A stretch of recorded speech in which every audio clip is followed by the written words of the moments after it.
miss Lily too, but we had to have a real background and stuff. Maybe I can get Dirty to put Lily in somewhere. Like maybe like a small Lily in the corner or something. I don't know. That sounds like art though. I don't know if he's actually up for like drawing something himself. Maybe I guess somebody's done a fan art.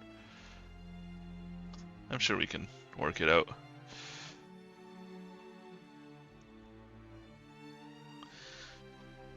Lily got Vetu'd, or what are you trying to say?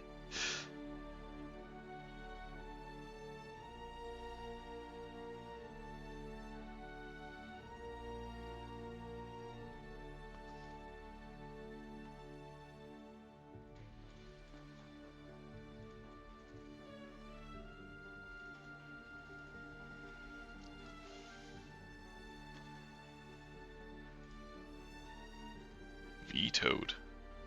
Language barrier. Unlucky.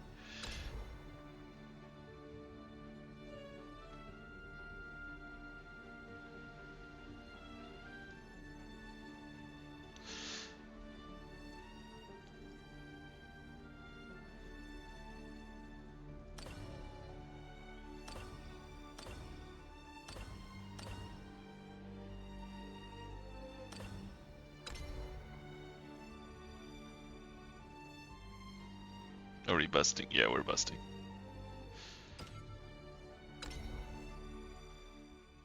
Oh! My daily had a legendary in it. Let's go! Odin. Animated! Wow! Wow! I'm so skilled.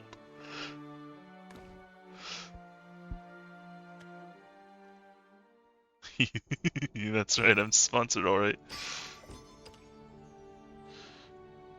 Streamer account. Alright.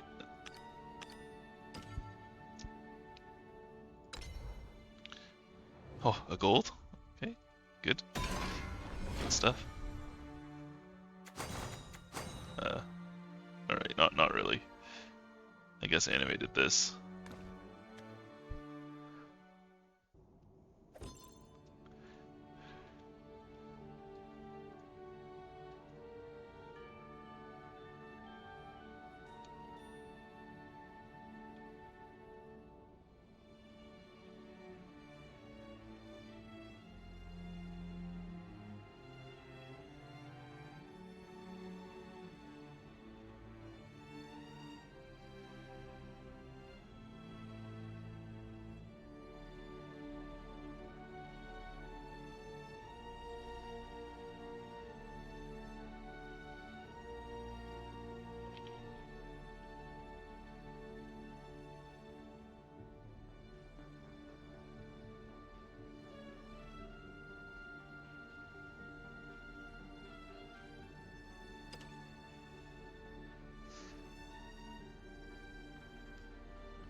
My god. Okay, this is a bug that we'll have to give to code because right now, actually it's not really a big deal. Right now it makes it so that everybody is Noire at the start. That's kind of funny. Oh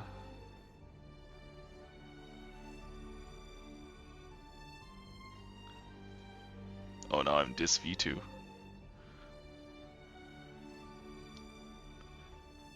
No, not everybody's Noire.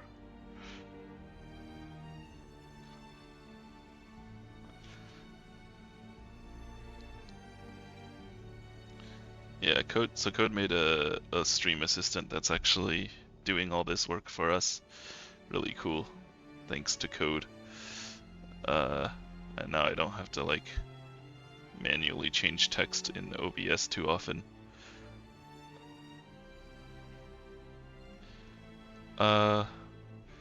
Did anybody actually do the Discord blast? I sent one in Disastra, but that's actually the only channel I'm in. I guess there's the Cat Cafe, but that's Happu's, so that's on you.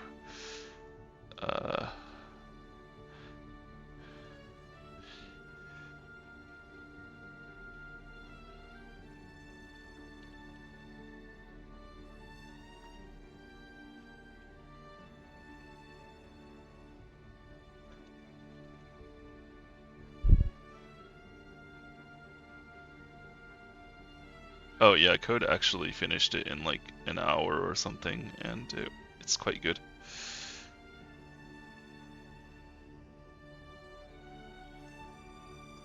Actual graphic designer. Yes, we got an actual graphic designer. That's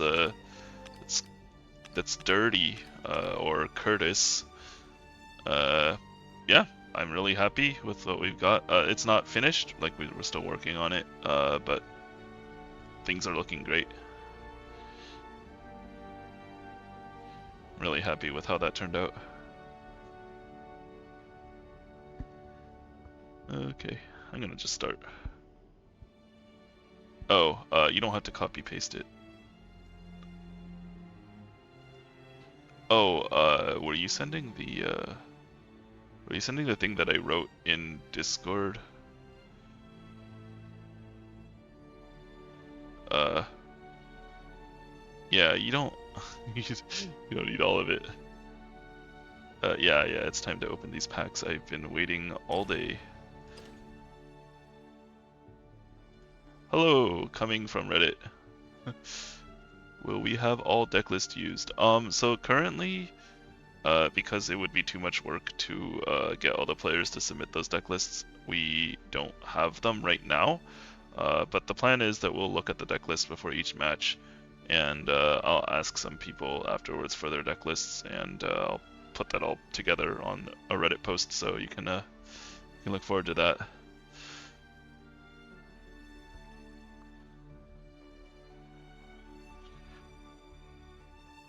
Yeah, basically the players don't submit decks because this is going to be closed deck list anyways, and it makes my life easier. Alright, anyways. I'm supposed to be opening packs.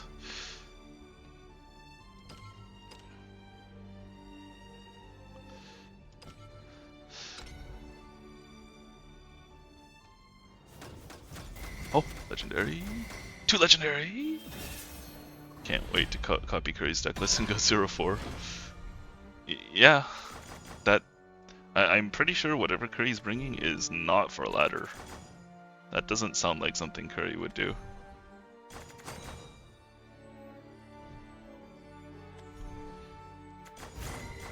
Grimnir? Okay, good. We got a Grimnir.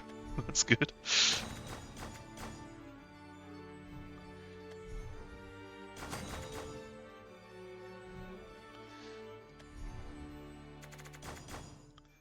An animated undead soldier, very important. Yeah.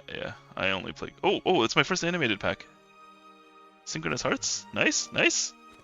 That's high value right there. And Ghastly Soray. Oh, Pog. And Burgeon too. Nice. Okay, very good. Okay, actual Zwei. Nice. And another animated Ghostly Soray or cracked.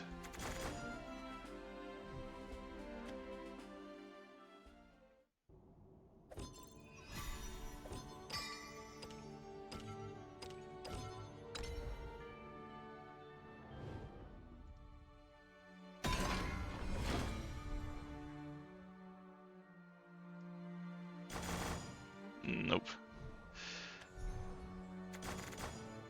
Ooh, animated. Alright. Big. I have too many Pascal's dances already, I think. That's crazy.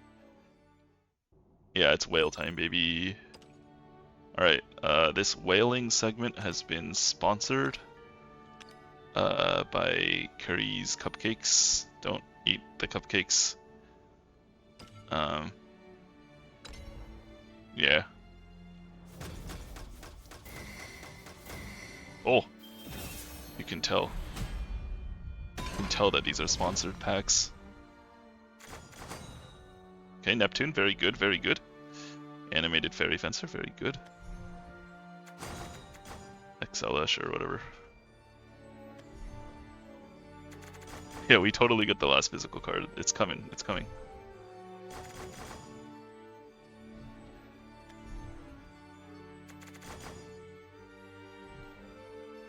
I think Code doesn't know the Kuri baked goods meme. Urias? Disgusting.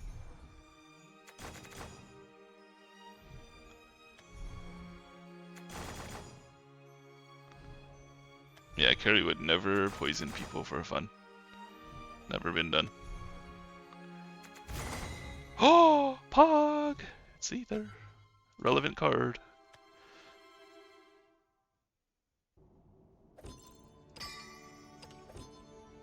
Okay, that's one. You have two. We're full sending. We're buying all 10. You can tell these are sponsored packs. Jesus Christ. Let's go. Would you poison people for business? Yes, that is a thing. Also, hi Brandon. What's up? Baking stream. That's a level of personalness that I'm just. Oh, we did it! It's Fenny. She's here. Ho-chan's casino is ready. Oh, Lilanthem? Okay, good. I wouldn't want to have to craft those. That's important.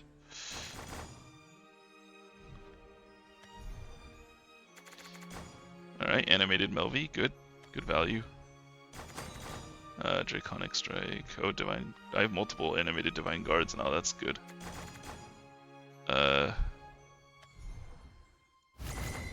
Oh! Let's go. Double legendary. Wow, very talented.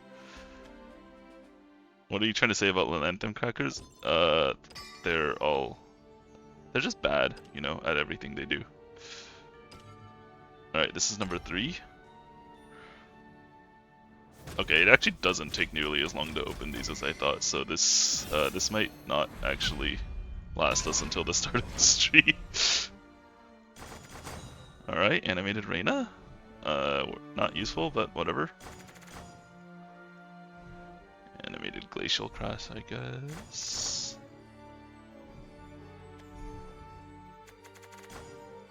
Trash. Dude, I'm so sad. I bought 2 packs of the $80 crystals with the sponsorship right before the maintenance, and then they said, "Hey, did you know you get a bonus for buying crystals?" And so naturally I missed out on the whole thing, which is illegal. And there's something good in this pack, right? Yes. Heron, come home. Yeah, I'm apparently just very bad at being a whale, because I've never really whaled in my life at anything, you know. Never in my life. Alright, this is number 4?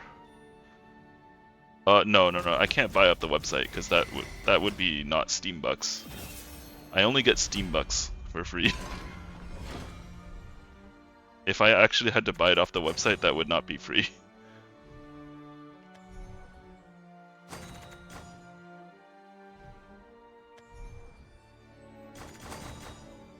Okay. Laura is nice, I guess. Yeah. Oh, it's my second animated pack. I mean, nothing's really in it, but it's animated. Minus 1,000 crystals? Shut up, easy. Oh, Gildaria, very good. Oh, something else? Gildaria? Wilbert? Nice! Good packs. I mean, these packs have been good. I'm just waiting for Titania, though. Titania leader. I don't care about the card.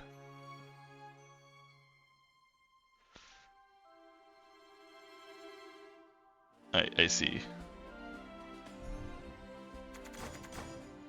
Okay, animated wing servants. Very good. And, yeah, whatever. Is Pog... yeah, these are decent packs. I'm pretty happy. Oh, Gildaria is a furry, I guess. Okay, sure, whatever. Alright, this is number 5.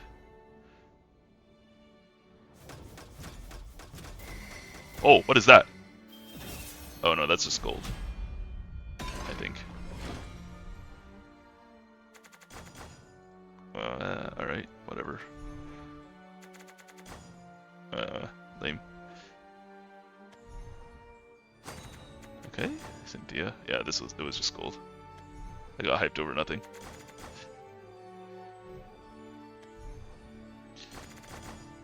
Okay. Dude, I cannot actually buy, like, imagine buying these with, real money. Also, don't hate me, side games. Like, seriously? Like, if you actually, like, okay, so if you actually buy, 1,000 crystals with dollars, yeah, yes, I pulled the gaze. Yes, if you actually buy these, right, these are $16 essentially for what I just am opening right now. I just can't imagine that I would ever want to. Ooh, animated Wilbert Pog.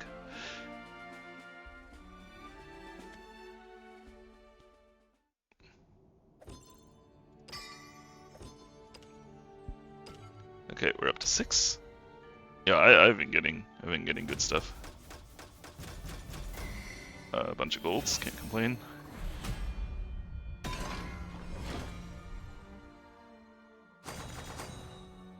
I guess I can complain if they're Reyna, though. Reyna's not.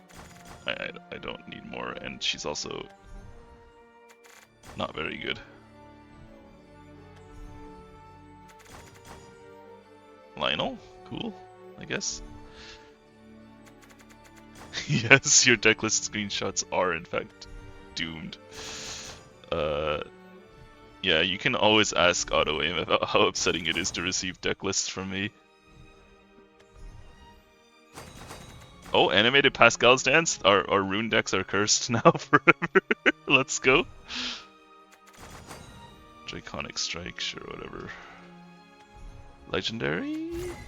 Phylene. Okay.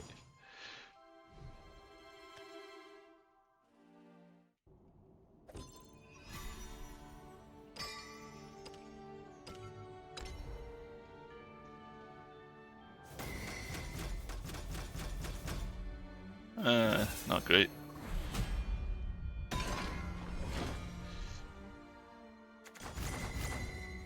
Oh. I stand corrected. We're fine. Animated ambush, good. Okay, sure. Reyna, not bad.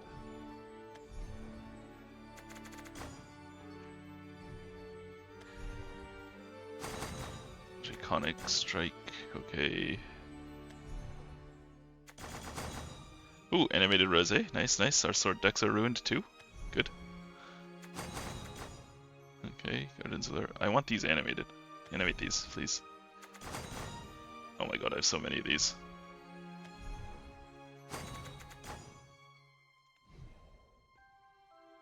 Trash.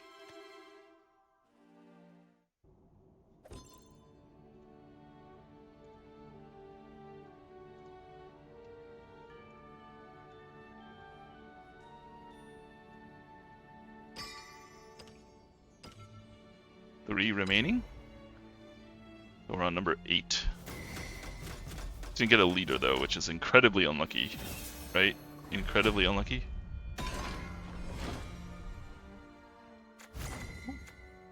You get a lot of. We're getting a lot of legendaries, but I won't complain.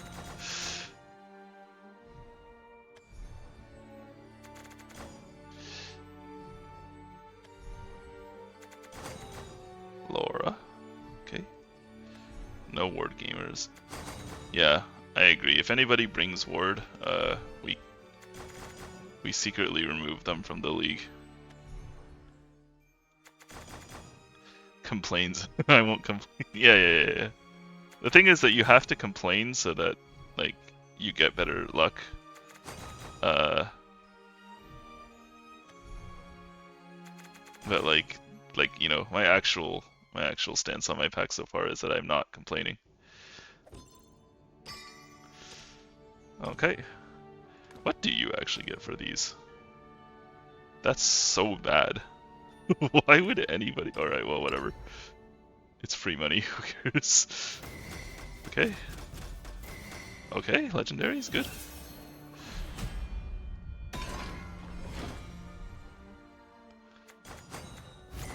Ooh, animated Karula. Oh, animated pack with the legendary in it. Oh, my portal deck lists are screwed.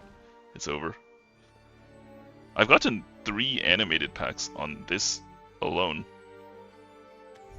Maybe the money really does do something.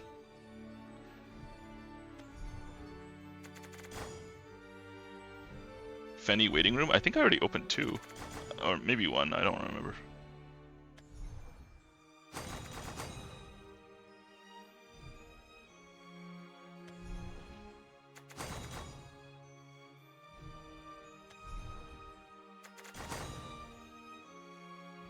Dose. Yeah, that sounds right. Animated Voila, good. Goodbye my blood lists. Oh.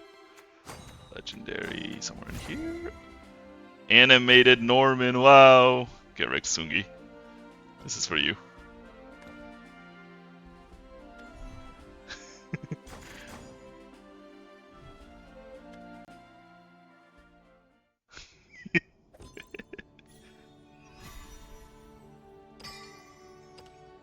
Alright, last one.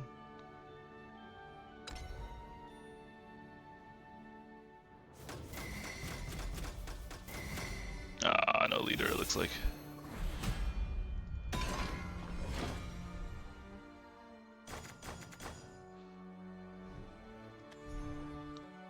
Oh, shiny! Oh, we have too many guild arias now. What is this animated legendary? Yeah, I'm talented apparently today. And my deck lists are so screwed. Goodbye. Oh, it's my first maddening venison apparently. That's funny. So, sure, whatever. I have too many of these at this point, I'm pretty sure. Yeah, where is Fenny? I want the animated, like the full art Fennies. Those are so good. Oh, what's this? Animated Ether!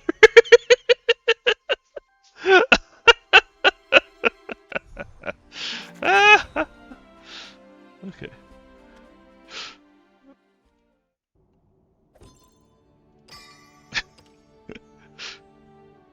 That's talent, baby.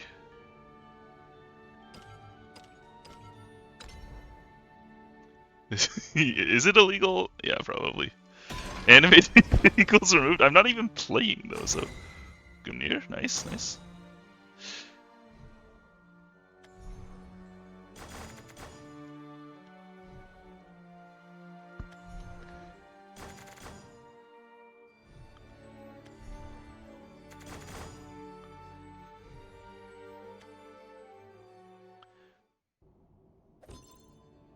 Okay, sick. Let's send. We have another 12. Okay, 2 legendaries. No complaining. Yeah, I have all the Haven Legos, I'm pretty sure.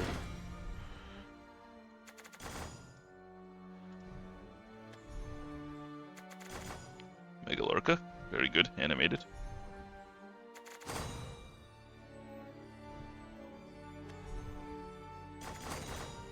Sure, whatever. Another animated ambush, good. That's probably enough for the whole deck. Okay, we have enough rosés. Stop. What's in here? Animated Titania! Animated pack! Yo, who is crushing it today? Yo, animated Titania, infinite animated value? Think about it.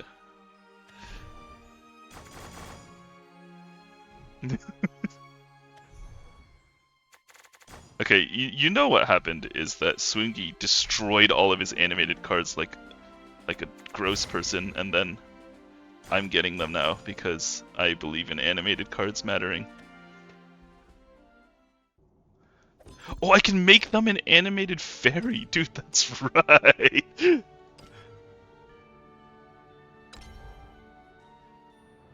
Oh, is this another legendary? No, it's not. I'm trolling. Okay, animated Megalorca is very good though. Okay.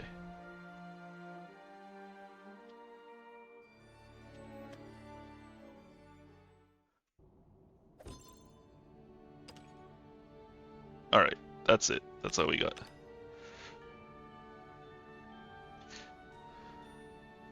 Alright, let's see how we did. And then the event starts really soon. So, yeah, I didn't get the leader. Yeah, if you think about it, that's very unlucky. Click the buttons on the home page.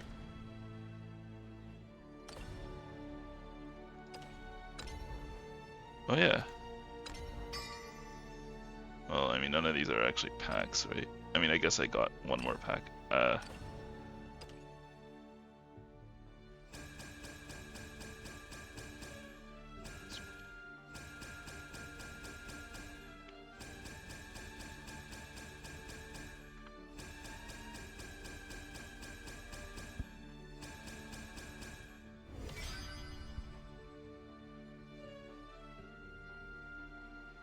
$76 out of 77. No.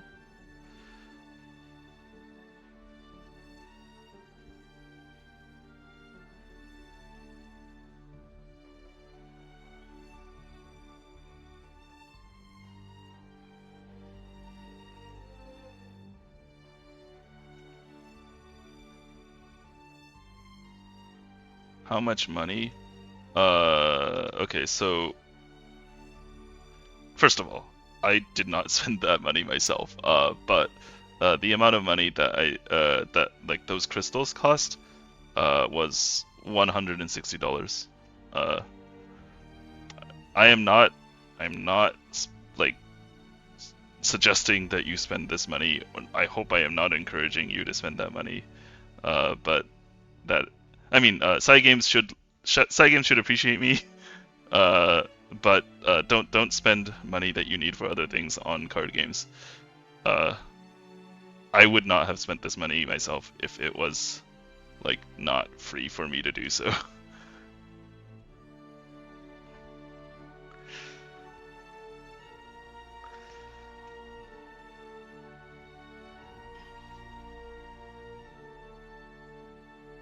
$160 got me just over 100 packs.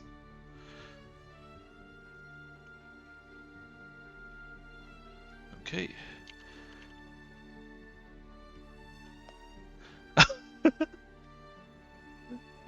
What do you spend the money on instead? Go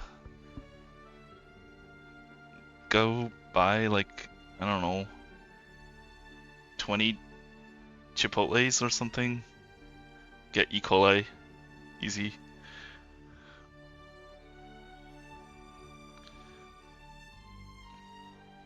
Alright, what's up, Celia?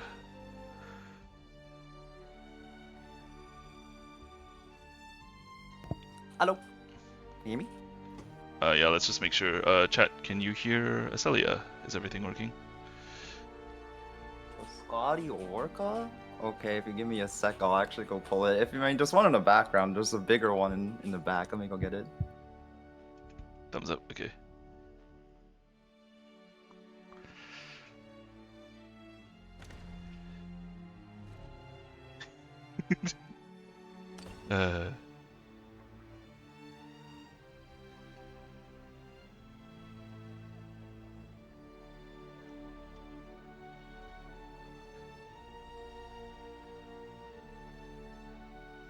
There you go.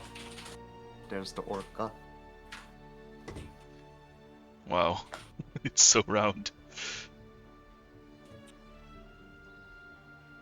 Also, it's my input getting cut off by the gain? Oh, input being It seems cut fine off? from my end, but let me know if I'm getting cut. Oh, okay, yeah. It looks okay from here. Okay.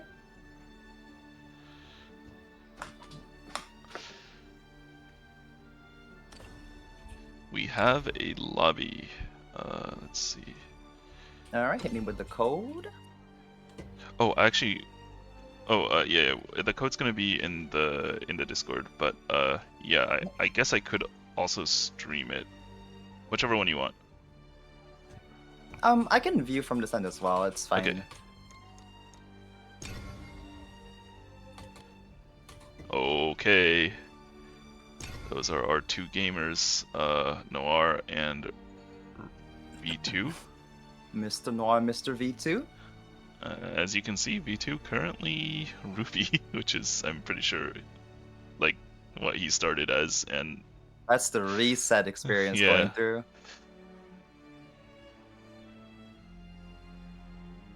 V2 using your flare. Oh, yeah, that's true. Wait, no, no, V2's is NA, obviously.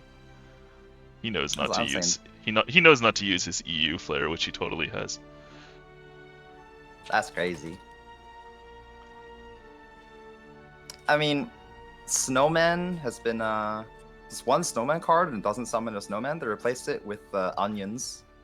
Yeah, onions are pretty hype, actually. I was watching Autoaim test it, and it looks pretty good, like one of two of Burgent. Like, the card is good. It's just really grating. Okay, Oh, so we yeah. got the decks are now selected. We got Portal and Forest from Mr. Noire, and Rune and Sword from V2. Oh hell yeah! Nice. Okay. Yeah. We'll cover these when we actually get. Oh, okay. Yeah, we are starting now. All right. Yeah. Let's see. So the format is going to be 2-deck BO3. So we're going to see. This is day 3 of the expansion. So they're not probably not going to be completed. Some people haven't crafted all their legendaries, so I'm pretty excited to see what everyone's bringing.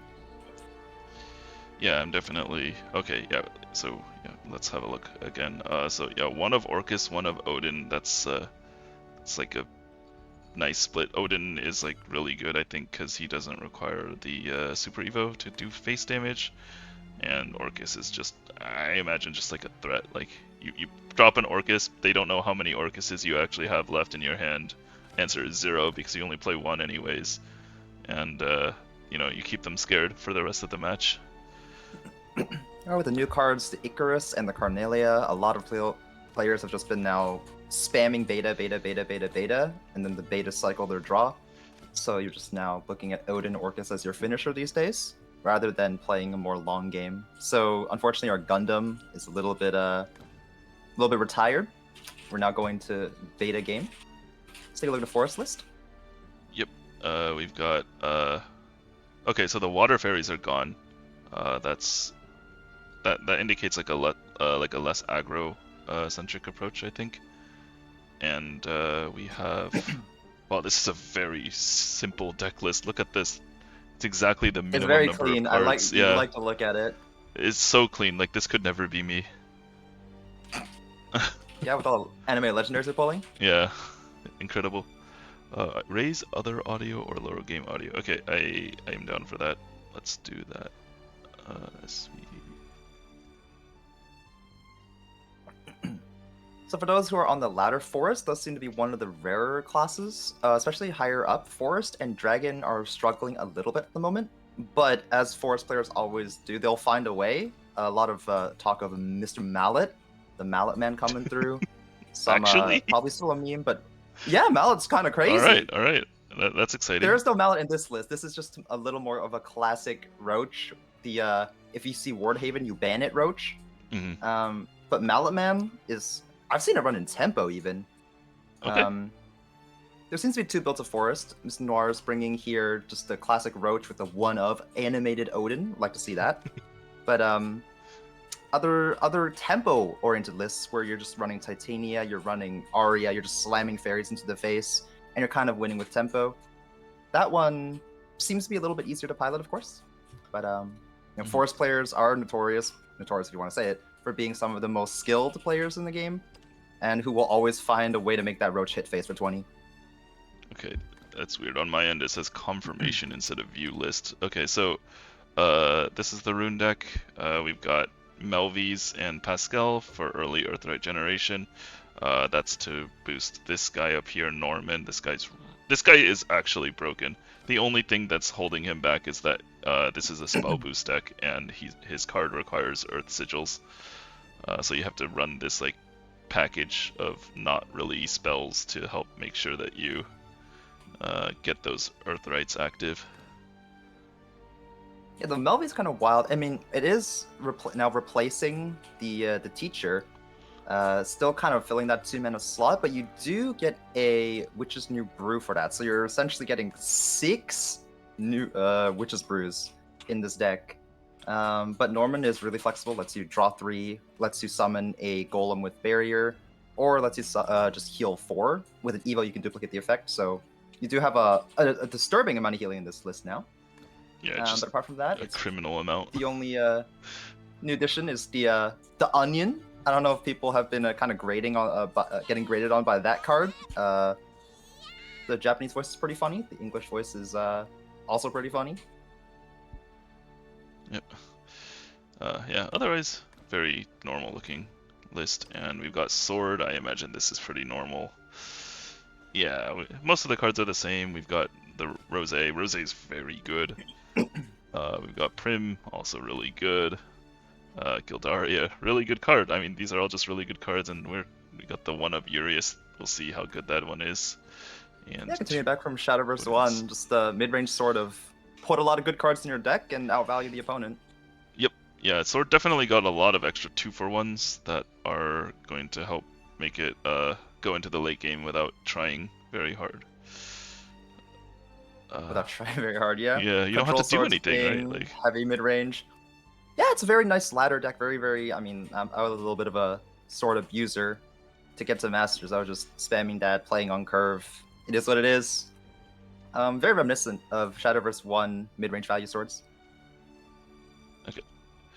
Alright, so we've reviewed their decks, and we will be starting soon as one of the players gets ready. I believe we're doing it right. Okay, there we go. Yeah, the new spectator client's a little bit weird because you have to ready up as a spectator too. You do indeed. All right. Okay, so we're getting right into the game, Mr. 2020 Shadowverse Open MVP and top 12 NGE. We love to see it. They're not using the World Grand Prix players, don't they have? Like, True. okay, both of these guys are 2-time, I believe, World Grand Prix competitors. If you don't know what that is the big tournament at the end of the year that all the SVOs build up to, and these guys have been one of 3 NA players selected for this 2 times, 2 separate years, which is crazy. I think that's like the highest number of any player. 2. With the amount of variance in a game such as Shadowverse, that like what ends up mattering at the end of the day is consistency. So these 2 are some of the most consistent players in their entire region. So we do have some pretty big hitters over here. Yep. Alright, so this has got to be the ignominious trade, right? Yeah. There's no way you play Luminous Lance Trooper. Yeah, okay, good. Yeah, here's the issue with the sword. Now you're running really, really heavy lists, so your hand is, I wouldn't say necessarily breaking, but it's a little bit harder to put that early pressure if you're running these super, super heavy mid-range lists. Yep. Over here, probably just slam it down, get something on the board to contest a forest. Yeah, with this new forest list, you actually have way fewer cards that you actually want to put on the table. So we saw basically turn 2, nothing on the table, just draw 2. Yeah, a lot of the tempo has been cut, no more 1-2 dancing. These are a lot of just reactive cards, not so much proactive nowadays. Ambush from above, a new tech card can shoot at ambush units, so if there was a Prim on the field, it could deal with that. We still got Glade for the draw coming in, and 1 Roach in hand. We're kind of just waiting to see what happens here.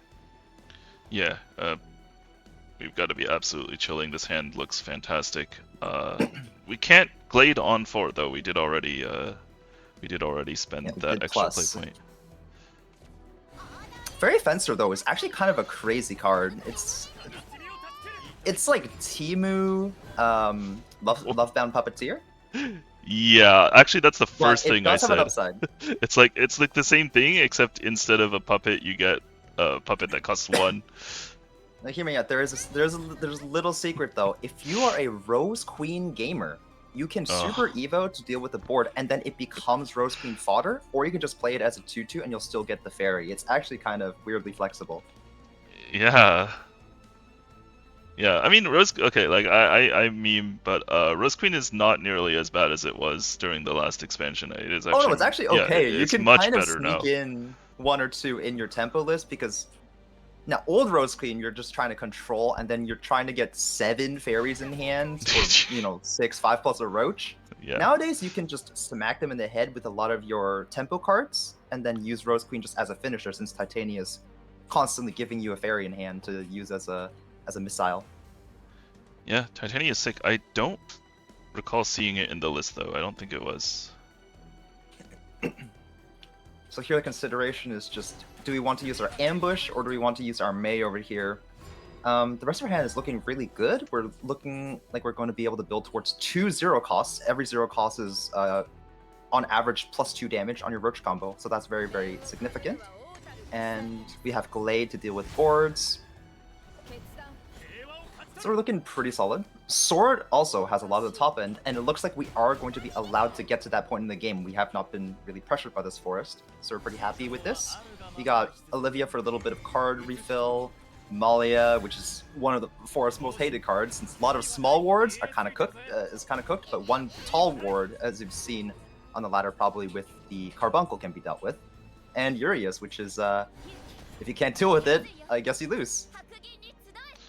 Yeah, the answers to Urias are like, I mean, Lily Evo works. Lily plus any like source of damage that isn't a fairy works. But sometimes the Urias can get really big and you don't have a Lily, and you end up taking like 4 damage or something trying to get your Bales and Maze on the table to kill it, and that can actually really swing the match into the sword's favor. Yeah, notably this list does not run errands, so there is no healing on the side of Forest. So every single point of damage that you allow them to swing to face is going to contribute greatly towards that Albert lethal win condition.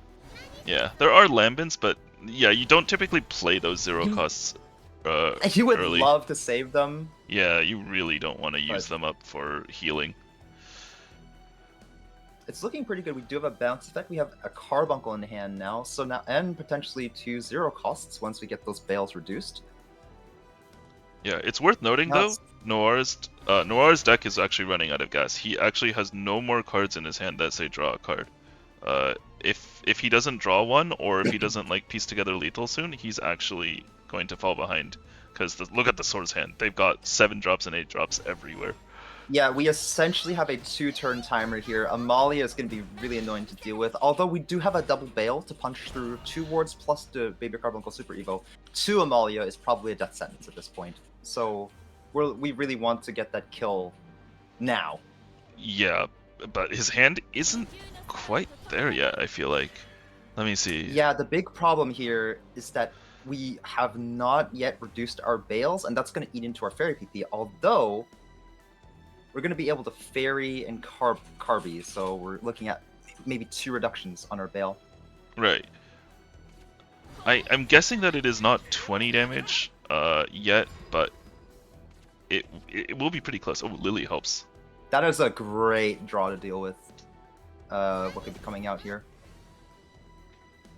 Although this hand is super awkward, you kind of have to play either Lambent or Lily and miss out on the bonus combo 3 effect. Yeah, this is where a secret Beastman tech would be great. Yeah, man, I tried Beastman at the start. I really didn't like it, but yeah, there are spots like this where the card does actually work. It's awkward. There are times where like some lists back in the day have been running a 1-of, and I think that's good. That's a really late Godwood. Yeah, it's really love late, to have that on but 3. yeah, it would be really, really nice to have it in play. Yes, okay, good boy, Noire, Yep. good boy. He understands. And get that Godwood out. Wow, into the recycle.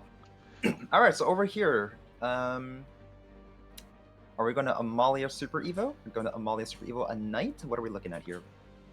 Yeah, Molly. We do have a May. We have 2 Bales ready. I think you Super Evo Knight for sure. Yeah, I think so. It puts it out of a range of 1 Bale. Yep, looks like that's what we're gonna get. Oh, yeah, it's true. He could have dropped a Urias that turn. Urias Super Evo could also have been a thing with 10, although we would have had Bale May to punch that out. Yeah. Oh, super funny thing. The knights cost 0, so you can actually use them as part of your forest combo very effectively. Like they're not quite as good as fairies in that they don't have rush, so like they waste board space. But every single 0 cost effectively adds 2 damage to your combo as long as you can make the board space work. Oh, and it's a 0 that can be bounced with Carbuncle, so you could play it twice during a roach turn technically.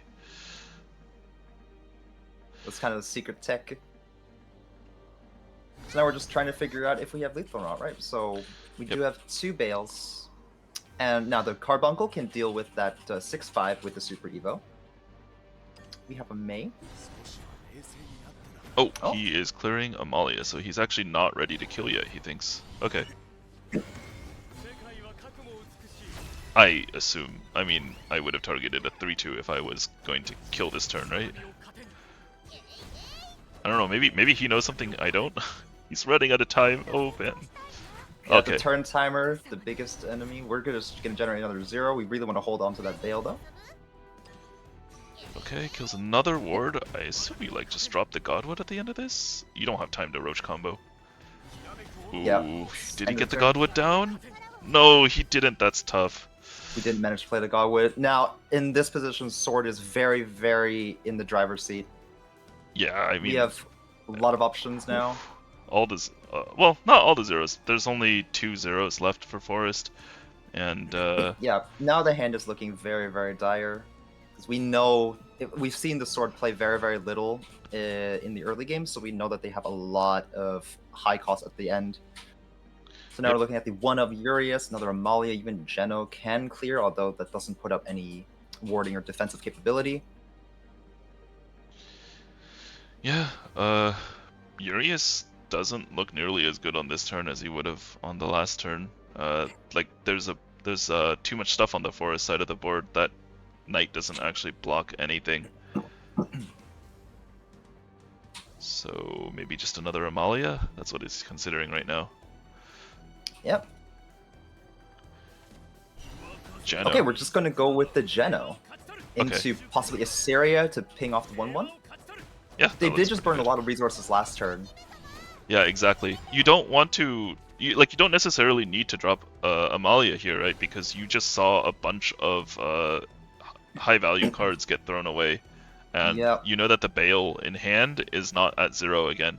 So might as well just throw out a different thing. Maybe they have to spend the Bale again, and then when you drop the Geno is Amalia, actually- it's over. The Geno is a card that cannot be ignored as well. Otherwise, if it was set pretty close to a board lock, we could just leave it as is. The Geno, we can't let that live. It's just going to punch for 14. Yeah, I've seen a Geno live through a turn exactly one time in like the hundreds of games that I've played, and that game immediately ended. That there was nothing after that turn. You get a nice interaction. If Geno manages to punch the face, there is no counterattack, so it maintains the barrier. Oh yeah, you see, like I didn't know There's that because almost like no the game games when are that's just ever gonna immediately matter. over. Yeah. Because if he punches your face, you're completely dead. Yeah, over here we do have to make a little poke play with the Roach. At this point, our hand is very, very dire. Yeah, that's. We are not dead to Albert yet, but Urias is pretty disgusting here. Amalia, again, trade off, and then Amalia probably seals the game. Looks like we're gonna go double trade Amalia. I mean, makes sense. If if V2 has been counting, sorry, it's so funny to call him Richard. Okay. Anyways, yeah, if V2 has been counting, he knows that the hand is 2 Deepwoods, a Fairy, and a Roach, and 1 unidentified card, and there is just no way you can assemble a lethal with that.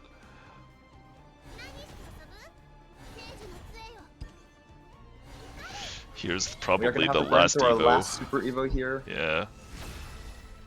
So, I mean, this is a clear for pretty much everything except for That's one guy. Yeah. Really good draw, but it's too little, too late. I fear just not having Godwood early was wow. Yeah. Carbuncle. Not only did the first Godwood come a little bit late, he missed an opportunity to play the second one just based on the timer. if you pay attention to the rally count, we are at 28 followers entering the Swords field, so Gildaria is completely free here. There are very, very few combinations. There are no combinations, really, that can spell lethal for the Forest from this hand through some more wards, although we don't really have any.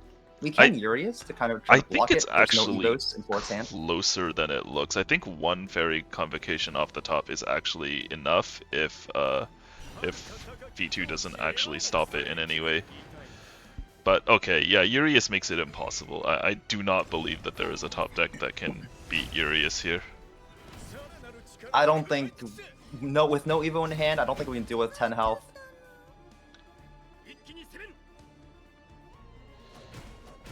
Wow, even trades the fairy, taking no chances here. I mean, Albert would be lethal as long as Urias is alive anyway. Right, Plus, exactly. he's going to be pinging every single follower we're playing. We're going to be taking one more damage.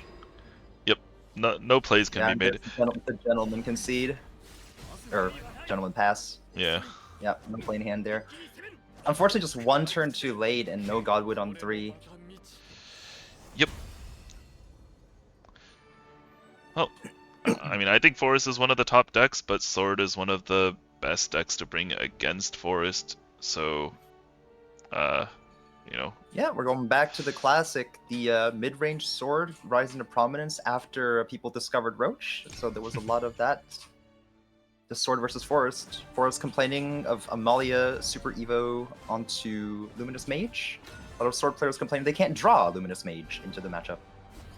Yeah, it's a pretty close matchup, even though like Sword has so many wards. But Forest has the probably the best tools for clearing the board over and over again in the game. Yeah, at the end of the day. Sorry, so yeah, at the end of the day, Forest was considered a SS tier deck. The thing with that matchup though is that Forest has, in any given Forest game, there are way more permutations than you're playing on that end of the matchup than the Sword matchup, right? So it tends to be very, very, if you're playing well as Forest, you can absolutely win that. But Sword, really, you're playing only 1-2 different permutations of your line. You're just playing on curve, looking for your Luminous Mage, trying to block them out, pressure them. Forest, you have like even so many micro decisions every single turn on what to do. Do I want to use a Fairy? Do I want to use a May? You know, am I +1ing to Godwood? All those things. Alright, here's Godwood on 3. This is exactly what we needed. So what we'd like to see. Yeah, you just get so many cards throughout the match. You're kind of really sad on Rune over here. Like yeah, V2 can't there's so be little that you're happy boosting with this hand. Oh, this is brutal. No Angrea. So here's the new Forest card coming into play here. The hand management tool. This is also really flexible card. As long as you can fuse a Forest craft card, this includes the token followers, the fairy generated by it. You can just use it to draw 2. So it's a good way to manage your hand, dump away a high cost card that's just taking up room. All sorts of things you can do with it. Yep. So we're gonna +1 and grow some onions. Heck yeah, I love this card. This card annoys me. Yep, so yeah, we got the crest. So the crest makes one more onion every single turn. The onions have rush, so they immediately get to attack, and then you get a spell boost every single time. Super, super high value. Yeah, it's kind of a crazy card to print. Every single turn, you're going to be generating that one, yay, Tanoshi onion. Remember, no. you only will get the spell boost if you punch with it. You have to hit it into a minion to get the spell boost.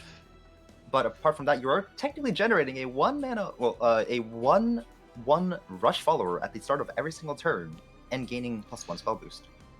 Yeah, it's like getting like a ping effect and like a 0 cost 1 damage spell every single turn, which is absolutely nuts when it when it actually all works. Here's kind of an awkward turn here for Forest, right? Like, you're burning one card regardless, and we don't have Roach in hand yet if we're going to commit to this Glade line. But we are going to throw it. What Mr. Noire doesn't know is that, we just managed to pull a D-Shift off the top. Or, sorry, Dimension Climb, rather. D-Shift is from the original Shadowverse. Many players will probably hate the mention of that card. Yep, one of the most polarizing cards in existence in the old Shadowverse. But even this new form, which has been balanced, is still one of the most hated cards in the entire set.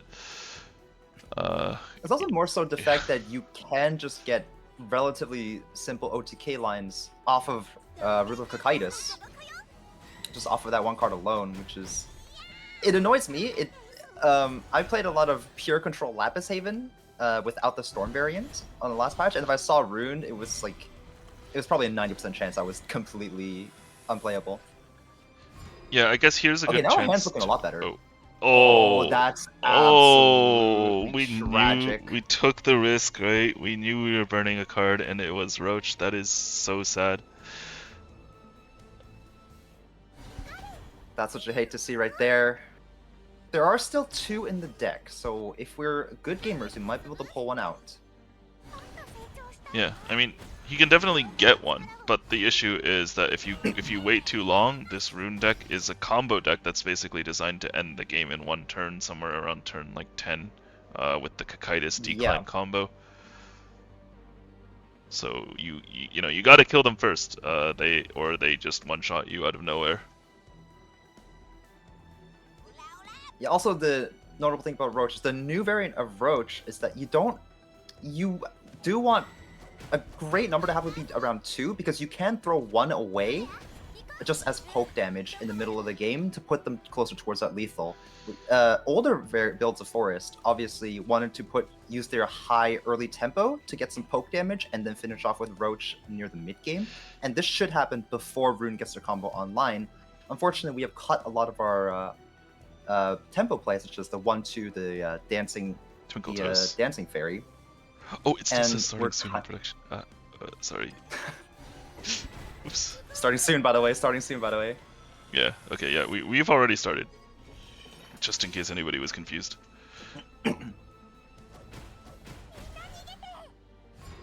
So having that ward is even more annoying. We do have we're pulling so many pieces of the combo. Just burning the Roach is absolutely brutal here. The good news is that we still have quite a few turns before Rune is able to threaten a big lethal play. Obviously, turn 10, you're looking at multiple Kuons, and we are good gamers. We are going to draw the Roach. Whew, that's important. And this Glade now actually slaughters the board. Now we're feeling great. Still, opponent being at 20 health is concerning, but we did pick up another Glade. We have 2 Godwoods in hand, and now the Rune player is looking to set up. Yep, it's going to Kuon, Super Evo Kuon forward of tempo. As Rune, you kind of want to be in the driver's seat to try to block their ability to kill us. Since in this matchup, you're very, very, very rarely allowed to reach turn 10 for your OTKs. Yeah, one thing I wanted to highlight, this Rune deck here, it's really important to draw one more decline, because with the previous one you could just, you could do a lot of damage with a lot of tempo on the board. You had Blaze Destroyers and stuff. You could easily bring somebody down to the point where like a Kuon on 10 just kills them. But this deck is way more focused on getting to that turn 10 Ruler of Cocytus into decline combo. And if you don't kill them off of the first decline, you can actually lose the game. So you need a second decline to increase your odds of, one-shotting as much as possible. Yeah, for sure. So a lot of the dirt package was actually added early on to stabilize the combo, the deck to reach turn 10. If anyone's seen this raw amount of healing this deck is able to spit out with the new Norman card on turn 6. With an Evo, you can heal 8, you have your Sage Lights, etc. So you have a lot of stability to reach that combo turn. Now, technically, I'm sure everyone has seen, there are 2 combo lines you can go for. Ruler of Cocytus, obviously, you have multiple ways of finding lethal off of him alone, but Kuon into Kuon, or Kuon into zero-cost Demonic Summons Kuon is also viable, especially if you've gotten some poke damage early on in the game. So there are quite a few combo pieces you're able to kind of play towards. So you're going to commit the second Kuon here. Notably, we did save that +1 play point, so that can open up 10 mana Kuon to punch for 11 damage. Well, we Or wouldn't have early a Super Cocytus. Evo. Oh, we just burned our Super Evo, right? Yeah, well, see, this So is over the here. thing, right? We would never have done this play with the old deck because we would have wanted to, actually one-shot them with Kuon or something like that. But with this deck, you're so much more focused on Ruler, and we are probably going to see a lethal coming next turn if Noire can't do anything about it.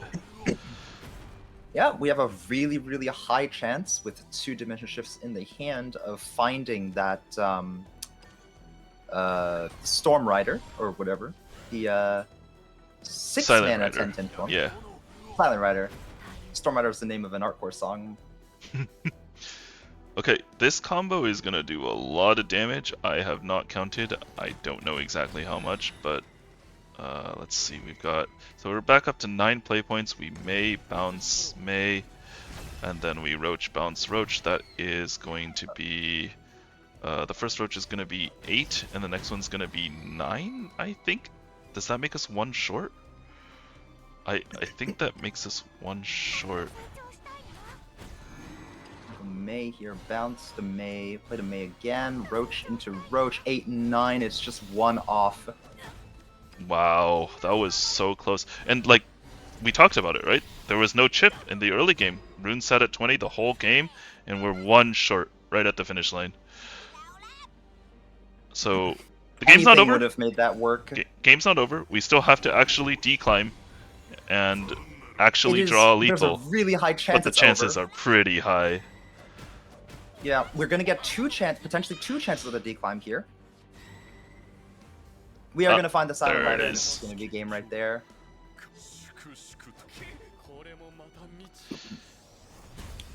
For those who don't know what's in that deck, there are 10 cards in the deck. 3 Silent Riders, 6 mana 10/10 Storm. There are 3 Servant of Cocytus, the 1 mana 13/13, the worst card in the entire list, and then the Purgatory unit, which is the 5 mana 9/6, deals 6 damage to 2 units and 6 damage to face. And then one last card, if you've played against this deck, you probably know, the Astaroth's Reckoning. Set your opponent's leader's max health to 1. Yeah, so often you'll see the Astaroth's combo, but that combo was actually impossible, I mean, for 2 reasons. Number 1, Vetu did not actually have a real 10th play point. The 10 play points he got were based on clicking his +1. And also, he did not have a Super Evo to use that turn, so, he definitely didn't have it. So it had to be the Silent Rider or the double Demon of Purgatory, I believe that one is, the 6 damage to face. But he did actually get it, so it is over. Yeah, with 3 Silent Riders and also another D-Shift or Dimension Climb in the list, it was really, really likely that we could just play towards that. There was no ward on the opponent's field, the Silent Rider for the lethal, so I think mathematically there was almost no chance we missed lethal there. Yeah. One thing that I would like to point out is that roach that we burned, that could have easily been the difference, right? That could have been. It was 1,000,000% deciding factor because we would have been able to punch face. Yeah, that would have been so much damage on like the turn before, right? You almost always want to get a roach in. So it's 3 roach hits, 1 on the turn before, and then 2 on the turn that you're killing them. And because he didn't actually draw that roach, he was 1 short. It happens. If he had the card, let's see, Garden's Allure, if he still had that card and was able to fuse more cards into his hand, he wouldn't have had to burn a card on that turn, and that roach would have been in hand. I think he wins that game. That was very unfortunate. We did choose to go for a Glade Overdraw 1, and unfortunately, the next card on top happened to be Roach. Luckily for us, we did manage to find another one. We did burn another Roach in the end, but that one didn't matter. Just is what it is. That's Shadowverse. Alright, so that was V2's only game for the day. He is done. So our next matchup is going to be, let's see, Noire so Noire still at the bottom, and the top player is going to be Ezye. Ezye is one of the, well, one of the gang, right? We all hang together in the Discord and chat while we play Shadowverse, and Ezye's been part of this for 8 years, something like that. He has been here a long time, just like Noire and Vetu, of course. But yeah. Yeah, so for information of everyone who is playing today, pretty much everyone has some sort of high-level Shadowverse experience, except myself. I am not necessarily a high-level competitive player. I'm more of the for fun list builder. So I'm a little bit of the outlier. Everyone else here is kind of, especially with these the new expansion launch. It's been day 2, day 3. Everyone's kind of cooking their own list, looking around, and so a lot of culinary arts are going down in the Discords all over the place. I'm sure if you look around Discord, Reddit, Twitter, there's going to be a lot of just lists flying all over the place. For those who are concerned about the economy, obviously hold on crafting legendaries. Maybe craft one Grimnir, maybe craft one Odin, things like that. But I would hold until people kind of solve the meta. From what I'm seeing, the top 3 classes are Sword, Blood, or Abyss, sorry. Sword, Abyss, and Wardhaven. Although maybe that deck is not as good as people think it is. Yeah, I'm definitely of the opinion that Wardhaven is popular, but not actually all that good. I think Sword was honestly in a similar state last expansion. Like, people played it, but it wasn't really that good of a deck.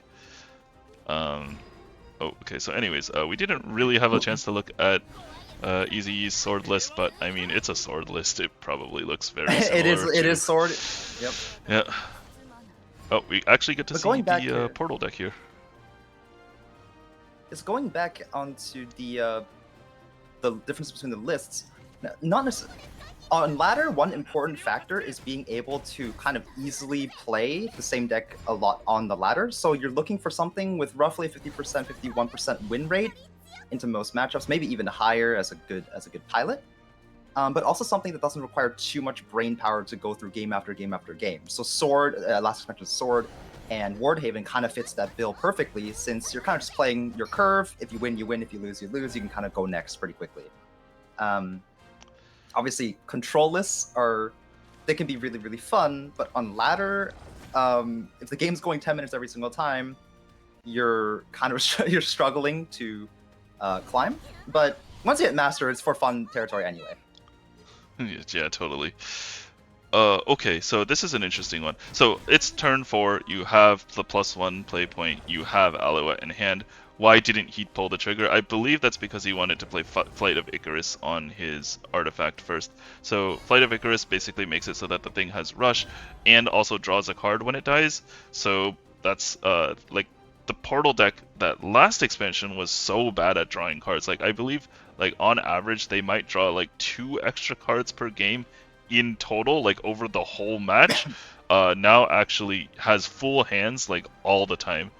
This card has really changed how this deck operates, and I believe that it actually makes the sword matchup like insanely favored towards the portal deck. Yeah, so yeah, the 2 secret MVPs, obviously everyone's looking at Karula for the, Alouette Super, which doesn't require an evil point to work. Now we have the ability to catapult out a 5 or less artifact with a bronze card, and also, like you mentioned, Wings of Icarus is extremely, extremely powerful, giving that, if you notice the exclamation mark on that gamma, it's going to give that rush, it's going to give that draw card, so we're getting insane card economy.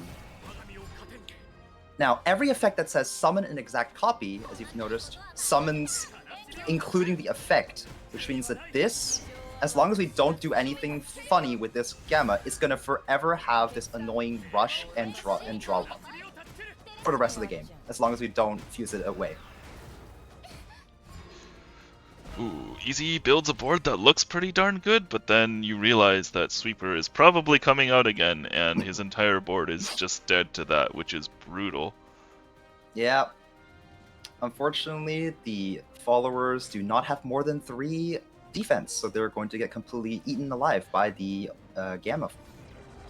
Yeah, so you have a lot of options. for the people playing against Portal too often on the ladder, what you need is like a ward, and then behind the ward you need followers with more than 3 health. That if you can do that, then these sweeper spam becomes way less effective. But unfortunately, I don't think there was a great way for Ezye to trade that turn, and yeah, his entire board goes up in flames without even spending an Evo. Yeah, this hand's a little bit brutal since they don't have that high end. Like a Geno would be fantastic here. Yeah, it looks like he's But gonna what have do- to Evo here. Oof. Yep, our rally is only... We don't have enough rally to activate it. Yeah, Anyway, not what we close. did see earlier, that pre-Evo Luminous Mage is actually a classic Sword versus Portal play. I'm sure people have seen it in the first space set, where if you do that, you're hiding it behind the wards. It kind of blocks the ability of Alouette to full clear. It still feels bad because Alouette's getting a lot of value, but at least you're going to have that one follower alive to do something the next turn. Yeah, I mean, we saw Ezye go for it. He's a smart guy. He knows what he's doing. But sadly, the second sweeper on the next turn ended up finishing off the Luminous Mage. And I believe we are seeing double Flight of Icarus. Oh boy, this is getting a Kinda little crazy. dumb. We also have we're spoiled for choice and options here. We have our Rami, we have our Orcus, we have an unlimited number of gears to build. One trick for people who are newer to playing as Portal or against Portal is that you can click the battle log, go to played, and then go to cards played by opponent, or since yourself you see your hand, and you can count the generated number of gears. What you're looking for is to count to... This is less relevant now since everyone's playing beta, beta, beta, gamma, gamma, gamma. But if you're concerned about the Gundam win condition, you're just looking to see if they've generated 11 gears. This mattered a lot more when everyone was running the Puppet Hybrid list, where they may not be able to frequently build that 10-10 mech by turn 10, so it was a good way to check. Nowadays, they just draw their entire deck with the Winds of Icarus and have infinite value with their augmented artifacts. Yep. And before we get too doom and gloom on this game, this is Ezye's chance. He has a huge board. It's protected by Ward. It's protected by Barrier and Bane. This card is obnoxious. And if Noire hadn't drawn this Orcus, his one of Orcus, we might be seeing this board force through the last few points of damage, especially with like an Albert top deck to back it up. But Orcus does not care about barriers, doesn't care about super evos. Goodbye everything. It's very sad. Yeah, unfortunately, Bane per barrier does not protect against Bane. I'm sure there's been a lot of times somewhere in Shadowverse Park where someone has rammed a Geno into this Bane thinking he can get a nice, easy clear. No, you have to super evil that. The Bane will kill Geno before he's able to get that trade-off. Yeah, the most egregious thing I've ever seen was somebody attacking my evolved Ceres with Geno. And so it had Barrier and it had Bane, so not only did it not die, it killed the Geno in response. Yeah, that game was over immediately. Yeah, one of Sword's most valuable cards, being able to deal 7 damage twice, is just completely stopped by any Bane card. Yep. So we are going to just stabilize with the Ramia. Let's see. Oh, double heal double and beta. alpha. And the Evo. Plus the super Evo. That's that's a lot of board. And We would love to top deck Gildaria off the top. oh my god, it Oh, was he's Gildaria. so Let's go. good. I don't know that it's enough, but actually, wait, no, it does do enough. We have the No, Luminous it's Lance absolutely- Trooper. we- Yeah. we Oh played a my ton god, of followers. that is so This is important. the best top deck. So Yeah. for the Rally effect, Rally is a new tag, well, returning from Shadowverse 1. Every time you play a unit enters your field, your Rally count will increase by 1. Gildaria's effect, if you get 20 total units enter your field, you're going to get that free Super Evo once you play her down. My god, it's just that easy for Ezye. I mean, okay, look, he's still far down. There is removal for the Gildaria. There's gonna be another Rami at the turn after, I believe. But that was a huge top deck for him. He needed that to stay in the game. We now have it. We now have a chance since we can't just we can Gundam, but it's gonna cost us half of our entire hand. So it greatly slows down the Portal Crafts game plan here, and giving us a chance to top deck some cards that maybe allows us to get back into it.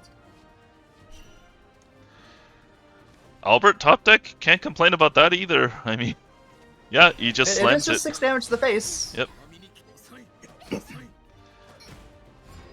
Yeah, I mean, Noire has everything he needs, but Ezye can get what he needs off the top of his deck, apparently. This is skilled gameplay right here. And at the end of the day, the main objective is to reduce your opponent to 0 health. We do not have any alternate win conditions, just... So the only way we win the game is to reduce our opponent's health to 0. Albert's pretty good here. Yeah, Unfortunately, we do have just 7 artifacts, 6 Yeah. artifacts, so, excuse me, in our hand here, so we're spoiled for choice. We have the Ralmia to cheat out whatever we want. We can even draw more with that, you know, the Gamma over there, so... Am I missing why that- he didn't send the Gamma with Rush to trade the Albert? Gamma doesn't... Oh, yeah, the Gamma with Rush. Maybe he just forgot. Yeah, I Right? think you may have forgotten. Yeah, I think he just forgot, honestly. It's okay, it's okay. I mean, he has enough cards. It is not like he needed to Yeah, draw we 2 have- more we have cards. everything That we was over. Alright, well, I mean, as Yeah, you would so, yeah, expect, don't- Portal don't for- takes it over Sword. Yeah, this is very, very Portal favored. If it's artifacts, a little bit rougher of Sword. But Sword is looking to be one of the contenders for one of the heavy hitters in the current meta game. Just not the greatest showcase there, since Portal is kind of its natural counter. Alright, we've got... Yeah, you gotta throw those roaches out. They're useless. And we... I mean, Saria is not really a card that I expected to be all that big of a deal, but it is real good into Forest, that's for sure. I mean, if you've ever played into Aggro Drag, you know how grating that freaking 2-mana 2/2 ping 1 lizard can be. Well, Saria is a pretty similar to that 2-mana 2/1 ping twice. Yep. I mean, luckily for Forest, the 1 health makes a big difference because the fairy can just trade it later. But yeah, it can easily kill 2 fairies, and then it takes another fairy to kill. That's like a 3-for-1. Pretty good. We don't have Godwood Staff in hand. We don't have Glade, which is a little bit unfortunate. Our card draw's looking a little bit rough here. But yeah, there's a Saria getting a lot of value. Now, but the fairy can just easily trade into it, so 1 health follower.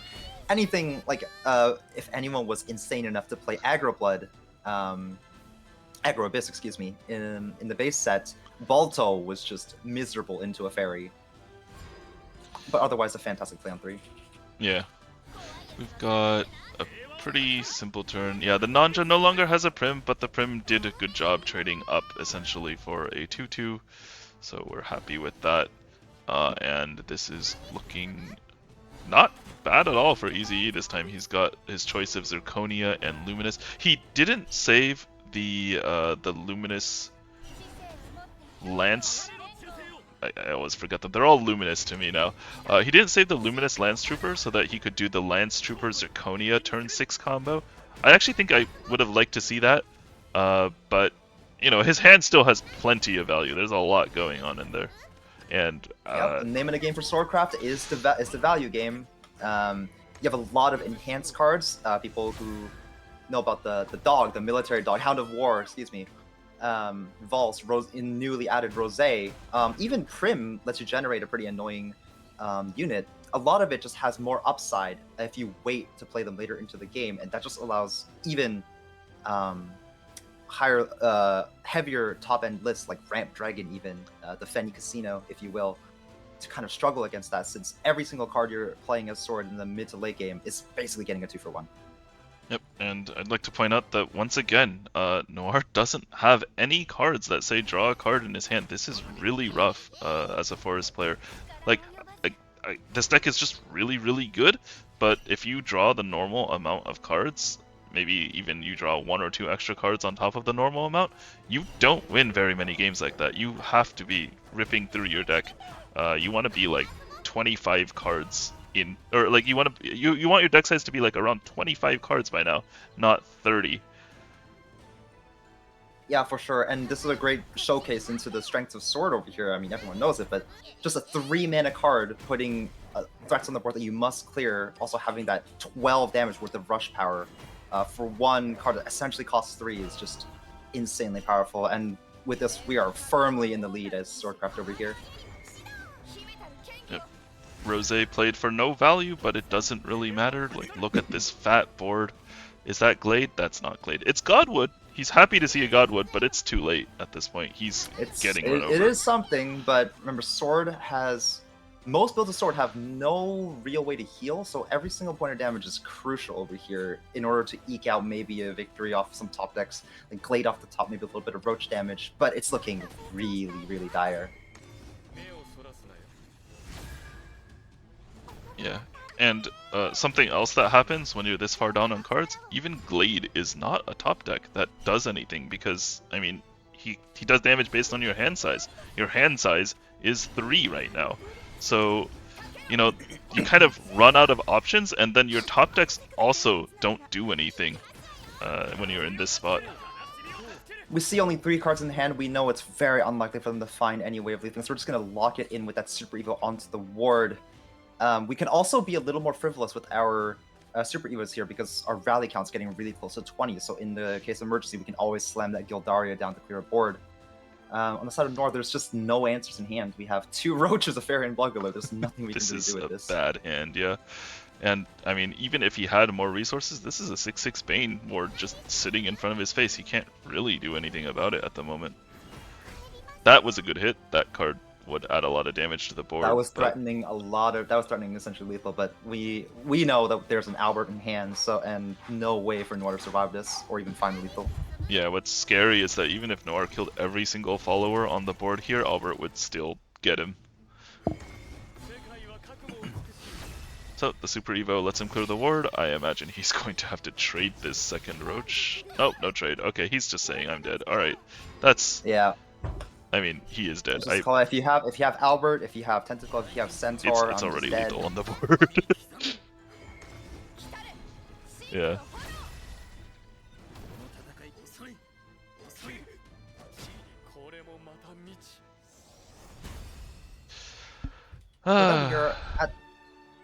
We are going to go up to a 1-1, so we're going to see the last matchup here. It's going to be the Puppet Portal, the Puppet variant of Portal over here, with the new cards Zwei and Odin. Very tempo heavy. I want to punch you down. Puppet. Alright, this matchup, in my opinion, tends to go Forest's way, but I mean, if you get another draw like that where you are not drawing cards, I don't think Noire can win. So, okay, this hand is good. We've got card draw. Alright, playable. We're gonna see a real game here. We have a little secret tech card of Vier Heart Slayer. Yeah, this is a really solid hand for Ezye too, by the way. Lovestruck Puppeteer, actually one of the strongest cards in the game. Yep. So strong that essentially artifact, quote unquote, pure artifact, quote unquote, runs 3 copies of Lovestruck and 3 copies of Orcus, the 2 strongest cards in the craft back then. This card's just insane, generating a 0-mana 1/1 rush. Yep. So, yeah, this Vier card looks pretty darned bad into Forest, no? Like, it just makes a bunch of 1/1 Banes and stuff, and I don't think Forest cares about that sort of thing. Yeah, luckily for us, Forest doesn't really care, but into some other classes, it can definitely be an annoying tech card. It also does allow it to recycle itself, but that kind of doesn't feel great. It's very PP inefficient. Yeah, not to mention this new card for Forest, Ambush from Above. This does not care about stealth, so you can easily deal with any stealth follower if you, you know, line it up right. Yeah, very, very welcome. Okay, here's the Veer. We're gonna see it. So that's what it does. It makes this. Unfortunately, it costs 1, which is kind of messed up for what's supposed to be a puppet. So he can't play it quite yet. And yeah, we're deciding what we want to spend our Evo on here, I assume, for Noire. Yeah, we don't quite have a Godwood, but you know, we're shaping up for a potential Glade play. We want to dump a little bit in our hand. Also, we saw earlier the use of that 2-mana draw card to kind of trim down your hand for cards that you don't think you'll need, and potentially get extra upside on the draw there. Now, you probably hear this from me a lot. It's pretty good in Rose Queen, but who's playing that? Yeah, what else is really good in Rose Queen Master Ezye? Tell me all about it. Not the main card in the deck. I'll tell you that one. I see. Alright, so I believe, yeah, we have to spam some puppets, because the hand is full. This card, like, Puppet Theater, looks so good. It looks like it provides so much value, but somewhere like half of the games I've seen it played, you just kind of end up dumping all 3 puppets onto the board because your hand is full. Like, look at that. That's terrible. Yeah, same has been for me, where I've been playing that full, kind of mid-rangey control-y-ish variant of Puppet. I wanted to drop this card so much because of how much it floods the hand, and then you're looking at Noah on 6, which floods your hand even more with puppets, which is great for your Orcus play, which is great for your Liam play. But in the mid game, you just tend to have a completely full hand.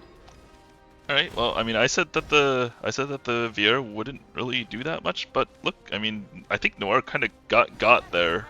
He didn't really expect that Bane to come out, and you can see him agonizing over having to send a 5/5 into a 1/1 Bane. That one's kind of rough. crazy. Yeah, obviously he does make the trade. Like, there's no reason to give your opponent a choice in the matter.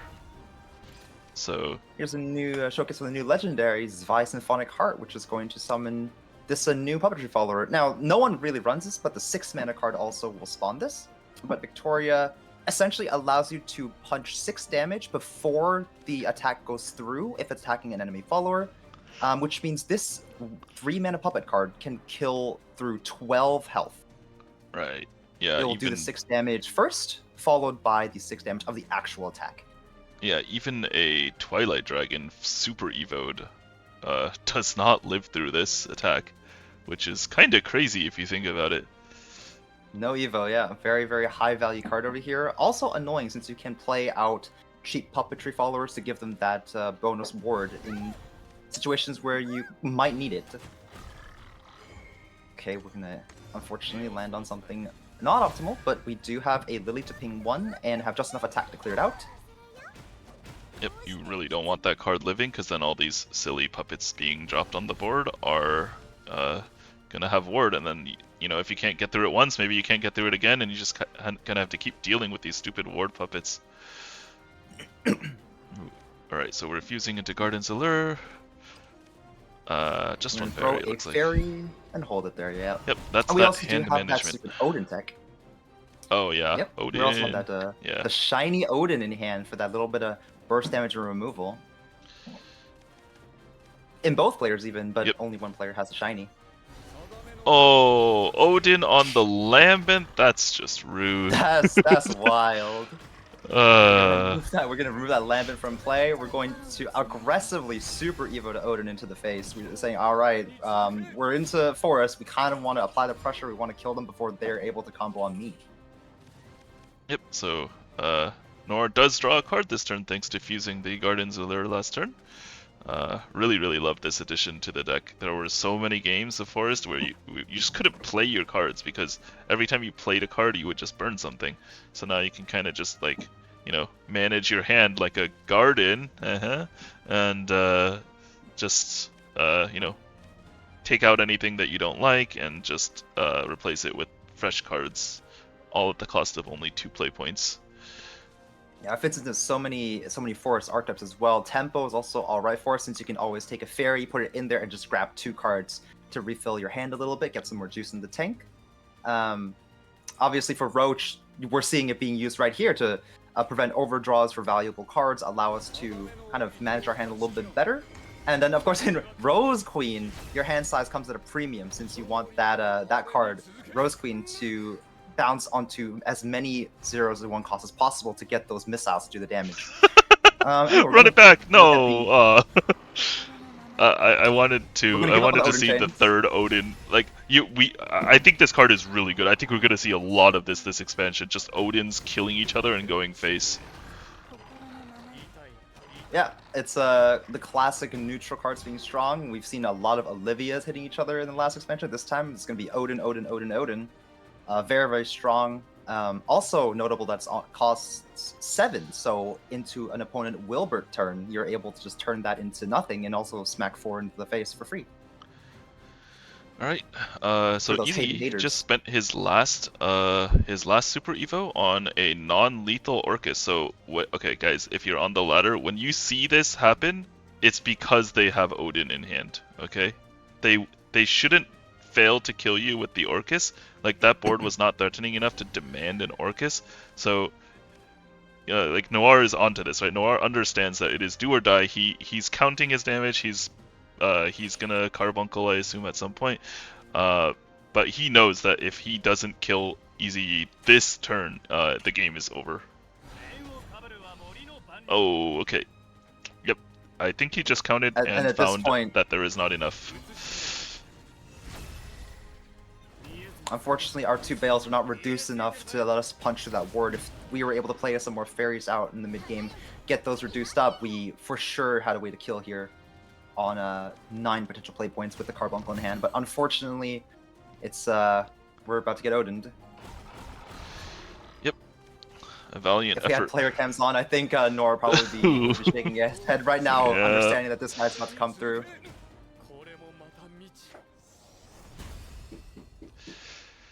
Odin just turned that that puppet hand, which normally would have been completely incapable of doing anything until turn 10, into a early kill on Roach, and that makes all the difference. Yep, so with that, the end of the second set, that's going to be the end of Nor as a player, and also as me as a caster. Again, it was a great honor to be here at the, kind of like as a guest caster for the Super League. Thank you very much for the opportunity, and I'm actually going to be swapping out with Noire, who was just, we saw a lot of high-level forest play, high-level forest play. We're bricking ourselves, but Yeah. it is what it is. That's going to be it for me, and I hope everyone enjoys the remainder of the tournament. Whenever Nora's ready, I'll swap out. Alrighty. Let's get Noire in here.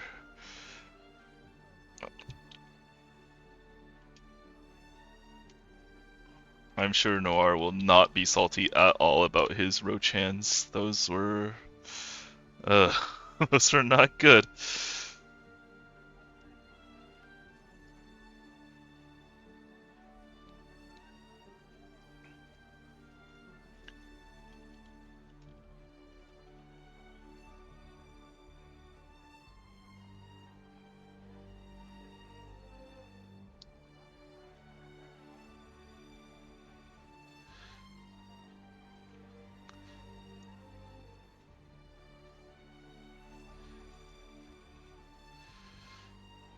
Alright, yeah, we have to bring Noire in. We have to get his webcam.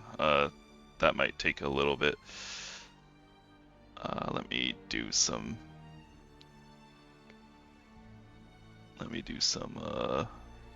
management while I'm at it. Let's see, we've got Omega. Oh, hi Noire. Hey, Jay-Z. What's up? How were those forest straws, huh? I mean, I think they weren't that bad. It's just like I brain like super hard in the first game, and then it kind of like it just like stuck with me for the rest. Like obviously I misclicked the bail, and then I got stuck in the screen, and then I couldn't play my second staff after that. So that was like really bad. Like floating 4 play points on turn 8 was pretty bad. Yeah, I think you had that one if you actually I'm played pretty it out. sure. Yeah. I was fairly certain I should have won that game, and then had I won that, like most likely with my artifact list, I beat Sword. Right. But, yeah, that looked gross. Yeah. But yeah, and then the rune game I think I also should have won, but I brain like the setup on like the turn he played like the Kuon Super Evo. Yeah, I think there was definitely a setup there, like second staff something plus Lily, and then that way I'd be able to fit in the triple roach more easily on the next turn, and then I think that would have been it. Um, yeah, and then I'm pretty sure I should have won the puppet game too. Yeah, I maybe. I'm not sure if I had lethal on the turn he played Orcus. I might have, but I wasn't sure. I feel like I should have had it, but Mhm. like 75-second turns when it's not ladder actually hits so different. I thought I got used to it a bit, and I did, but when it's not ladder, it hits different all over again. It's like you have to like readjust again because I'm already playing slower than I am on ladder, but then I have to like not play that slow. Right, And yeah. then like all of these like second glades that I'm playing are all because I just have like 10 seconds left and I can't do anything else, which is kind of unfortunate. Mhm. But yeah. Let's get your webcam set up. You got that ready, or? Oh, yes. I believe it's plugged in. Okay, let me just double check something real quick.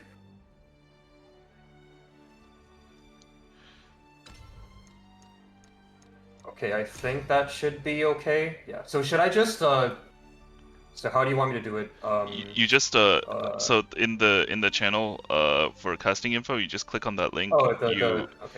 You have to click some buttons that I know are a little bit spooky. Just let it use your webcam, and then Okay. when you get in, you just that. I take care of the rest. Yeah, sorry everybody who's watching. This is completely new technology for us. This is the first time we're doing this. We have to teach the players how to read and use websites. So, okay. Okay, there we go. Okay. Is that hello JC. Oh, there you are. Okay, cool. So then I just copy this link and I. Yeah. Yeah, for some reason I thought like it would be like a brief break or something. I was like I know on schedule there isn't, but I'm just so used to it working that way for SVO. That's my bad. Yeah, it's fine. Okay, hang on. Now I need to figure out why there is an echo. Okay, say stuff again. Oh. Okay. Don't mute yourself. Okay, so how about now? Should Okay. I mute myself on the I video already thing? muted you. Yeah. Oh, okay. You're good. Okay. I believe that actually makes us ready. Sorry for the delay. Okay. Anyways, so we have for you Omega versus Ezye. This is That's a banger matchup. Oh my god, they both brought dragon. Okay, so Omega is the dragon specialist, right? This guy loves dragon. He always brings it. That's right. Do you think Ezye brought dragon specifically because he was playing against Omega? Is there a chance of Yes, that? 100%, 100%. He's absolutely just trolling him, right? Yeah, that's Yeah, gotta be yeah. it. Okay, that's beautiful. So yeah, let's have a look at this list real quick. Do you want me to screen share on Discord? That. Oh wait. Okay, now I see the thing. Okay. Yeah, you can screen share for now. I'm gonna. I didn't see the. Watch a private match. Yeah. Oh god. Okay, so yeah, this is a Fenny Prismatic Phoenix list. Okay, This okay. card halves the cost of all the cards in your deck. So if you play this, then suddenly Genesis Dragon costs 5, and if you draw 2 Genesis Dragons, they're literally just dead. So that's pretty neat. And yeah, the rest of the deck is just built to support that. This particular version looks a little high rolly to me, which is certainly a thing that I believe Omega just is into. If the deck doesn't work, he can just shake it off and not worry too much about it. Oh, he doesn't play Blazing Breath at all. Yeah, Omega knew, yeah. he does That's not have much confident. in the way of early game. This sword list is a Wow. sword list. I swear to God, they're all the same. I guess we got one band of battle princesses. Neat. Yeah, I mean, they basically play the same. They just have more like value cards than before. Oh yeah, Omega's has Ironcrown Majesty as well, which is not something you see all the time. Oh You yeah, can, still in yeah, here. like really win out in like potential boardlock situations, but we only have one Luminous Magus, so it's not going to be super common. And the other side on Ezye, we have Sword and Dragon anyway, so the boardlocks I don't think are going to be too relevant in this matchup. But that is something that Ironcrown Majesty would usually be useful for.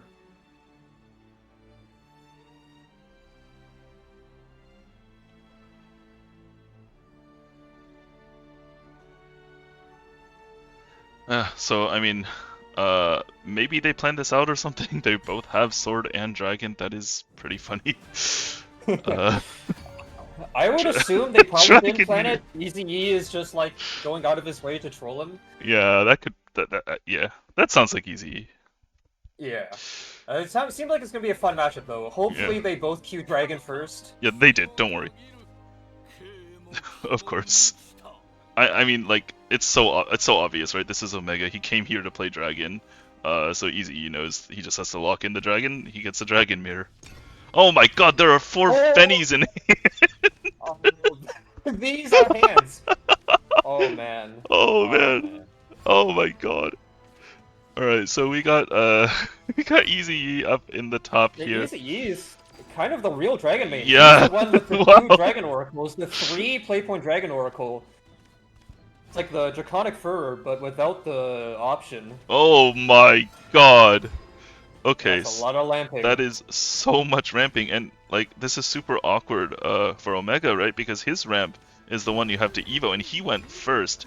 So it's turn 5. He still can't actually get the ramp, and he's gonna lose it here to Easy's own ramp card. Yeah, I guess he kind of felt like he had to play it out just to have something out of his hand, because at some point, I guess he feels like he's gonna draw some cards, or he's like, probably not gonna Evo both. But now he is gonna Evo the first one, probably trade off into the 5-2. We are pretty behind in terms of ramp. Already Faye It's turn. coming down It's on, turn what is it, like 5, dude. 5, right? Turn Like 5? what Oh, the God. heck? Oh, that is so disturbing. Yeah, no Fenny in response. The going first player cannot play the same card against the player who went second. That is really tough.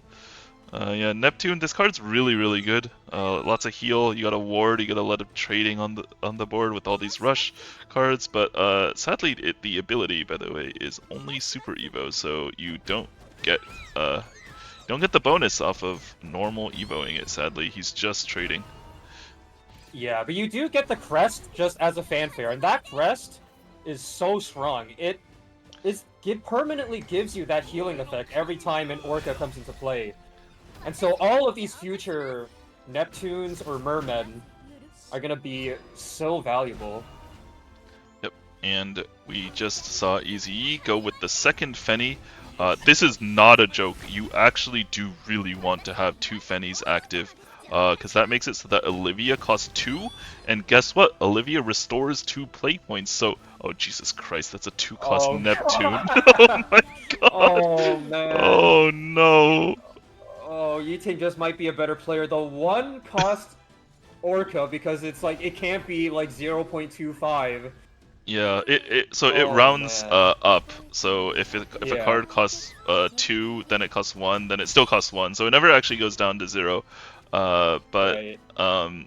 Yeah, this card is really spicy, by the way, in this deck, because you play it for 1, and then it draws another one, and so you just get to keep playing like these stupid 2/2 rushes for 1 play point over and over again.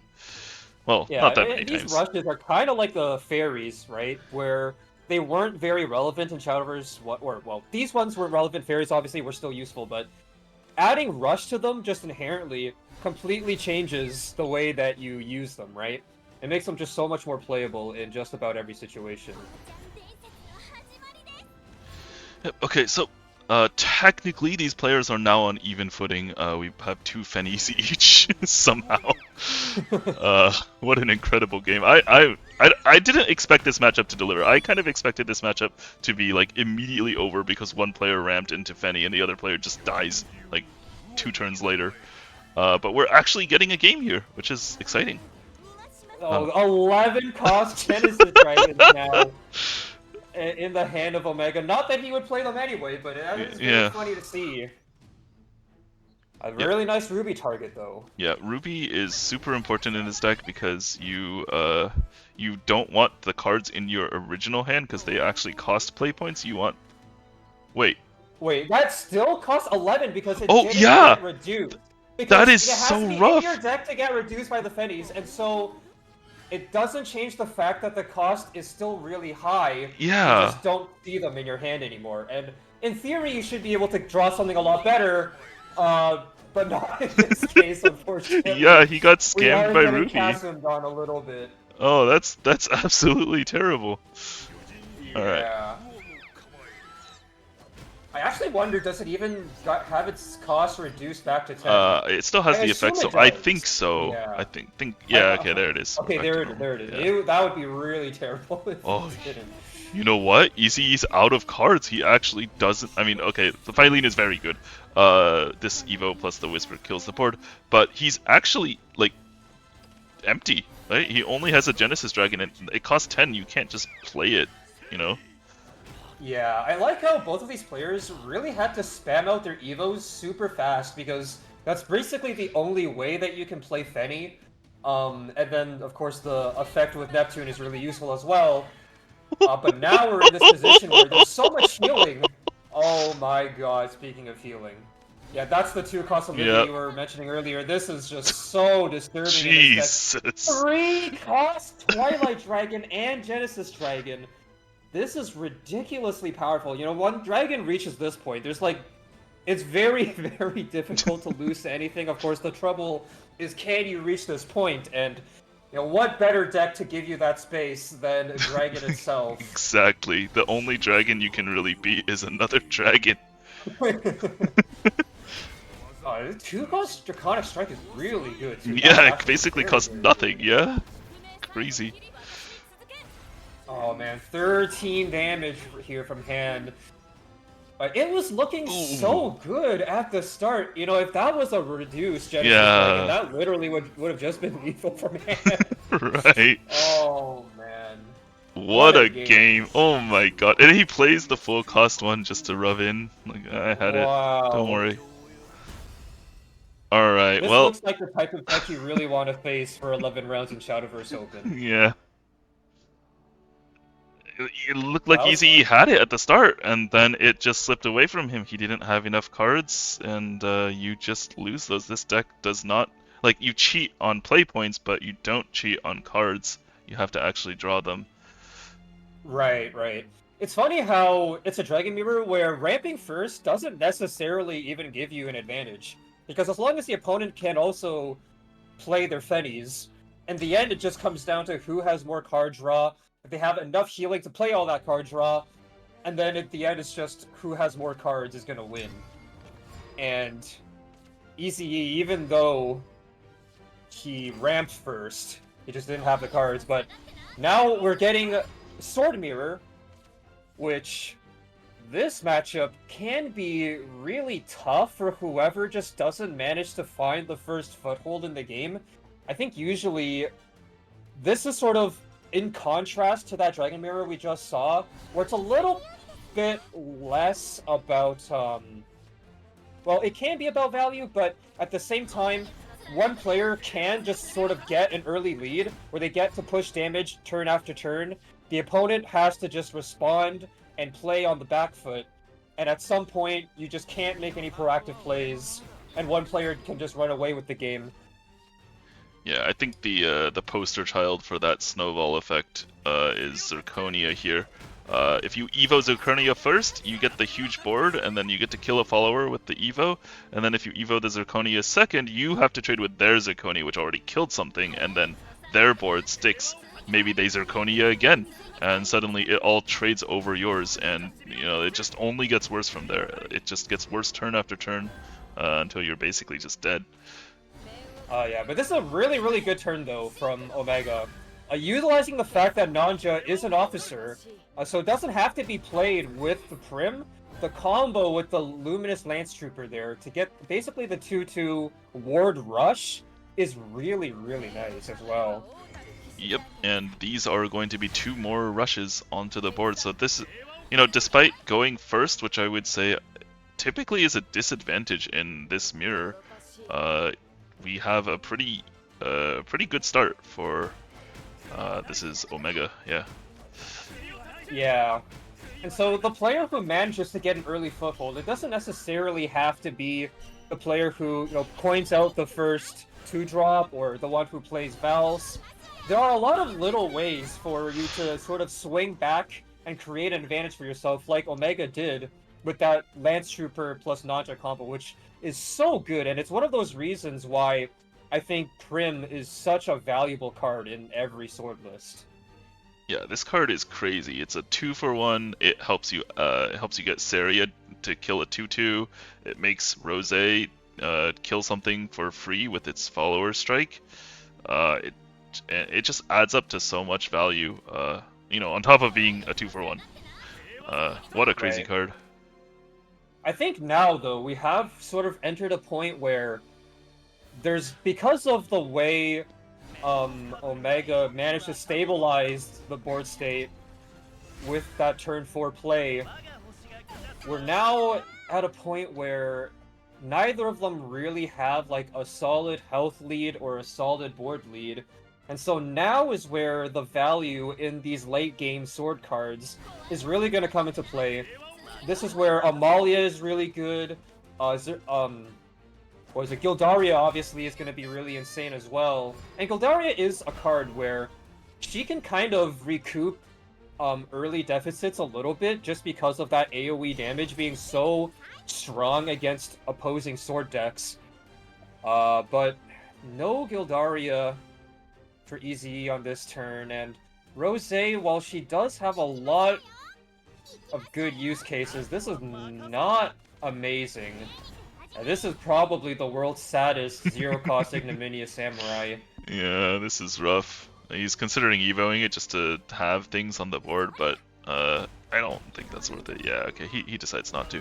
But yeah, it's important that Ezye has all of his face damage here, and not his value. While here Omega is sitting on Geno, Vals. Like this is so much board clear and value on his side. Neither player has Amalia though, so that is I think the first player who draws it is probably pretty far ahead.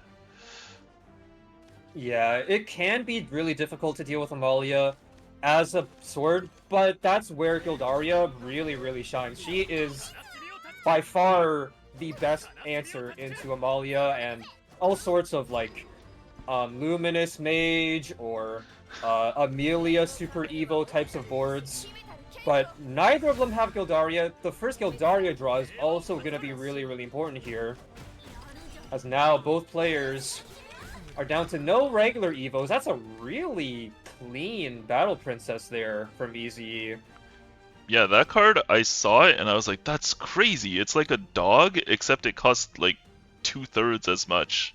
You know, like you can't ever get the value where the dog sticks around, but it's like in terms of damage, it's the same exact thing. Oh, are we gonna see it? Are we gonna see the Geno Super Evolved Knight? I can hear Kuri salivating in the background. Okay, no. Yeah, I think wise choice to hold off on the Super Evo on that turn, but that's Yeah. a pretty good Odin. And then we've got double Albert and a Ravening Tentacle.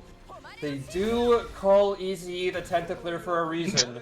Is Although I that don't what know we if call he's gonna him? get to use it this game because these Alberts are probably just gonna take the game, surely.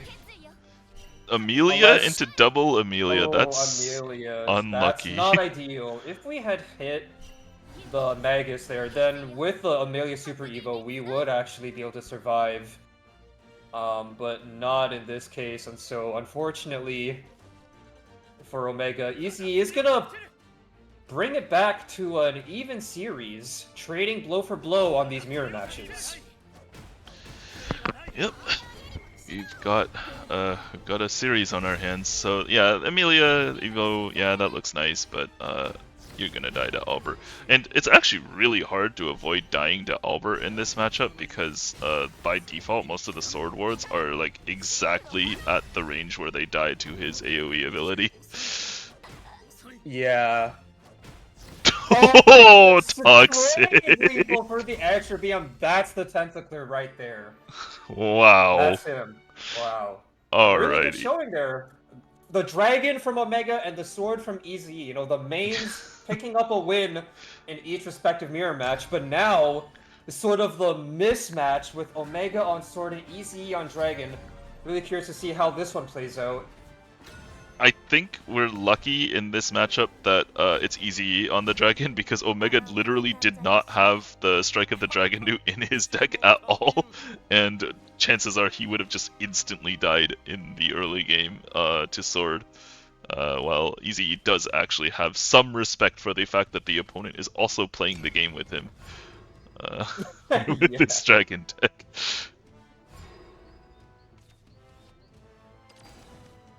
Alright. Solid keep there, I think. Beautiful from hand. Ezye. Yeah.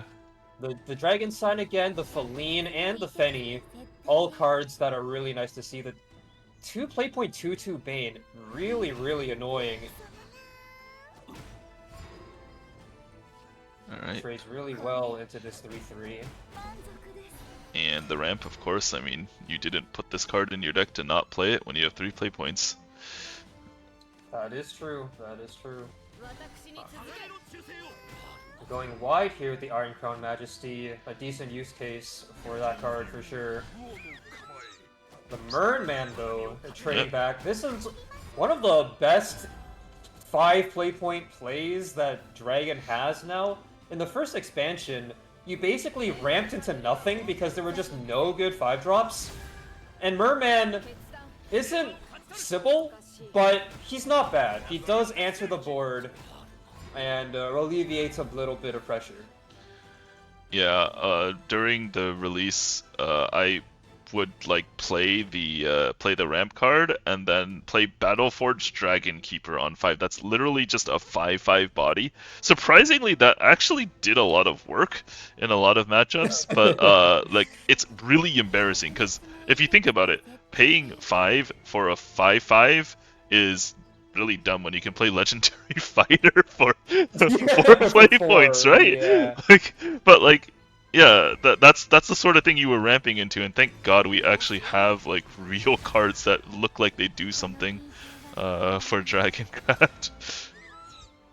Easy emoting there after dropping the Feline. Maybe thought that he was going to get the spell, but you only get it in Overflow, and he was not in Overflow. But he did play the ramp afterwards, and so he basically just lost the card for fun there. Yeah, not a great play. The Evo face, I like it a lot from Omega. This is going to put on a lot of pressure. We do have Albert in hand. We have Amelia. We have Amalia. A lot of different plays that we can go for here. We're looking like we should be able to consistently put out strong boards turn after turn here. Man, it really makes a difference that this card requires a Super Evo for the 2 extra Mega Lorcas, because Dragon, like, you would think 7 play points, oh yeah, I have Super Evos on this turn. Dragon often doesn't, and it matters so much in making this card, you know, not feel like an absolute gut punch when your opponent drops it on turn 6. Yeah, that's for sure, and because of not having Super Evos for your first Neptune a lot of the time, you end up having to use your last normal Evo on Neptune, and then you have to Super Evo the Fenny, which is just like the opposite of what you'd like to be doing. And that's kind of just like a way that Sword, or Dragon rather, is inherently a little bit nerfed by the Super Evo mechanic being tied to turns. Yeah, I mean, personally, I'm a dragon hater. I don't understand the people who love this. So I'm happy to see that like Yeah. they have these like subtle little ways Understandable. of making it so that dragon is not the most obnoxious thing in the world to play against. Which I really appreciate the little design choices that add up to that. But I'm sure right now, Omega or this is Omega, right? No, Ezye. Sorry, they're both playing the same decks. I'm sure that Ezye is not pleased with how the little things added up in this game. Yeah, a really good usage of the Nanja again there from Tejjy. We've seen him use the Nanja in really, really clever and effective ways in 2 games now. With the turn 4 in the Sword Mirror, and now once again saving it until after he plays Amelia, so that with the Super Evo, it ends up being the Ward with Bane and the Barrier, which is super, super strong. And it sets up really well into what could have been a Fetty turn for Ezye, but of course you can't really play the Fetty when the only thing you can trade into is that barriered up Ward and to leave the 7/7 up. And so now it is going to be possible for Ezye to finally play Fetty, but it's a turn later than he would have liked. Yeah, and every turn you don't get to play it, it just kind of, you draw another card that isn't half cost. Although, luckily enough, he drew Phylene that turn. Phylene cost 2 anyways, so no big deal. Yeah, but our health is now getting really, really low for Ezye. He's already played like 2 or 3 Orca generating cards. Yeah, he's already played 3 actually, 1 Merman and 2 Neptunes. And so even though he does have 1 more Merman in hand, the amount of healing that he's gonna have over the next several turns is quite low. Yeah. And last turn we saw him respect the possibility of Albert from hand. With the followers on the board, that would have definitely been lethal. So he had to use his last Super Evo on Phylene, clearing a board that really wasn't that impressive. But because of all the early damage, he was low enough that Albert would have killed. And, good choice. There was in fact an Albert in hand. So we get to see the game go a little bit longer, but unless he top decks something real good, it's done. It's gotta be just Twilight Dragon, right? Oh, Burnite doesn't quite is do not it. good enough, yeah. Yeah, the barriers on these wards is just so annoying, but the Merman is gonna get rid of a couple of these. One trade there with the Fenny. Okay, he's alive. We do survive. We do survive. Pretty good turn there from Ezye. That worked out very nicely. Well, let's see. What do we got over here? So Albert's probably not that great of a play here. Gildaria is not active. We're at 17 out of 20. So next turn probably will be active, but I think this turn he has to Amalia or something. Yeah, Amalia looks really great here. Yeah, and this is sort of, I guess, like, about the rally for Gildaria. Rally, we're used to Rally being sort of like a quest in Shadowverse 1, where it's something that you're building your whole deck around stacking up as fast as possible. But in this deck, with Gildaria being the only Rally payoff, and it being so far away, sometimes you end up not really needing to build your deck around the Rally quite as much, because either, like, your first Gildaria, if you need to play it, it's going to be way before you have 20 anyway, and then your next Gildaria is going to be after Amalia, and so that's always going to be enough regardless, and so it's kind of an interesting dynamic there, but really important Olivia there from Ezye, and again, coming back into this game, there's no cards in hand again, but these top decks have been really, really insane. You simply don't need to have good cards in your hand if you can draw the best card in your deck every turn. Yeah, that is Shadowverse. Yeah, well, Gildaria is nuts. Look at that board clear. All for no evos. Yeah. What a card. Really, really awesome card, Gildaria. And then the tempo filled out. Twilight Ooh. off the Wow! top! No Okay, way! the draw- Golden Oh, Note 2! the My Golden Note God. Melody! We're Oh. going to the casino, boys! Oh my god! Another Twilight! I actually don't think Dude. Tejjy can win this game anymore. That's nuts! Oh god. Yo, Oh, that is so disturbing. We can't Olivia clear the costing 9-9. 7? What a bad card. How about my That- Olivia that costs 4? Gotta be kidding me, man. Dude, what a This turnaround. Ezye guy. I can't believe it. Well, I can because it's Ezye, but at the same time, I also really would like to say that I can't believe it. Oh man. I mean, the second Fenny isn't even bad here either. Yeah. Oh, I don't know if I would have actually played that Twilight Dragon. Yeah, it's probably a fine. little extra, but at the same time, he couldn't clear the 9-9 last turn. Yeah, that's true. So he really probably can't do anything about two of them here. And then sad Albert. Yeah, this is a. Yeah, Yeah, it just goes face. There's As we nothing pass else away. to do. Yeah, Oh man. it's I over. don't get this easy. Dude, can he guy, stop man. top decking his draw twos, man? What is this? He. Oh, he's is really just rubbing it in right now. Oh my god. Look at me, I have he might 15 max be play just points. The goat of Shadowverse Worlds Beyond. Holy. And with an insane back-to-back-to-back, I think, top decks in a questionable situation, Ezye wins the lopsided main matchup, takes it 2-1 over Omega. That was a really, really close set. But I really liked how that played out, with both of them winning their respective mirrors Yeah. with their mains, and then once it came down to game 3, it was looking really good for Omega. I think he had some really heads-up plays. I loved the setup with the Prim into saving the Nanja, and then Amelia Super Evo the next turn to make it impossible to play Fenny. That was a really good play, I think.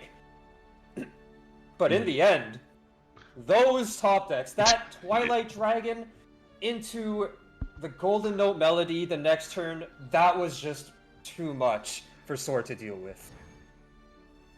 Yep. Okay, so with Tejjy coming in versus Omega, this is a spicy matchup, by the way. I am actually going to be leaving the casting channel, so let's see. We need to bring Ezye in here so you guys can talk about your match or what ridiculous thing just happened on stream. And I am going to be temporarily retiring. Let's see. Ezye, get in here. Okay, so first we had Noire not reading, and now we have Ezye not reading. I'm sure Ezye has figured out how all the technology works. Yeah. I guess like when you're sort of in the moment when you're playing and then have to immediately hop into like a different thing right after, it's like Yeah, I can see how that like would not be. really what's on your mind. Yeah, I can see how that would be confusing. Alright, so we've brought in Ezye. Do you understand how to get the webcam working? Yeah, 1 second, I need to actually join the thing. I believe we need to boost Ezye's volume. Oh yeah, I think the video lowered your system input volume Oh again. my fuck, again? 1 second. Yeah, I think if you I did go know into how your to- system settings, it'll be... Okay, yeah, give me a second. It lowers, it like cuts my... Oh yeah, mic it did it for me as well. Okay, you might have to lower me as well because it... You might have to, yeah, you might have to lower me Oh, as well yeah. because I just increased my input volume again as well. Okay.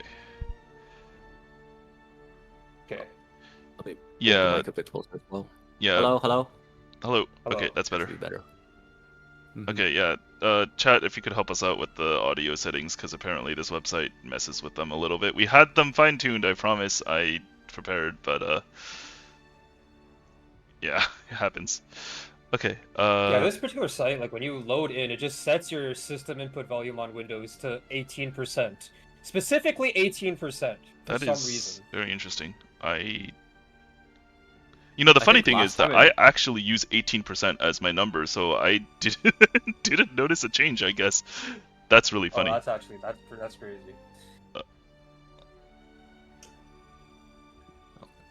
Cool. I think I'm set up. Very cool. There we have Yeah, that Ezye. I will make sure that nobody thinks he's me. That would be weird.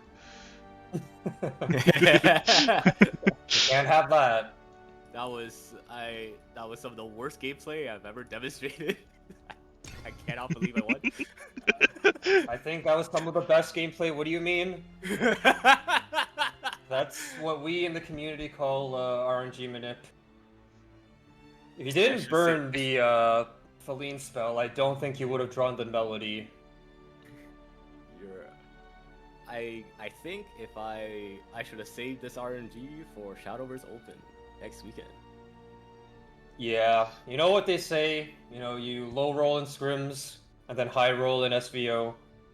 But these are not scrims technically, so who knows how this is going to affect the manipulation, but we are looking at Omega versus Tejjy now. Omega still queuing up the dragon and sort of now we're finally going to see some Havencraft today on the side of Tejjy. This is the infamous Ward Haven, of course.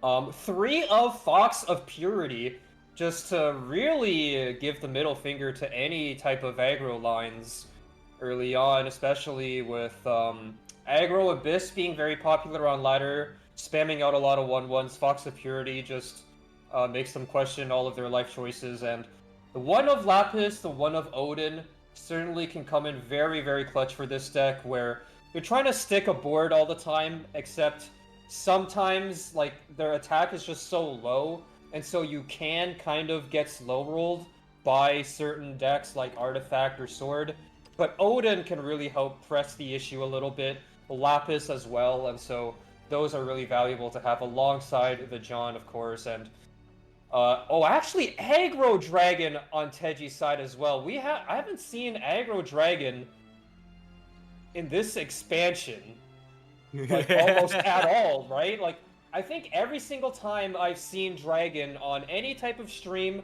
or on ladder myself, it's always been a hard ramp with Fenny. But first game, Aggro Dragon versus Sword, and Aggro Dragon is going first, but this is a really, really tough matchup. Probably one of the toughest for Aggro Dragon. There is also some interesting deck decisions from Tejjy. For one, we know Tejjy has an Odin, but there's no Odin in the Dragon list. Oh, I didn't even notice that. Yeah, so I'm looking through the list. The Tejjy list is kind of interesting. I'm not sure if I like not seeing the some of like the older cards, but anyways, I also need to get in the match because I forgot we're doing that. Oh.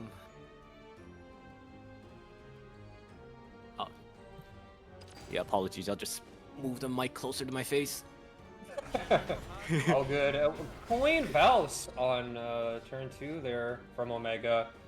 Gonna make his curve a little bit easier to play with. The Luminous Lance Trooper, of course, not doing a whole lot into that 2-2.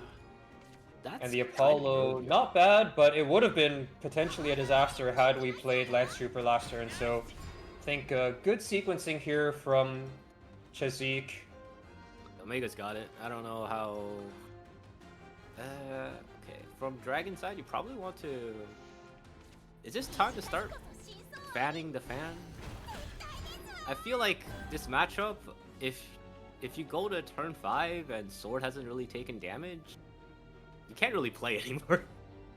Yeah, it's definitely true, but at the same time, well, as an Artifact player, I always like to set up a 3-attack follower into the Zirconia turn, because you can Gamma after that, but there is no Gamma in this deck. We instead have a Little Dragon Nanny, not quite as good against the Zirconia. Really just no good plays here. The only choice is, of course, going to be the Fledgling Dragon Slayer. Definitely better than the equivalent card in Shadowverse 1. I believe it was like like a 5 or a 6 cost or something like that. So it is like a slight power creep, but not that strong here. Certainly not against the likes of the turn 4 Zirconia. There's like a really funny play here going to the turn 5, where if you just Luminous Iron Crown buff, clear the 4-2 and go face. And then go evil face, yeah. I think Omega that's doesn't know exactly... this, but Tejjy can't do anything about this. Ah. Man, I really would have liked that line, to be honest.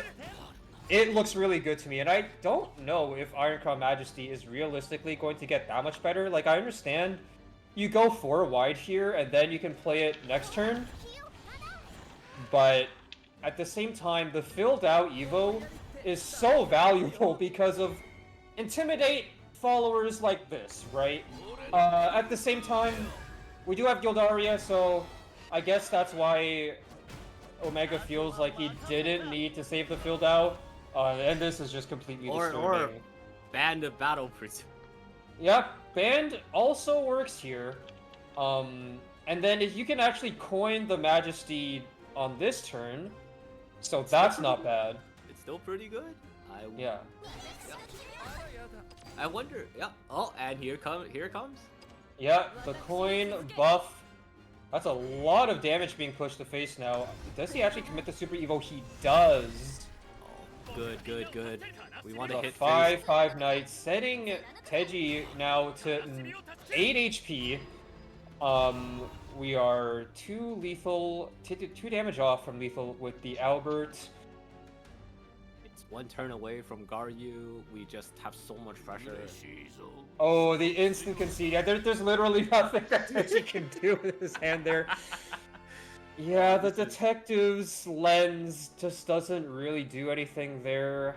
It is, you know, a free half a card that you get from the 3 play.33s, but, you know, it doesn't do anything in the Sword match. That was kind of a throwaway game, though. We really expect to have basically a 0% win rate there, especially when Sword gets to have the first Evo turn with the Zirconia.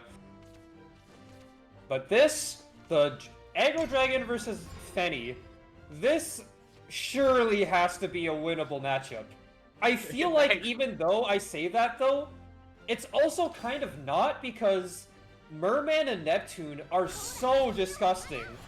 And Feline also does a lot of work against these Intimidate followers. Okay. Oh, speaking of Neptune. Can't wait until we slam this. I actually kind of like the coin. Yeah, the coin nanny. I'm not. I guess we could gonna move, but if I feel like if you're gonna coin nanny, you just commit to Pyro One Blade of Fire Drake. Your opponent's cards are about as fake as possible, and I think if you're Omega, you might just go to no melody here. Feline's really valuable later, and we kind of don't have cards to play for the next 2 turns. Yeah, he is gonna go with the Feline first, though. I think it does make sense, even though it doesn't feel amazing. Because this is a matchup where you sort of have to play, you know, your slower cards first, and especially you can't really go for ideal value. You have to just have something on the board. It is gonna force out the engage plus the trade, but Tejjy is gonna be able to engage again and develop the fan. Still push 2 damage. Honestly, I wonder if trading was really necessary, but okay. Well, I mean, for Tejjy, he actually, like, the Feline evolve is quite annoying for the deck. Right, yeah. But you know, as we see with Omega's hand, this is looking a little disastrous. That Pyro Blade is about to do some real work. So far, it's already gotten in a value trade on a 1/1, another 1 damage, and we're about to get another. What an amazing 1-drop. Yeah, really good coin nanny there. And this is the problem when we don't have Blazing Breath in the deck, which I believe Omega was the one who didn't have it. It's just impossible to deal with these early Intimidate followers. And of course we didn't have ramp, and so we don't even get the White Frost Whisper from Feline either. Oh, it's a Yeah, disaster. the game is pretty impossible. Just click the fan. Evil face. It's over. Turn off the cameras. Yeah, I wonder what else he's going to do on this turn, though. If he plays the engage, then he doesn't actually get to play anything else. I wonder if he's he was thinking about the tempo Swords Out Trencher there. But like, the tempo trencher isn't even good into Feline. Like, Feline Yeah. is great. So it's just like, Yeah, I do agree with just playing the... engaging the fan here. Just send Evil Face, just set him to 2, what is he gonna do about it, right? yeah, He's like, only at 6 play points, he still can't even play the Neptune. You're certainly never losing from this spot. no Neptune, no hope. We're about to see. He's dead on board. We don't even need to see the Forte. Oh, and the BM coming in, plus the Oh. Forte for more Put mental the blade damage. on the no blade on the Forte. Boo. Good forward thinking there from Tejjy to go for the more mental damage line. But now we're going into game 3, and it's a real banger of a matchup. Wardhaven against Fenny Ramp Dragon. Now I don't have any personal experience with either of these decks, but I feel like it should be really like borderline impossible for Wardhaven to win. Is that true? Yeah, I mean, Wardhaven's playing a very fair game of playing on curve units, and our Ramp Dragon player is playing an extremely unfair game of I'm going to play 20 play points worth of cards in one turn. Speaking of, Oh, now that's a much better opener for Omega than last game. he has You cards. stack the bad draws with the bad matchup, and then the winnable matchup, you hit Dragon Sign, Fenny, Olivia, with Feline potentially as well to fill in your curve, but we are going to hold the coin so that we can coin Dragon Sign perhaps here, unless we want to save it again for...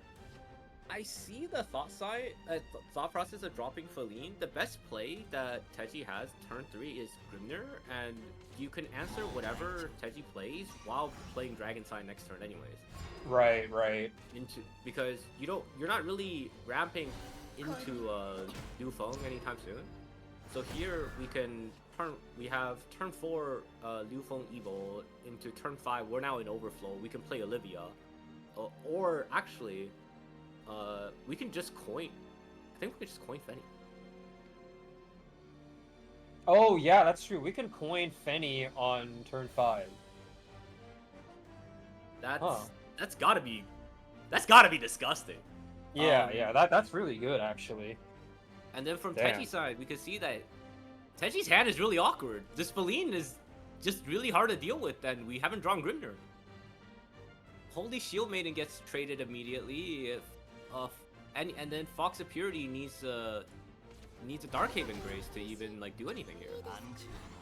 And as we see, Boy, that is the world's saddest Holy Shield Maiden there. So here Going we to get traded off there, presumably by the Feline. Yeah. Get our Liu Feng. We evolve the Liu Feng. Fenny gets a free hit. You can't even Salapha this away easily. Yeah, this is just such a strong setup for Dragon. Really good sequencing of these turns into the Liu Fang Evo, and now the coin Fenny looming on turn 5, with a lot of really good immediate follow-up after that. So it's really difficult, I think, for Tejjy to have any answer back in this game. Immaculate Adjudicator, this is not a card that you see every day. The 5.44 with the fanfare banish a follower. Honestly, a pretty good card.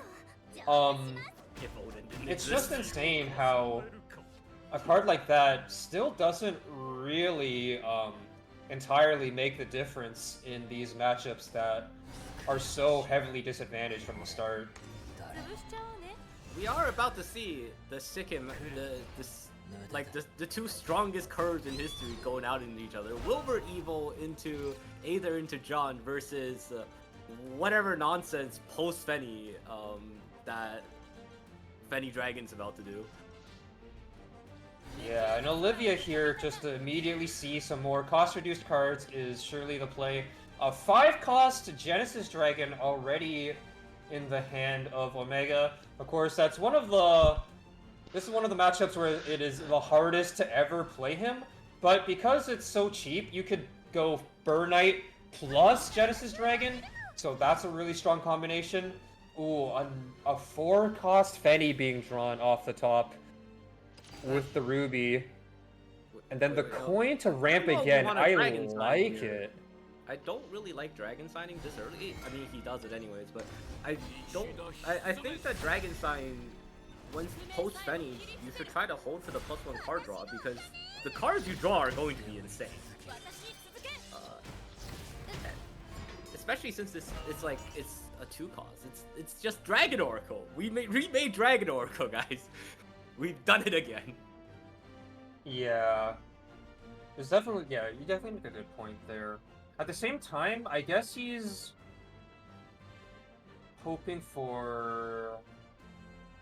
Yeah, I'm actually not sure what we have that is specifically 10 play points. Because it's not like we can play Fenny and then Olivia right after on the same turn. I think you can do Olivia into Genesis. Like Olivia into Fenny, but that's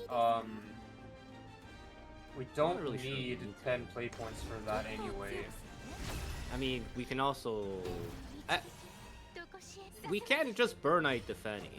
It's not the worst. It's also not that great here, but it is not the worst. Oh, another Genesis Dragon. So in terms of damage, we are certainly set for Omega. I wonder if he just discards a Neptune here. Yeah, Neptune is really low value in this matchup, so that definitely makes sense as the discard. Grimnir being drawn from the Bellringer. Tejjy doesn't have the crest for Grimnir yet, but the size of the followers from Rand Dragon are so big that it's kind of unlikely for Grimnir to merely make much of a difference. And the double trade into Genesis Dragon, that is the Burn Knight Genesis combo we mentioned earlier. That is so ridiculously strong. And yeah, it's just going to be a forced Unholy Vessel from Tejjy into a couple more wards, perhaps a double Bellringer, or one Bellringer. We can only play one Bellringer. No. We're at 8 players. We're at 8. We're playing a fair and honest game of turn 8, where Dragon... It has been playing 25 play points worth of cards. Yeah, oh man. Oh, that's rough. Well, if Chazik draws, if Omega draws anything here, Draconic Strike doesn't quite clear the 2-5, but we can just Olivia. Just draw more cards! Like, oh my god, I had a golden note. Oh man. Nah. I think we do not have pretty disturbing.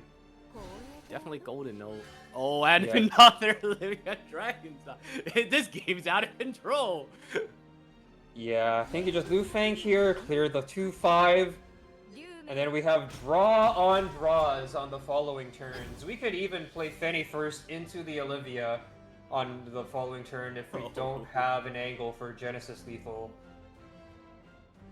This looks so bad for Tejjy. If I'm Mordhaven, I am depressed. I don't know. This is... Yeah, this is just such an unwinnable matchup, I think. Like, even without the Genesis, we're getting burned by Burn Knight every single turn.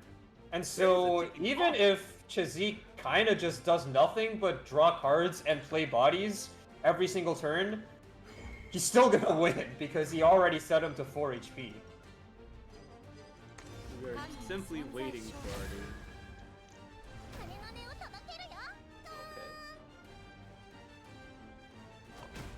Okay. We still have a full clear with Divine Guard, so that's not too bad.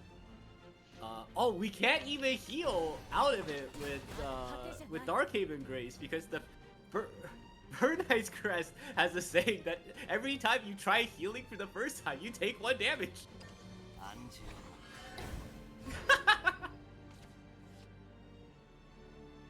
jeez. I too love two play point before the draw too. This is basically Amelia, but better. But a lot better, yeah, that's for sure. I wish Well, my Amelia drew 2 and healed me 2, but cost 2 play points. yeah, I really feel like playing Fenny first was better on that turn, but I guess we can still do some kind of clear here with the Draconic Strike. It doesn't quite full clear with the Merman, but you don't have to. We are in the kind of position where, and this is a very common scenario to be in against Wordhaven, where sometimes you can't full clear, but you honestly don't need to. Oh, we actually do have the full. We can full clear anyway. To be honest, like, I don't think it's really necessary. These cards didn't really do anything, and we set up the second Fenny before Olivia. We actually just had so much more gas, and I don't really like this setup right now because our next turn, our best play is Merman Genesis. Like, I know we're threatening all the time, but like, yeah. Here's a Sarissa John. The game is still going. Yeah, like if Tejjy has like the 1 play point spell to combine with Aether or something like that, that could have been like a nice turn for him. But I guess he doesn't know that Omega's hand just doesn't contain any more Burnites or Twilight Drake. And so he does not commit the Aether that he has in hand. But now we're about to see the power of Call of the Mega Lorca. Yeah, it just cycles through all of your Orcas, and this is really nice because it just gets them out of your deck. You can't top deck them anymore. That's actually a super nice thing about the card. Okay, we're now actually in a really losable spot now, I think, because we used our resources kind of haphazardly on the previous turn, and now we have these 2 Fennies that are never going to get played. Our opponent's at 2 HP, but That's a lot more HP than we can deal with. Also, Salefa does heal 3 DO1, so our opponent actually has some health. Yeah, Salefa's an option, but Aether is really flavorful here. No, I don't. You could also go like Leah. John is an option. Well, I think if we were going to John, we should have Bellringer. Yeah, I'm surprised we didn't play the Bellringer. I guess maybe he was thinking about engaging with the Darkhaven, and then he realized that it doesn't actually heal him anyway because the Burn Knight pings him for healing. Yeah, that's a little awkward. But at the same time, I don't think this is losing. Oh, Feline, but there's no evil points. We can't deal the 1 damage to... Oh, man. We're in trouble. We can use Genesis to trade, and then that clears the John, but we're gonna die to the Sarissa. The Sarissa's gonna get buffed again. More Darkhaven damage incoming. And then another John off the top, but I mean, loaded was lethal anyway. Wow, we threw this game. We really managed to lose this game, huh? That's kind of impressive, to be quite honest. Yeah, anyone that put points on Omega winning this, I'm sorry. You guys, you're suing for money back. I don't know. What is this? Man, 1 HP and a dream. Tejjy making the comeback of a lifetime there. I think we all counted him out of this game with the way it started for Omega. But he hung on with slivers of HP, being able to ward up turn after turn, and eventually Omega ran out of board clears, and the John boards were just too strong. Yeah, Eventually, just one slap to the face with Sarissa is all it takes. I feel like, yeah, there was a bit of that. We did draw a lot of Fennies. I think we should have also slammed another Fenny. I feel like we overcommitted on that one turn. Right, yeah, I agree for sure. That one turn where we had like Fenny and Olivia, we overcommitted our resources. We weren't in any threat, so we should have tried to like set up for like a stronger play later. But you know, that happens. Sometimes the unthinkable happens. Sometimes that's Shadowverse. That is certainly Shadowverse, but it is good to get the questionable plays out now before Shadowverse Open, where it really matters. That is. And at the same time, Omega didn't hit any more card draw, even though we did have some at the start. It did kind of fizzle out a little bit. We drew a lot of Mermen, and the Mermen are not great in the matchup. So maybe it was a little rough anyway, but at the same time, he was at 1 HP, so it's tough to say. But, you know, well played to Tejjy for sure. All right, I think you're up next. Good luck. Hopefully your games Yep. don't go as bad as. Yeah, as the CEO of Throwing Games, it is now my turn to take the stand. There's no way Forrest loses 6 times, right? Who am I even facing? Okay, I'm facing Code, alright. Alright, I'll see you later, Ezye. It was great casting with you. Likewise. And Alright. I will also see chat later, because I think next up is Kuri and Tejjy casting.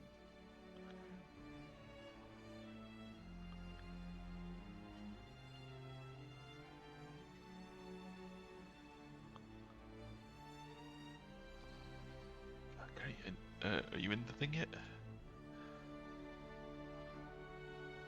What? Oh, it's the same link as always. It's in the channel.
Alright, Sorry everybody, minor production hiccup. Yeah. Tejjy, why don't you talk us through some of these decks that we've got? Hello. All right, let's take a look. Okay, this is our first Abyss craft, right? I think it is. Yeah. Let's take a look into confirmation here. All right, what do we got going on here? This looks pretty aggressive to me. The curve pretty much stops at 5, and then we got a couple copies of Olivia and Odin at the top just in case it goes that long. But yeah, this is Go Face Abysscraft. Pretty much just old Bloodcraft, right? And then let's see, Forestcraft. We've got this looks like Roach. Yeah, I see 3 killer Rhinoceroach. So you know, there's going to be doing the Roach thing that we saw previously. And up against him, we have Noire, who is playing also Roach. We got a couple of differences in his Roach list, but he's playing the Roach and the Artifact Portal. So, right off the bat, I don't know how well Abysscraft is going to do into Portalcraft. That seems like a tough matchup in my book. But maybe we'll be surprised. Maybe he'll just draw enough face damage that it won't matter. That's always a possibility. You know, they do have the healing artifact, but that doesn't always get you all the way there. And so, you know, maybe that'll work. It might go a little better into Forestcraft. You know, you don't have quite as much healing in the Forestcraft, so that face damage that Abysscraft is really good at is going to start to add up for sure. It's really going to be a race between those decks, I think. Forestcraft is going to be trying to set up lethal. The problem is Abysscraft does a lot of self-face damage, which really, really helps Roach out. So that matchup could be very swingy. Where we'll see what happens. Very Looks decent like amount of Kuri is heals, here. though. Hello, hello. All right. So, yeah, what were you saying? You saying Forest has a decent amount of heals? No, Aggro Abyss. I'm assuming it was Aggro Abyss because I didn't have Oh, yeah. time to look at the list yet. Yeah, I guess the When you bats. use Yeah, actually that's heals quite a true. lot. That's true. That's something. I mean, again, a lot of these cards that were like kind of whatever in Shadow vs. One, like the bats and the fairies and the skeletons, whatever. They've tried to do something. Well, maybe not skeleton, but some of these cards they've tried to do something to make them a little better. And yeah, definitely the bats can really bail you out if you get yourself into a bad position health wise. You can get some serious burst healing, especially if you like a Super Evo bat and you just like are healing 4 and hitting face for a bunch. That's pretty crazy. Abysscraft also has a pretty crazy interaction that the first time I saw it, I was like, "What? You could do that?" Which is that if you can see that Coda's only playing one copy of the Reaper's Death Slash, but if you use Reaper's Death Slash on a Super Evolved follower, and I'm sure everyone in the chat probably already knows this, but it doesn't actually kill the Super Evolved follower, like on your own turn. Which, in my humble opinion, I think it should.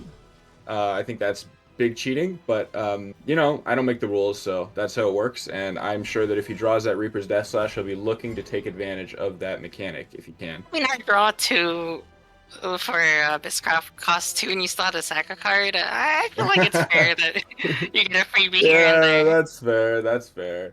Yeah.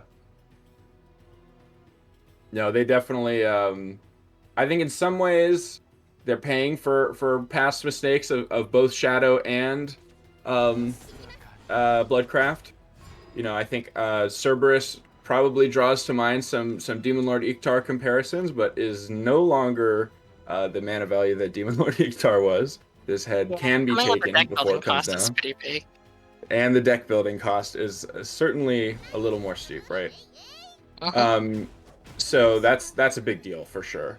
Where you really don't want to be playing those low mana cards that are gonna clog up the pool. You want to be getting back pretty much the ones she summons are the best ones to bring back. So you want to get those. So far, Force has a lot of card draw, but hasn't really done any real chips, so this game is gonna take a couple more turns. Like, usually you expect, like, a couple fairies here and there to stick, an early route, but in this scenario, both players have kind of drawn their mid to late game, so we're kind of just gonna sit here for a while. Yep. And some games are like that, I mean, it can be tough, especially with one of these aggro decks, if you don't manage to get out and under, but I think in this case, like we mentioned, both of the players are really kind of, it's going to be a bit of a race. Now, the two strategies for getting face damage are a little different here, but I don't think that Forest is going to be able to out-control this much face damage from Blood. You're going to have to try to get your Roach kill as soon as possible here. This is looking a little rough. You're already down to 11. We see the Aragavi's in hand. That's 3 damage. The Odin's in hand. That's going to be pretty much guaranteed. Might be as much as 7 damage. The Devious Lesser Mummy's got Storm, and I'm not seeing a lot of cards with Ward keyword in his hand. Forest's biggest weakness is not being able to heal very much or ward, for the most part. Despite having the word Ward in the name, Glade does not actually have Ward. Every time you put it into the search bar, you're like, I'm sick of aggro, and you're like, just Glade, please. No, it is a solid card, but no, not gonna help you out in that regard. And yeah, I mean the damage is really mounting up here. This is gonna be very tricky to pull off. Now, like we said, the Blood player has already done basically 5 damage to themselves. That does help your Roach math a lot. I don't know if it's gonna help it enough. Just based on how low they are, but we've seen some pretty crazy turnarounds already today. This would not be the first one. You need to basically top deck any damage as Blood right now. Well, I mean that's Abyss, because Odin is 7, which is just exactly 1 off, which is really awkward. It is a little bit awkward. No, that's true. Which means that if you can try to set up, well, I don't know. It's kind of strange tough. because you know turn 7's coming up, and Olivia will heal them out of lethal if you are only trying to true. like trade for the board. True. Now, we do have the Devious, we have 2 copies of Odin and the Devious Lesser Mummy in hand, it looks like. So, that's going to be a lot of face damage. I'm thinking it's almost certainly going to be +1 play point, Super Evo Odin here. Unless you really make nothing on the board, and then maybe you can be like, alright, I want to save my Odin for, you know, a different turn and just play stuff, but... Okay, so we're going with the Olivia. Alright, I guess we have the Devious Lesser Mummy, which we can Super Evo off Olivia. And yeah, that's going to be the play. I mean, putting 6 damage here makes it basically impossible for Force to get out of lethal range. They have to kill us or lose. Yeah, this is brutal. I mean, this deck really put Force through its paces here, right? I mean, I think, I don't know about you, I don't see a lot of Abysscraft on the ladder, but I mean, at least in this Force matchup, this is looking really good. I mean, Abyss, for the most part, is really good at going second. It struggles quite a lot going first. Yeah, I want to talk about that a little bit more. I think it's kind of interesting. I mean, definitely back in Shadowverse 1, I would say most of the aggro decks wanted to go first, right? I think that's probably fair. Yeah, that's right. At least sort of early on, definitely. Later on, maybe I don't know quite as much, but yeah, it looks like this is kind of a last-ditch attempt. You are going to be able to clear the board here, but Any storm cards is unfortunately, that. there's just too much storm damage. It's just, yeah, all the storm cards. And that can be a good strategy. I think where this deck is going to struggle is against some of these more mid-range approaches, the sword crafts, the Ward Haven craft, that kind of thing, are probably really going to be able to contest the board much better, and Swordcraft can sort of threaten to build up this overwhelming board that just kills you in a couple turns if you're not constantly controlling its board. And obviously Havencraft is going to put up 800 wards and never let you hit face again. Yeah, and one Salifa kind of just shuts you down. That's right. Yeah, that's going to clear your board and heal them up and give them a ward. It kind of just does everything that you would want in an aggro matchup like that. But it was not Havencraft, it was Forestcraft, and Abysscraft decisively took the win there over Noire. So let's see, what do we got next? Probably Forest Mirrors, I presume, because I don't think you would want to bring Portal immediately into Forest. No, it actually looks like they are going to bring Portal right into the Forestcraft. Yeah, that's bold. I have to imagine... Now, I haven't played much of this Forestcraft deck, to be honest. I can't imagine the matchup is that bad. Now, as Portal, you have some wards, but, you don't have infinite wards. Now, I think we did see Portal win this matchup earlier, right? Yeah, I believe so. So, again, these are very, very high caliber players. They probably know the matchup better than I do, but I'm going to say that the Forestcraft player at least got a fighting chance here. And getting in this early chip can be really crucial, especially if you can get in more than 3 to actually make some of it stick past one of the healing artifacts. Every point of damage is going to make your Roach lethal that much easier. We actually have no play for turn 4, which is very painful. And then we actually don't have enough artifacts for a good Doomray next turn. This it's is okay. tough for Portal. Now, I mean, we don't see a Roach yet in the hand of Player's Witch. Of Code, excuse me. We don't see a Roach yet in the hand of Code, and I don't see... Okay, draw some cards. We draw into some more card draw, so hopefully eventually we'll find that Roach that we're looking for. In the meantime, I mean, you might just want to Evo face, I don't know. Do you expect this to become sort of a long, drawn-out, grindy matchup about controlling the board, or do you just want to say, I'm putting you to 12, it's going to make it that much easier, I think we're looking to kill in 2 turns. The goal is to draw Roach and eliminate our opponent before they start producing 3/5s every single turn. Like 1/5 wards and 3/5 heals. I think that makes a lot of sense. If they get to Realmia, I think we lose. So I think we have to Evo Okay, phase. this is really interesting. Now, I want to say that this has to do with the 5-mana artifact, right? The one that clears your board or does 3 to your board. So we're trying to play around that, not get our board wiped by that, but we are giving up a couple points of damage in return. And actually, this is tough because this is going to heal. I suspect we'll probably put... No, we're not even going to put the evolution point in here. So that's really interesting. We have one very preemptive Evo from Forestcraft into no Evo against, multiple followers on the other side. Now, I don't think he's playing the, what's her name? The one that buffs the fairies? Like, the combo Cynthia? 3. Oh, the combo Combo thing. Oh, Twinkle th- Toes. Yeah, I don't know if we saw Twinkle Toes on the list, so it might not be that scary to leave these fairies up, as it would be if you had that card. But, you still have some options to buff them, like we just saw. Alright, so this turn, right, because the artifact's going away, so obviously we're not going to have to deal with it. Ooh, that's a good draw. I mean, that's one of those cards that you pretty much always want to see when you're playing this deck.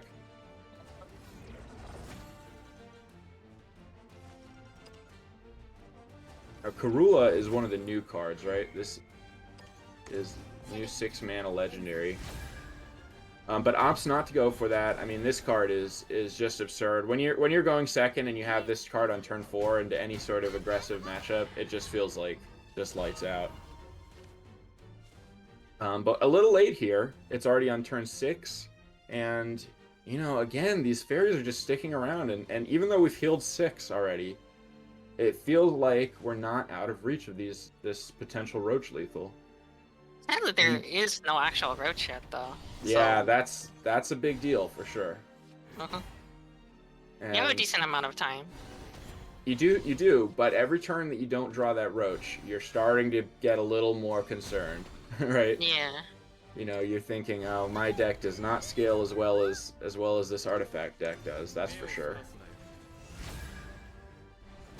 Lily is a very, very strong 2-mana card. Just Get to remove draw another something, card for a get to roach as draw. well. Yeah. I mean, it's similar to the neutral card Philadow, except you also get to draw a card. And it's got more value when you don't Evo it. So, very strong card, and we see that here. Clearing the board pretty easily. Continuing to dig. We're almost halfway through the deck now. Still no roaches. So, if I'm Code, I'm starting to feel a little nervous. Won't You also have lie. to expend your 0 costs to make hand Yeah, space. that's true. That's true. And yeah, that's the other awkward thing that can be a little weird about this Forestcraft deck is if you don't draw your roaches earlier, every turn that you delay is not only a turn that your opponent's getting stronger and getting to play more cards, but you also have to keep dealing with their board, right? And you doing that costs you resources that you'd frankly much rather keep until that roach turn. So we'll see if that ends up biting him, and then of course 7 play points, make it 8, why not? Very powerful card here, gonna heal him back up and bring him and clear the board out. Pretty much no problem. Now that Bale is getting cheaper and cheaper, so that's nice. But again, you just have to keep dealing with these boards, If you have a roach here, maybe you can try to make it to 16, but just don't. And a little tough. Now that said, you do also get a play point per turn. I don't know if you knew that. So every turn you delay his roach, the more play points you have to do your roach. So on the other side of this equation, if I'm the Portalcraft player, you have to just keep constantly thinking about, okay, how do I make sure I'm not, I'm healing up every turn if possible. I gotta keep healing, right?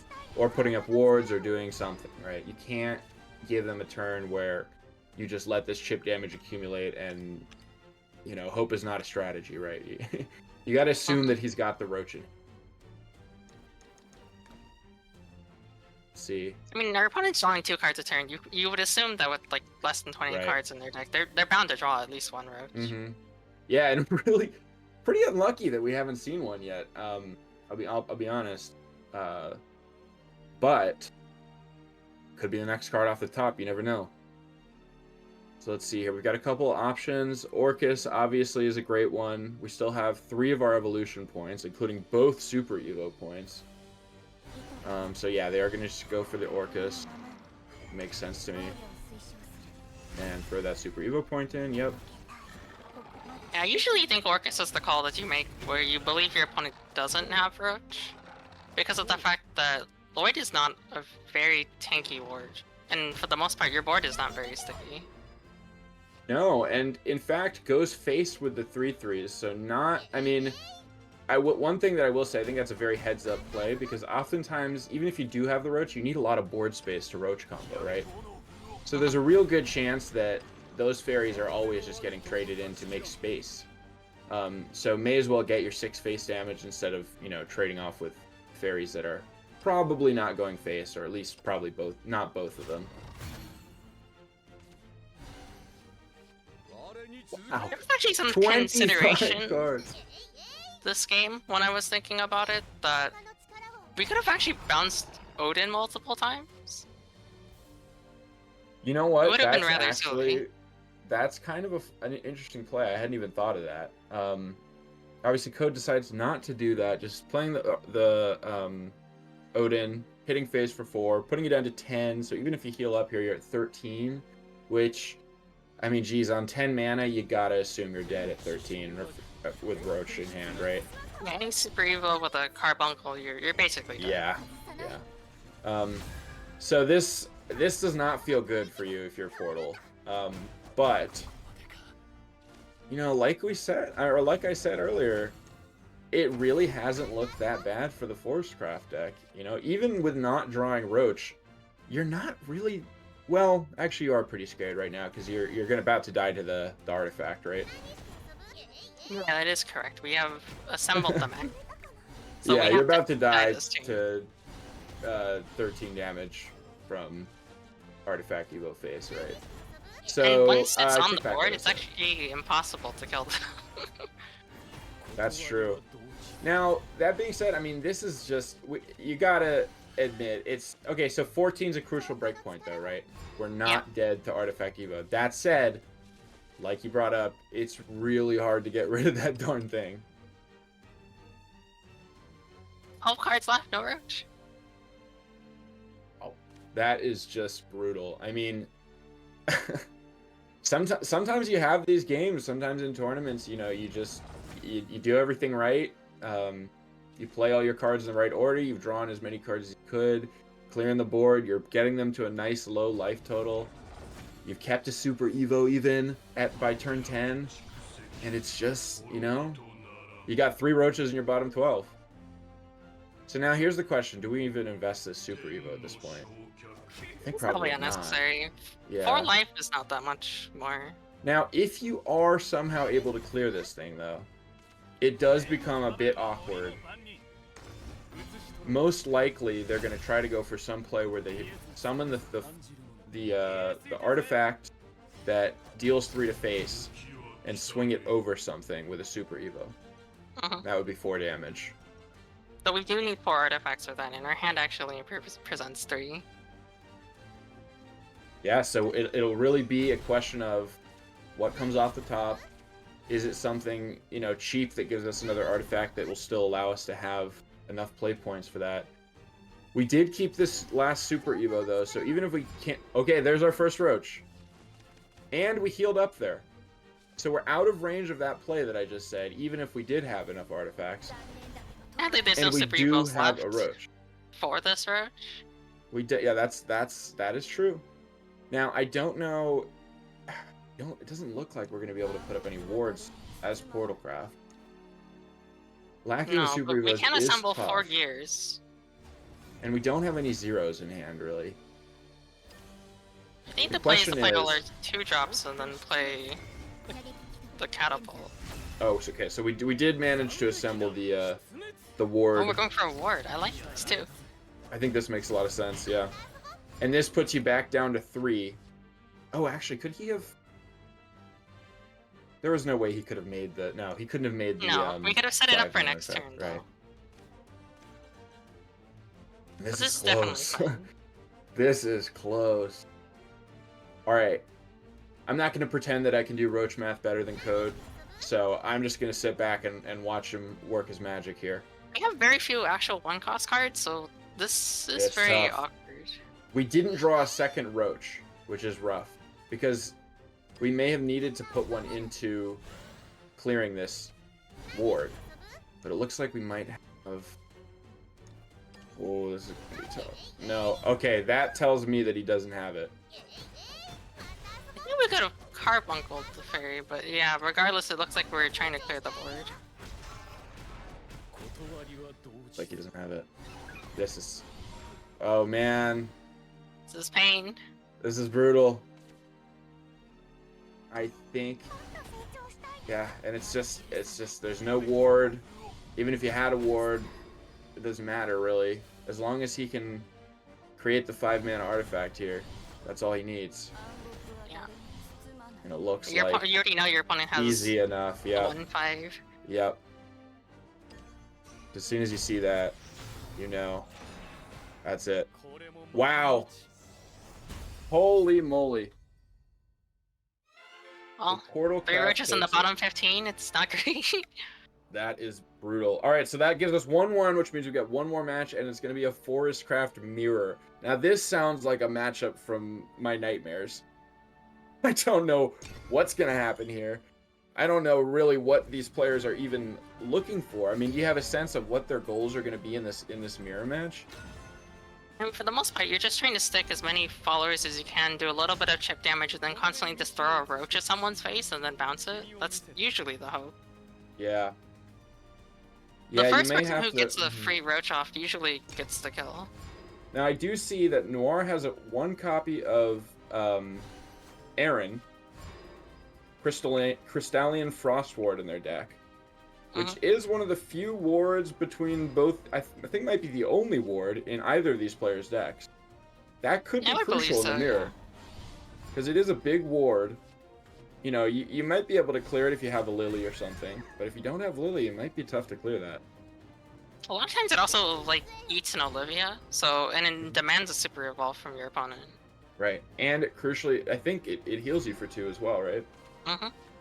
Alright, so this time around, Code's got a Roach right off the bat. In fact, both players have their Roach right off the bat. So this is going to be a pretty explosive game, I think. Although it's certainly possible, you know, both of these players, when you both have good hands like this, sometimes the games can, like, a little bit unintuitively stall out.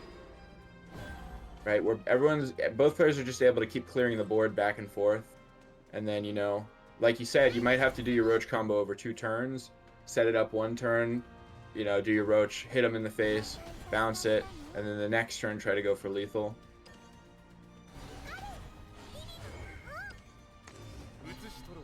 Right, so both players pretty much mirroring exactly what the other one is doing so far. Interesting. Okay, so doesn't want a board lock, or wouldn't really be a board lock, but doesn't want to keep that fairy on the board. Chooses to trade with that instead of the Lily.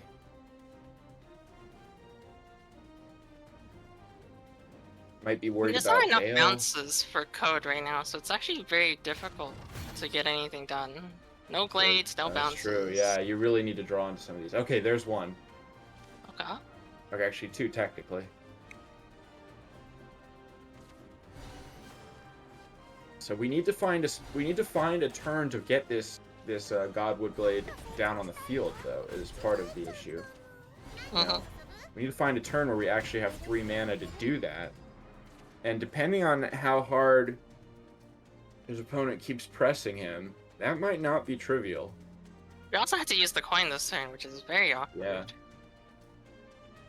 I would have liked to have been able to use that last turn. Also, we could have, he could have been a little greedy, but we could have bug alerted the May, so that we would have the May in hand. With Yeah, the I mean, Fury as well. He may be thinking, just like you were, that he just doesn't have enough bounces, and he just really needs to keep all the bounces for Roach. But there we go, and so, just like he said, we're getting the Roach bounce, And we're setting up for probably an attempt to kill next turn. There's a baby carbuncle. That would make it easier. Uh-huh. And this Bale's going to be 0 mana. That's pretty scary. Now we're doing basically the same thing. The other side here. Tough though. I mean, you bug alert this. You don't even have your Godwood set up at the moment. These Bales are still 2 mana. Looking a little Yeah, it's scary looking for Code. pretty doomed. Yeah. I mean, that's assuming that you're not just dead right here, which you might be. I see a number of 0 mana cards. I see Baby Carbuncle. I don't Even really if see you many don't kill, you can fairies, just go but- in and it's generally Yeah. fine. Okay, Garden's Allure, the start to the turn. So decided he didn't have the kill in hand.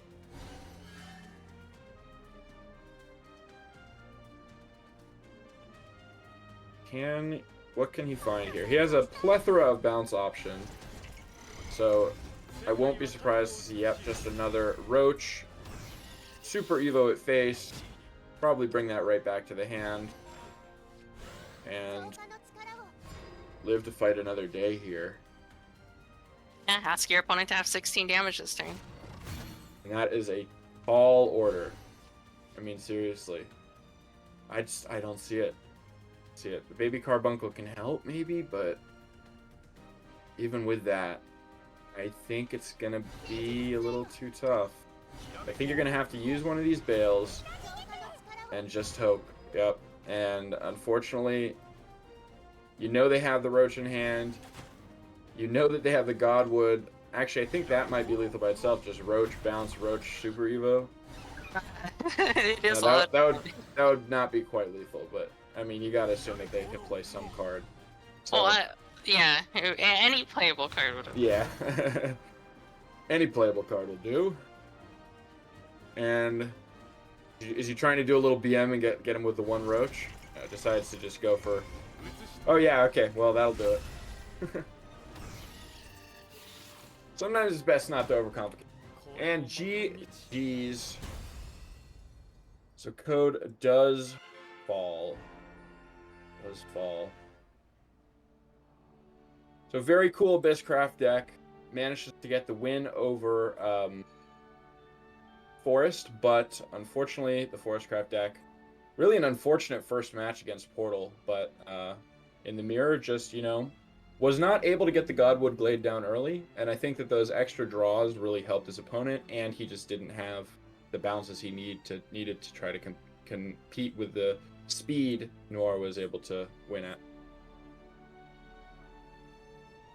Yeah, it was really unfortunate for the Forest versus Portal game for sure. Just seeing Yeah. 3 roaches at the bottom 15 cards, it's so despair.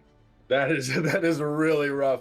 But it was, I will say, it was a pretty cool match. We got to see the back and forth. We got to see some good decision making from the Portalcraft player. They were trying their best to stay healthy, trying their best to clear the board, and I think you got to see the way that Forestcraft can really get a leg up in that matchup, Even without the roaches, it was like 1 roach off the top, basically before turn 10, and they had it, right?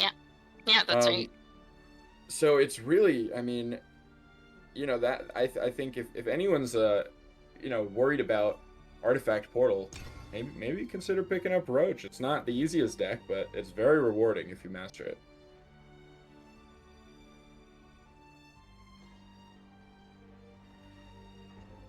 Ooh, we got a banger match coming up here. Banger Autoaim versus alert. Noire. Banger I think alert. Jaycee's casting, right?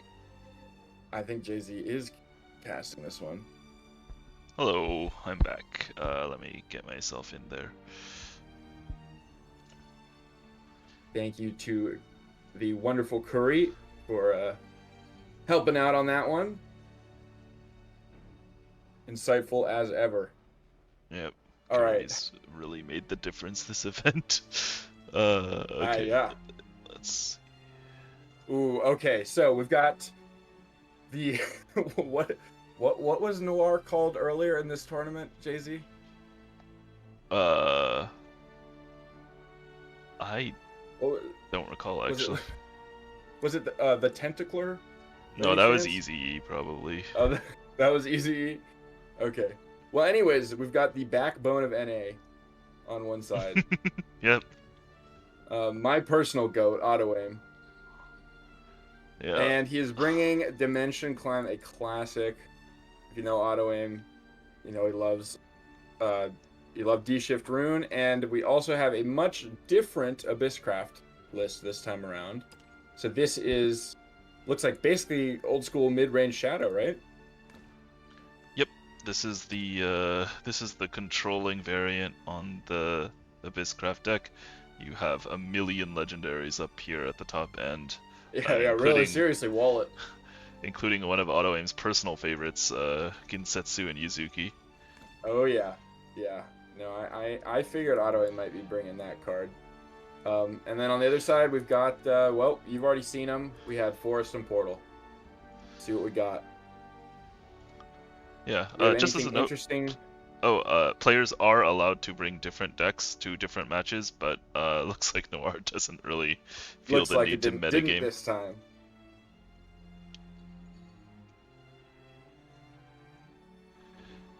Alright. Well, while we're waiting, what'd you think of my match, Tejjy? Oh my god, we couldn't believe you won the Wardhaven game against Fenny Dragon. Like we were just pulling our hair out. Like that was crazy. I'm I mean, just a better player. What can I Yeah, say? you couldn't see me pulling out my hair, but like both of the casters on were just like, I can't believe Omega is going to lose this. Yep. That was nuts. Well, obviously I was matchup fishing for the aggro dragon versus dragon, then hoping to Yeah. get the other one with my Wardhaven, but didn't get it. Still got there anyway because I'm better. Clearly. Now it looks like we're going into this game. Anne and Greya, Mysterian Duo, one of the best cards they've printed so far in Shadowverse Worlds Beyond, I think, or at least one of the better cards. They've printed a bunch of good cards at this point, but it is a very good card, and you can tell that by the fact that you're keeping a 5-drop in your opener. Yep, that card What do you is think? You like keeping it? absolutely nuts. Yeah, you keep it a lot, because like Portal will build this board full of like 2/2s, 2/3s, and whatever, and Angrea just demolishes it. Yeah. Now, especially going second, it can be such a backbreaker on turn 4. Especially if you're trying to play any sort of aggressive strategy. Now, obviously, Artifact Portal has a long game to play, but not as long as the game that Dimension Climb is trying to play. We see the Ruler of Cocytus already in the hand. Not really the one that you'd like to have in hand on turn 3. You'd much rather have the Dimension Climb, but, you know, one half of that powerful combo. Yeah, I mean, one thing that happened with the Spell Boost deck is that you actually can draw your Spell Boost cards much later, because you have a bunch of cards that Spell Boost like 3, 5 times with a single Yeah, you got the with a single frickin' Onion card. card that spell boosts 800 times. Yeah, exactly. So it's actually pretty reasonable to like draw it. True. You know, your big Spell Boost card, maybe like turn 4, turn 5, and still actually have it ready to go by turn 10. This is kind of an interesting turn. Maybe not exactly. I mean, you're not too upset here, but you are starting to take some damage. I think that this is probably the kind of matchup where you just want to evo this this Hunter face. But we'll see. I think that would be a lot more exciting if we had slightly more artifact generation. I mean, he should consider it. This is an important He turn. should certainly consider it, right? This is your turn before they start getting to play Anne and Greya, and you know, especially if they start chaining them, it can really be like you're never going face again. You know what I mean? Yeah. A slight so you meta certainly have to- game yeah. thing. So Autoaim actually yesterday was streaming a lot, and he said he absolutely hated this Norman like Ruler of Cocytus like reliant win condition deck.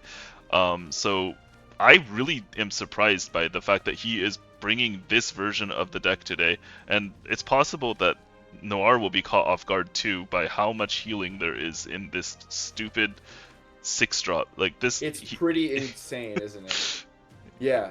No, I mean, this one thing that I think is kind of, I think that there's going to be mixed opinion on this. All right, so chat, let us know what you think. Okay, but I think it's kind of interesting the way that they've made healing very valuable in Shadow vs. Worlds Beyond. Now, I think part of the way that they've done that is by making there be a buttload of damage from hand, like face damage from hand, which, yeah, okay, maybe that's not as exciting, but it does add an interesting dynamic to Shadow vs. Worlds Beyond that I don't know was necessarily there as much in the first one. Yeah, I think it's super interesting because, like, there is buttloads of damage from hand, but it's all very predictable for the most part. Like, you know Yes. exactly which cards it is, so it's a lot, but you kind of get opportunities to play around it, and so, like, finding the right spot to heal against, like, those, and, like, also denying your opponents the chance to heal by sequencing your plays correctly is kind of how you close out games in this new, Definitely. New game. I think that it looks like Noire is doing a good job of trying to sequence his plays and put up boards that are at least awkward for the regular rune answers to play into. The demonic Shikigami or something. Demonic Shikigami obviously makes that, throw kind of a wrench in that plan, but I like what he's doing here. I don't know if it'll be enough. I mean, he does have Autoaim already down to 9, which, you know, I mean, that's three 5-man artifacts, which is a lot, but you can definitely get there. Yeah. Obviously, he doesn't know about this he doesn't Norman know and how Sage much Light healing teachings is in here. hand, which is going to be like 12 healing or something insane, Disgusting. right? Yeah, it is going to... it looks like it's almost certainly going to be 12 additional healing coming out from Autoaim over the next few turns, however he actually needs it. And again, like you said, it is the damage is predictable, right? You're at 9. The worst thing that could happen just in terms of pure face damage this turn is probably Orcus, which Right. could be as much as 8 damage, right? Exactly. Super Evo over something, and so you know you're safe here. You know, like technically. You don't really want to go down to 1, but when you have this much burst healing in hand, maybe you just don't care at all, right? Yeah, entirely possible that you actually just sit at 9 this turn. I imagine we're gonna see a heal because I don't really know what else he's supposed to play this turn though. Yeah, I was gonna say, like, actually looking at his hand's a little bit... I don't want to say it's bad, but it's kind of bad. That's messed up. Yeah, Well- it's not good, right? Like you wanna combo the ruler with the declimb. So Yeah. having to actually half- play we're 20 ruler and then draw the cards one at a time is pretty God. bad actually in this game. I'm getting flashback to Code's Forestcraft game where he didn't draw the roach until 30 cards deep. Yeah, We're I gonna was see that again here. counting and I believe it was the 31st card. The first roach It's was so like the crazy. 31st card.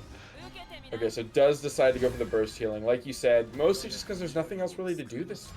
Yep, and any turn you get to use a regular Evo instead of a Super Evo, you feel pretty happy about that, because these Super Evos, yeah. you love to send them to Kuon Oh and yeah, Ruler. yep. Most definitely, no.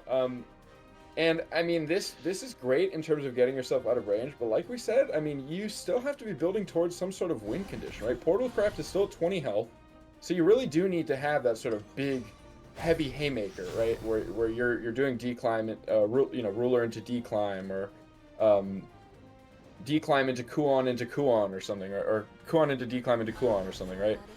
Because you need to get 20 damage on him, and it's not likely that you're going to stick something on board.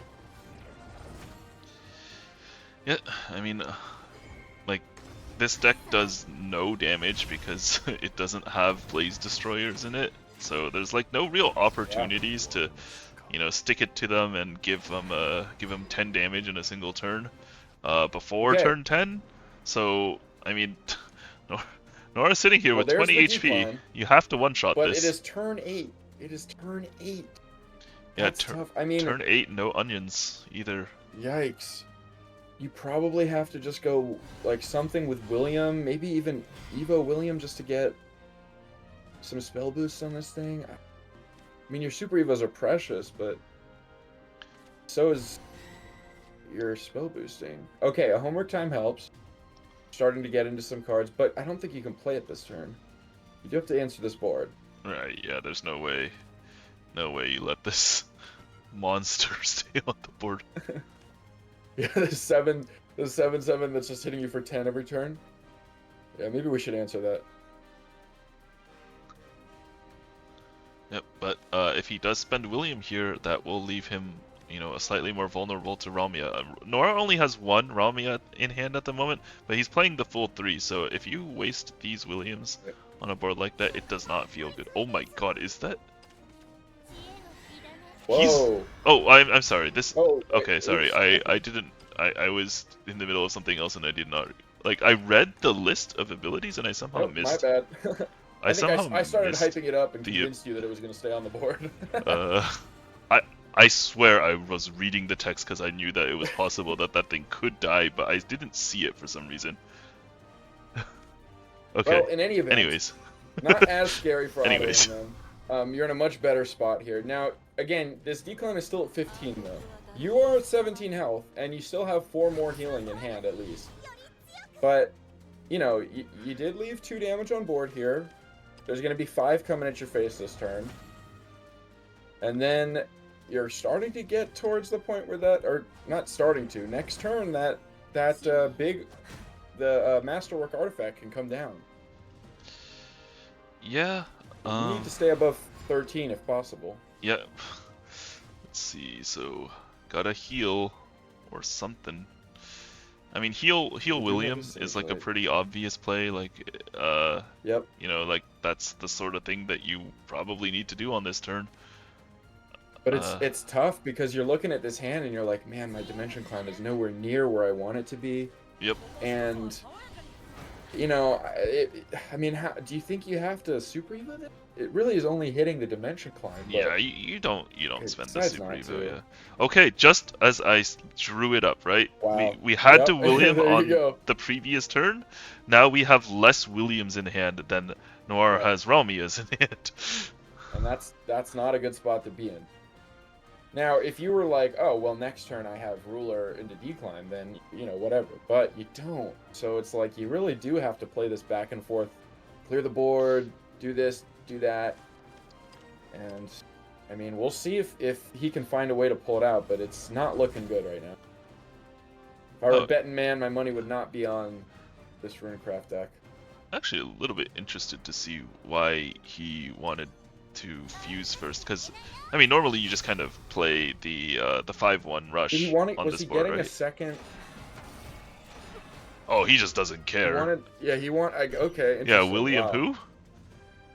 That's wow. That is. I mean, fair enough. Yeah, I Right? mean, yeah, fair like enough. when you're at 20, you get to do things like this. Yeah, that's true. That's very true. I mean, you know that your opponent can, like, their best hand, right? Could get you from 20, right? I think. Right. Kuon D shift decline Kuon. Although I don't even know if you have board space for that. Yeah, it might be a little bit tricky to fit that. I mean, I don't especially know, I because the think I William would. is currently alive. I mean, the William can Right. die, but like, Yeah, yeah. But That's- no, if the William I trades, think even then just with why bother killing it? the Earth Sigil, right? yeah, the Does Earth he Sigil need- is really interesting because obviously it Well, adds a no, for- lot of power to the deck that it really needs, but it really gets in the way of your Kuon lethals when when it's time to do that. Yeah, you would not have enough with this. So he's just like, screw it, there's nothing you can do to kill me here. I'm just putting you as low as I possibly can. And, you're gonna have to waste a Super Evil on the... I mean, you do have to do this, right? Because that artifact's gonna come down, hit your board for 5, and if this is a 4/5 ward, it means nothing. Yep. So I mean, good call to play around the mech. I mean, you literally saw that your opponent just threw Right, the right. mech parts in front of your face, Yep. telling you he you're had, right. like, so Yeah. of course he has it and you know it, but yeah, I mean, you gotta Still remember heads to up make to, these weird plays. think about it and, realize that you can't just autopilot the Kuon Super Evil, right? You obviously you would love to do it, but you just can't. And now we do have a decline that is playable. It's not something you Yeah. want to do. You'd really rather not. You would really, really rather not. Ooh, this is a really slow turn here from Noire. This might be the It is. chance for the Kuon It is. just in hands 10, and you just kind of sit yeah. on the board, right? Like you Yeah. can't die to mech while you have that Kuon. That's right. Whatever And I don't. Shikigami. You know that they don't have 3 of this artifact to kill you with. Well, if they don't even have 2 in hand, right? Can they make 2? I don't think that they can make an. Which one do they need? They need a beta. I don't think that they can make a beta with their current hand. They can make Maybe they another can? beta, but like Can they that summon costs play 2? points, and you can't play Ramia afterwards. If that's what you're asking about. Well, you could go Alouette, turn the Striker into a beta, Evo Alouette, and then play the second. Oh, Super Evo yeah. Alouette, play That's the a cheeky second lethal. artifact. But then Alouette can't kill anything, right? Because you Right, have this exactly. restraint on his Behind, 10-10. not when there's Yeah. a Kuon with the 10-10 That's right. Aura But ward. I think this right? Kuon could be the heads-up play. We'll see, though. I mean, you know 3 cards in your opponent's hand. You don't... You know 4. You know the Strike artifact as well. I mean... Yeah, and he does go for it. Sasuga Autoaim. Yeah, that's our boy. Is he gonna go Right. for the damage? I think you don't. I honestly think you don't need the storm damage. Oh no, does he have enough time for this? Oh, this click could be fast. Close. Oh! No! Oh no! Oh, he's just dead. Oh, dude, I keep forgetting. that I swear to is God. Okay, so this was tragic. not the one dying. This is so hard to keep track of. Okay. That is tragic. But Autoaim knew it. You could see he was. Yeah, was he knew trying it, to- of course. to Yeah, kill it. Yeah. Just took 1 second too long in the tank because obviously we can see all the cards. Now he knows about the artifacts, but he has to think in his head like, okay, what could he have? What else could he have? Oh, Alouette, like, what would that do? You know, oh, Brownmeal, what would that, right? You do kind of have to think through those options, and it's tough, man. It is tough. Yeah. I mean, All right. it's really nice that Shadowverse 2 basically has the like a pause on the timer during Super Evo, but I think he Super Evo'd with like literally like Yeah. 0.5 seconds remaining, and just you actually Just can't didn't have click, the APM. like you can't You click on your can't. cards during that Can't. animation. It actually locks you out. It's So tough. it's actually one of my biggest like pet peeves about this game is that like whenever you're in the middle of the Super Evo animation, your hand goes back to its like smaller state, where like you can't actually directly click on the cards that easily, and then also like you can't like queue up any action, so you're actually just That stuck would be there a for really a little bit, nice- and That would be a nice yeah. quality of life. little It'd be change. really Now this nice is to an interesting change new that. card, right? This one that Autoaim just played. What is Yeah, this the called? soiree. Ghastly Soiree. I think this is a pretty cool card. It's a lot of value in one card. You know, you get three bodies out of it. Obviously, the ghost isn't going to stick around, but the rotting zombie, on the other hand, is very sticky. Yeah, this is a crazy 3-drop. Yeah, Yeah. and really, there's little to no banish in the meta right now, especially early on in the turns. You know, even Havencraft, I think, is mostly not playing the OG Evo target in the oh my gosh, why can't I remember his name? The priest. Cudgel. Priest of the Cudgel. Yeah, Priest of the Cudgel. Now they renamed him something, right? But he'll always be Priest of the Cudgel.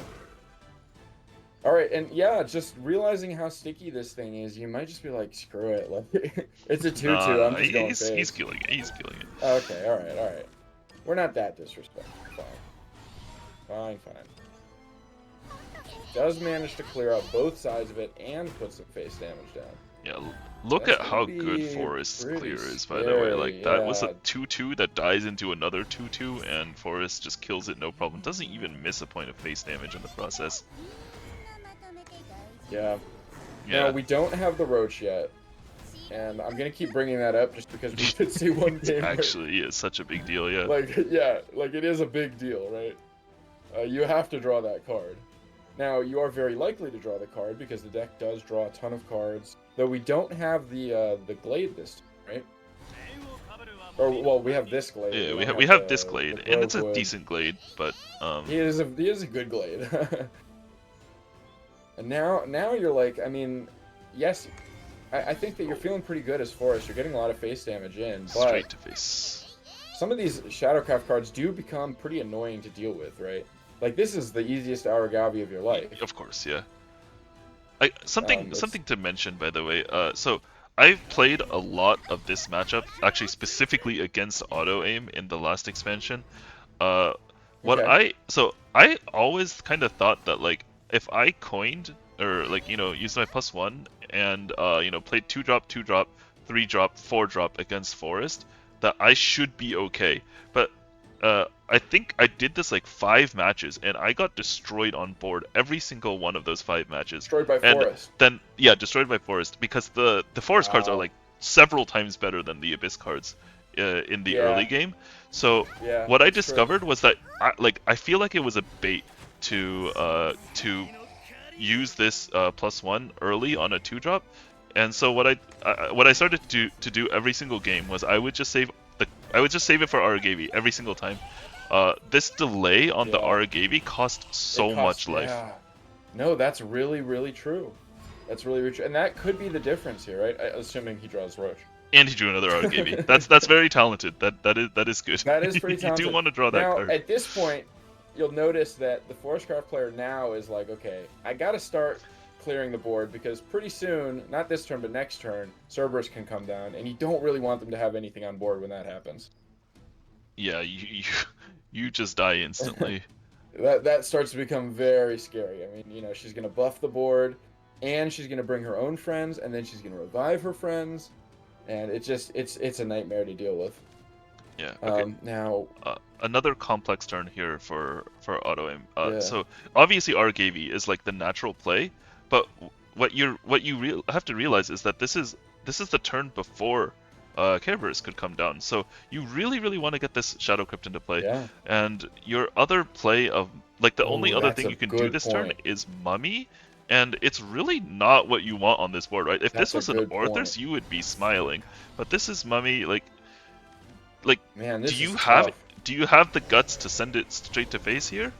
I think that's what he's doing. Yeah. Okay, so I think he's done the math. I Wow. think he's happy with his position, and if there's no And I Roach think he's combo, gonna get he rewarded for actually it. wins. Yeah. I mean, unless this Garden's Allure draws a Roach. I mean, even if it Even does, then, you're I'm 2 not play sure. points down. Oh, it's Okay, Roach. there is a Roach. Okay. Okay, so like, let's that see, enough? Roach. I don't think so, dude. Let's see. Roach, Okay, so Baby Carbuncle, Evo, Roach. let's see. If you play the Carbuncle first, I'm pretty sure there's no lethal. I don't see it.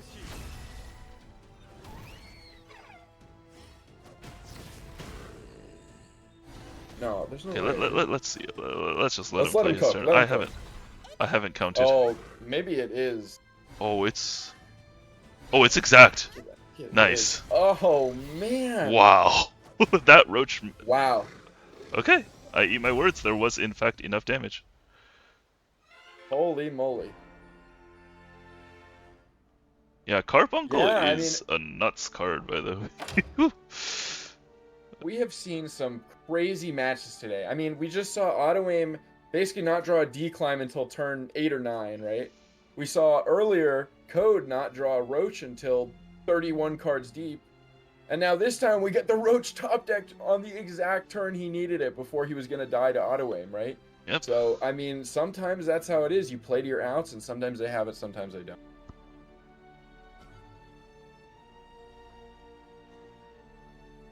But anyways, with that, I think that my casting time is done here, right?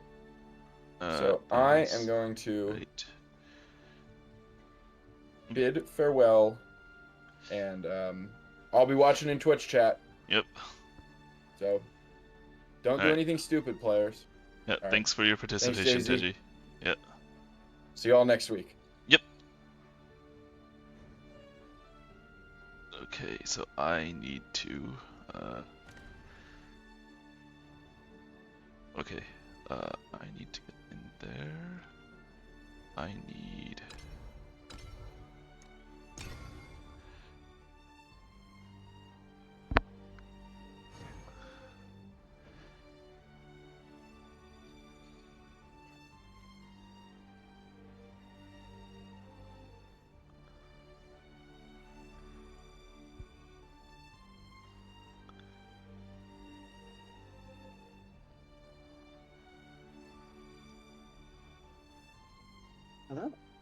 hello. I think I need to turn you up, but I will let Twitch chat. Maybe.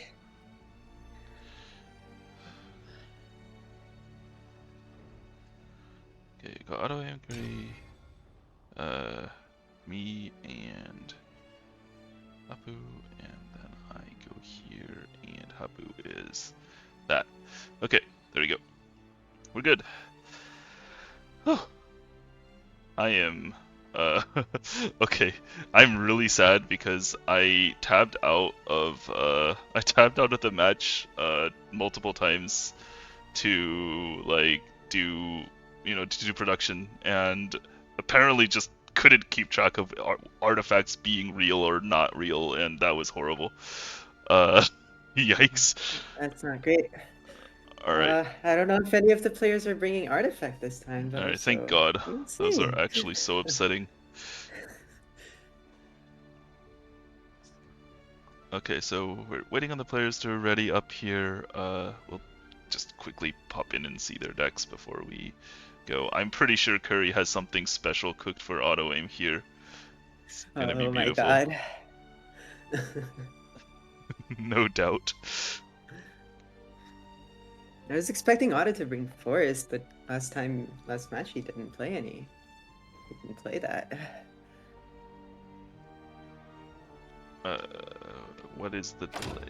Oh, wait. Uh-oh. Did you bring the wrong decks or something? Okay.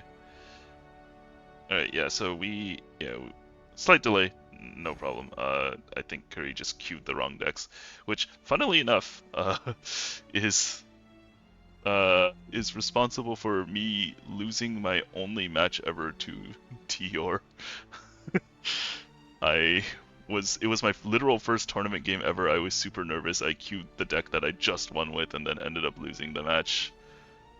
So, it happens. Alright, let's see. So Kuri's rune deck is this. The very concise, one animated of everything. Yes, beautiful. This is what we love to see. And oh my god. Oh my god. Oh, she's a whale. I really wanted this. Kuri's a whale, Chad. We can see that. Okay, so it's Abyss and Rune versus Rune and Dragon. Okay. Yeah, I think Autoaim's decks are exactly the same. Those are we seen a bit of Dragon from Ezye and Omega, but that was something. But that's the third. Autoaim and Code only brought Abyss so far, I think. Yeah. Honestly, I think Abyss is pretty darn good. I'm surprised to see it so little. There's also another deck that hasn't seen much play here. Only one person brought Wardhaven, as far as I'm aware. Yeah, I mean, I honestly think that a lot of the good players are already on Wardhaven not being like a top contender. Yeah. I think It's still like beats one specific deck, so it might be a bring for a competitive environment Right. to scare some people off, but it's not necessarily something that's good into things overall. Yep. Okay, so I just Odin, realized that Juno is here. This Wait, is dirt, I didn't This is just read straight that up dirt. correctly. This Autoaim straight up. Wait, so we didn't look into Autoaim's rune because I looked at it and I saw saw it Prince we saw it and last time, right? like I saw some of the other I saw Norman and I was like, oh, so that's like spell boost, right? I just assumed it was spell boost because Yeah. that's what he brought last match, but he cooked us some dirt here. I don't know Okay, if so- dirt is real. I was told it really relies on Norman to draw, so that has to feel bad, right? That Makes has to sense feel and bad. feels bad, yeah. Oh. Oh, are we going Wait, to we're 10? going to Pascal? Are we going to 10 We're for getting the Pascal? prop. Please. That is do it. crazy. Or we can get to Please. 20 for an unkillable 8-8, or 5-5 rather. Please. Oh my god, we're at 9. We are. But this hand doesn't look like it goes to many places right now. Yeah. Guess no, you will I have mean, to Norman on 6 for draw, but the board that Spellboost can put out is just so much for you to deal with. Yeah, Norman, like I think Norman is a crazy card, right? Norman, But he yeah, has an but issue. he He does do not deal with the damage. board. Yeah, he He doesn't does do not anything deal with the here. board. So, Yeah. like, as crazy powerful as it is, like, you can easily build a board where Norman is just not a legal play that you can make if you want to, you know, keep playing the game. That's why it's seen most on Spell Boost, because Spell Boost can cheat out a lot of other stuff, and like that's why he feels the strongest, right? You have free Exactly, stuff, yeah. you have your Norman, you get your healing, you get your wards, you get a lot of stuff out of him. But when you have to only play the Norman on turn 6, I don't know if he feels the best. Yeah. I mean, this would be like a spot where you could actually play him, but you don't have space for cards, so it doesn't really seem like all that good, you know, good of a play. Also, 3 Normans is awkward, right? Like, You're getting you don't the need Balacho's hand over here. The Yeah, you Balacho really hands don't need over 3 here. of these. 2 Yay, Ada Tanoshi. Weinstein, 2 Sage Light Scene, 3 Normans. He's really playing poker over here. Alright, looks like Kuri's gonna drop the Norman barrier Super Evo. I legit don't know how Dirt deals with this. This is actually I kind don't- of obnoxious. I don't know if there's an answer in the deck. Like, you can't Norman against this, right? Like, it just doesn't do anything. Yeah. I guess there's the Odin, leaves only the 3/3, but only the 2 3/3s rather. Like, but- I mean, you could, like, Norman and then, like, hope that there's no way to deal with your, you know, barrier you golems. make the sword board where you're both staring Yeah. at each other. Oh man, those boards are so dumb to watch too. Like, whoever hits first loses with the sword. I don't think it's the same for the rune, because I think the rune boards It's are definitely not way the less same. stacked, but it's really weird. Yeah, I think the onions are gonna make a huge difference here. Like, they're you Yeah, know, they ping off the barriers. exactly. Yeah. Oh my god, the second stage light is a big draw if Oh, you want to and go the for that. Odin is Oh, crazy Odin. here. Oh wait, oh, is this just lethal? It might just It be. might just be lethal. That's it. Yeah. My He god. takes the first game. That was quick. That was not a lot of spell boosting. I think spell boost just did the Dirt game plan, but better. Yeah, that's. I mean, it's really funny that these two classes, like, they're not different classes, but like these two decks basically play like the same set of legendaries, right? They both were running. I believe they were both running. Yeah, Anne and Greya, they were both running Kuon. They're both running Norman. They have a Prince of Cocytus, but somehow like the spell boost Dirt deck uses the Dirt Legos better. And Oh, this matchup is It a is new one really over weird. here. oh yeah, this is. I do not know how this is gonna go, even though I have played Abyss. It can go either way, honestly. Oh, there's the Fenny and the ramp. That's pretty good. I know that this is almost worthless to say, but it really just depends on how much ramp there is. Like, Yeah. too much ramp and you just can't deal with it, and too little ramp and you kind of get to play the same game as them, and that. I think that goes your way a lot. Yeah. I'm personally not a big fan of Bone Mancer right now in Abyss list, since I know that a lot of people are playing her, but like, I feel like the zombies just straight up better. Yeah, I think this card is just kind of like in your deck because it was good last time, but yeah, it's really fallen out of favor. You only have so much room for like tempo losing 3 drops. I suppose she's another source for Skeleton, because not always you have Skeleton out of Karen. So Right, that makes the sense. thing. It's also a like deeply obnoxious thing to reanimate with Karen. It's pretty. It is. It's pretty obnoxious, but I don't know. I just like reanimating zombie a lot. I like the zombie. Okay, so we're getting into a very classic dragon turn where you could play Fenny. but it's But if you play terrifying to do Fenny, so. you're most likely dead. And then you also could play Neptune, but you don't have a Super Evo to fully utilize it. So like this is really awkward. This seems to happen a lot. Yeah. Or rather, if Otto had, or rather Kuri's playing Dragon, right? Yeah. If Kuri had Garyu, maybe that would be the best play here. Yeah, that would be pretty darn good. I actually Even don't without recall if there were the any. Super Evo, like Garyu could be a decent play here, but Yeah. I feel like people are cutting it from the list. Yeah, I mean it makes sense. Like the card doesn't do any face damage without Super Evo, so. Oh, And that's you also brave. rather use your Super Evos on Twilight Dragon post Fenny, I assume. Yep, exactly. Man, this It's card still a is scary card to this card is face. wonderful. Yep. Here there's not many options. You could either Karen for the board or draw and see what you get and try to go for a mummy lethal next, like, not lethal, but setting up for something next turn. I don't know what he will go for. I really like the Karen here. I mean, we just saw Kuri use the +1. There's no chance of... Okay, there is a very slight chance of a Twilight Dragon next turn. You have to literally top deck it. One thing that I mentioned before is that the Karen does not reanimate a skeleton here, so it's only the 2/2. Right, yeah. This is something that has really bothered me about the design of Abysscraft. It's that you don't want to play any 1-drops because you want Carib to be as good as possible because it's kind of like your best card.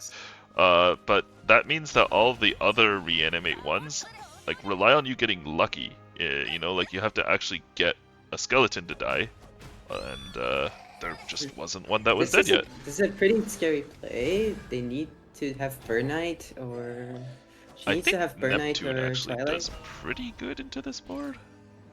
Good enough, right? Neptune. Yeah, Neptune is pretty decent here. She heals quite a bit. She heals for 4. Yeah, this card is crazy. That is one of the best cards Dragon got this set for sure. Then all the Mega Lorcas become super valuable. They're like 2/2 fairies that heal you. Kind of nuts. Yep. It is pretty nuts. The only downside is that Dragon is not the best. Yeah, it really is the class holding back these cards. Oh, Olivia top Olivia deck here is really good. Well, sadly, the Is it Olivia's enough? one short of killing the Neptune here, so you do end up having to trade an extra Yeah. follower in to get But to get nothing through. else there's nothing else you can play here though. You could hope for a top deck slash, but then you are also not evolving something with the Olivia. This is really the Neptune here just turned the tides of the game. I'm not sure if Otto should have I'm not sure if Otto should have gone for the mummy and draw last turn to see if he could draw into like some lethal and some claws here. I feel like he should have tried to push the game to end it now because with the Fenny active, the Dragon just outvalues so much. Yeah, this is a weakness of the Abyss control list that I've seen. It's that you like, unless you draw absolutely amazingly well, you tend to find that there's going to be like one turn where you just don't have a particularly good answer for whatever's on the board. Like maybe you missed on Medusa, maybe you missed on Kerb, maybe you missed on Gravy. Like you don't have the card on the exact turn that you need it, and then you suddenly just lose the game because it spirals out of control because you just didn't have pretty true. You didn't have exactly what you needed on every single turn. This is not bad though. The draw from the deck is still not the best. It's still quite awkward to use. Yeah, Soul Predation is like really good, but you kind of have to combine it with the 0-cost skeleton most of the time, otherwise it doesn't fit well into your turns. Yeah. Looks like some efficient trading plus more Megalorcas to me. Yeah. Yeah. Man, So these the Twilight, heal the so Genesis much. Dragon in the back for threatening very lethal if something on board sticks. Oh, But that is increasing just the cost of the rude. cards here is back-breaking. Oh, the corpse, the undead soldier is not good enough. You have to go for an Olivia here. Yeah, I mean, luckily there's already a target on the board to Super Evo, but Yes. yeah, it's pretty upsetting to. I mean, like, he doesn't have a carb in hand, so you know, it I doesn't feel actually like the matter. But only way he can get out of this, he could have gotten out of this position is with a top deck Cerberus in this exact turn. Because I don't know how he pushes the damage anymore. The Mega Lurkers are just gonna keep healing. yeah, but I mean, Kuri is almost out of cards, right? This is only. I mean, this is some like this is a bunch of cards that actually cost the normal amount. So, barring a top deck of a card draw card, Kuri might. Oh, well, Oh, that's not card well. draw. That's It's not close really though. card draw, right? It's close. Yeah, but I think it just answers the board with the Merman, right? Yeah. It just answers the board, and that's all you need to do.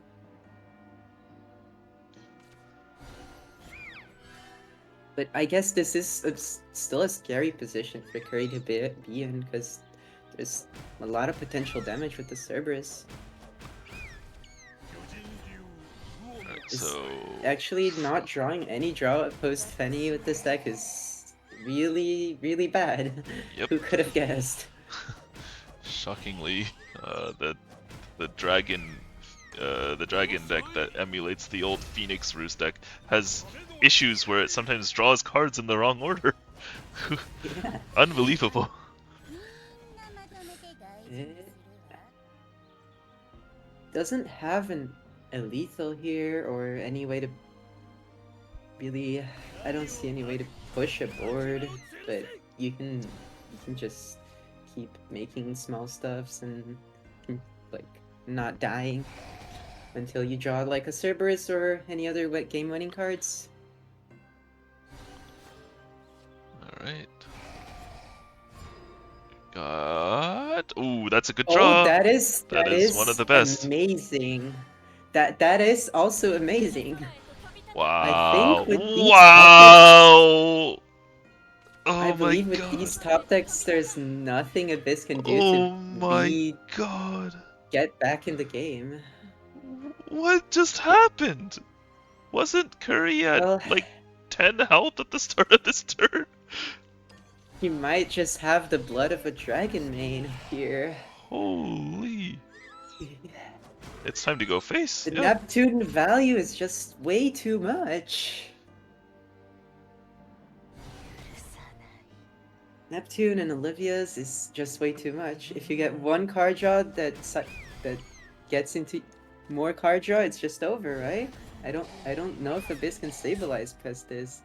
Like, it can clear boards, but what else can you do? Well, I mean, it's not over yet. It is not over. Yeah, It's not over until the last card is played. Ginsetsu and Yuzuki is a good card. That was It is pretty illegal. good. Alright, so we got Ruby here. Are we gonna toss back the Genesis or something? Like this card? I mean, we're never playing this card, right? I mean, if you toss it back, it still remains at 9 cost if you draw it back, but there's not much else you want to Twilight toss, right? Dragon, my old friend. Yeah, Dragon's just gonna keep making these boards. They don't know if... I don't know. There's Yeah. no more Super Evos on the board. He can just play zombies here. I don't know what else he can do. Yeah, with no Super Evos, you're pretty much just down to Medusa, right? Like that's like the only card, and I don't actually There's think Death Autoaim Scythe. has. Yeah, there's The like Death Death Scythe. That's Slash. like one card though. Yeah. Yeah. That's it. It's right? it's not good enough. If you're out of Super Evos, you didn't push enough damage. I don't think it feels good to see Abyss in this position. And it's just over. Found the lethal. Alright. I mean, Kuri said it's auto aim. I have to tilt him with this Casino Dragon deck, and I think auto aim might be experiencing a little bit of that tilt right now. That is messed up. Alright.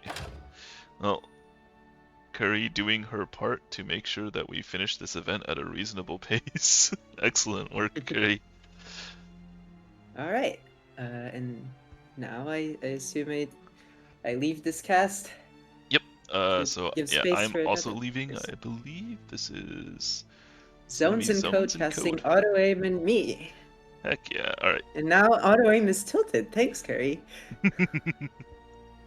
go get him, Happu.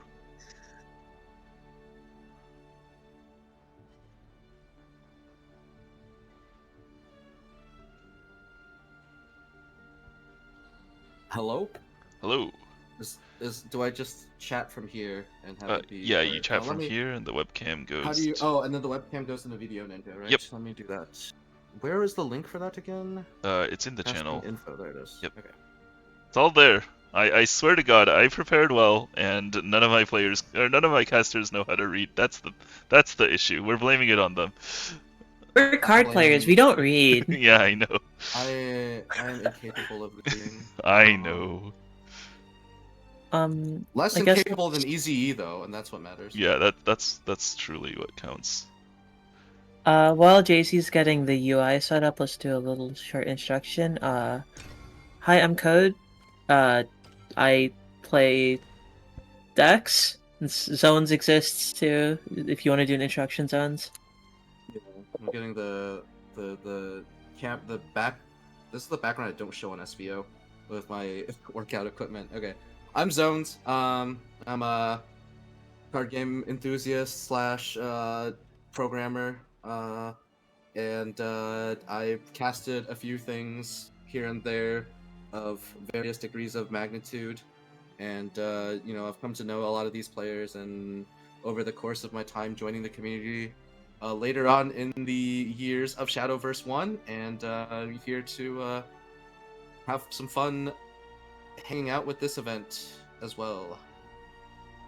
And Jay-Z thinks I am terrible at Dota, which is just true.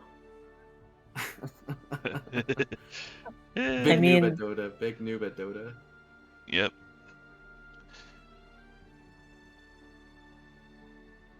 I can Because I probably. can't- Oh, go ahead. It's because I can't keep up with all the mech changes. Yeah, Dota changes too much. Unlike a card game. not really. Okay. And the card games change a lot too. Like Kuri Steelcutter getting banned. I'm honestly actually pleasantly surprised that no cards have been nerfed or buffed in like the first in the first set, just because Shadowverse 1 we had Harvest Festival nerfed so quickly. I think Harvest Festival probably deserved to be nerfed though in Shadowverse 1. I played the game after I started playing after Harvest Festival got banned, and I'm like, yeah, no, like Forest was still the best deck right afterwards. So like It was, what it and is. we still played Harvest Festival, but you know, yeah. I I think there's some cards that are a little over the top. Do they need to be nerfed? I don't know, but they're very tilting when they show up at certain times. for So, sure. It is how the game is. I think we are Uh, moving to our next match and give setting up. me right? a moment. Code. You No said there worries. was a setting that I needed to change. It's under I believe other or controls. I think it's under controls. If you scroll further down There's on no further controls. Oh, wait, it might be during battle then, or configure. Set mouse. You click on controls. Set mouse keyboard. Configure, and then display card details. Change that to click. Oh yeah, the hover details thing. Yeah. Yeah, it's actually that's why the information pops up and sometimes blocks things when you don't intend it to. You have the default. Yeah. The default is hover over. Yeah, that's the first thing I changed because like, holy crap, Mhm. that was so distracting when I'm trying to play. Oh. Yes. Also, currently, code is labeled as Happu. I am not Happu.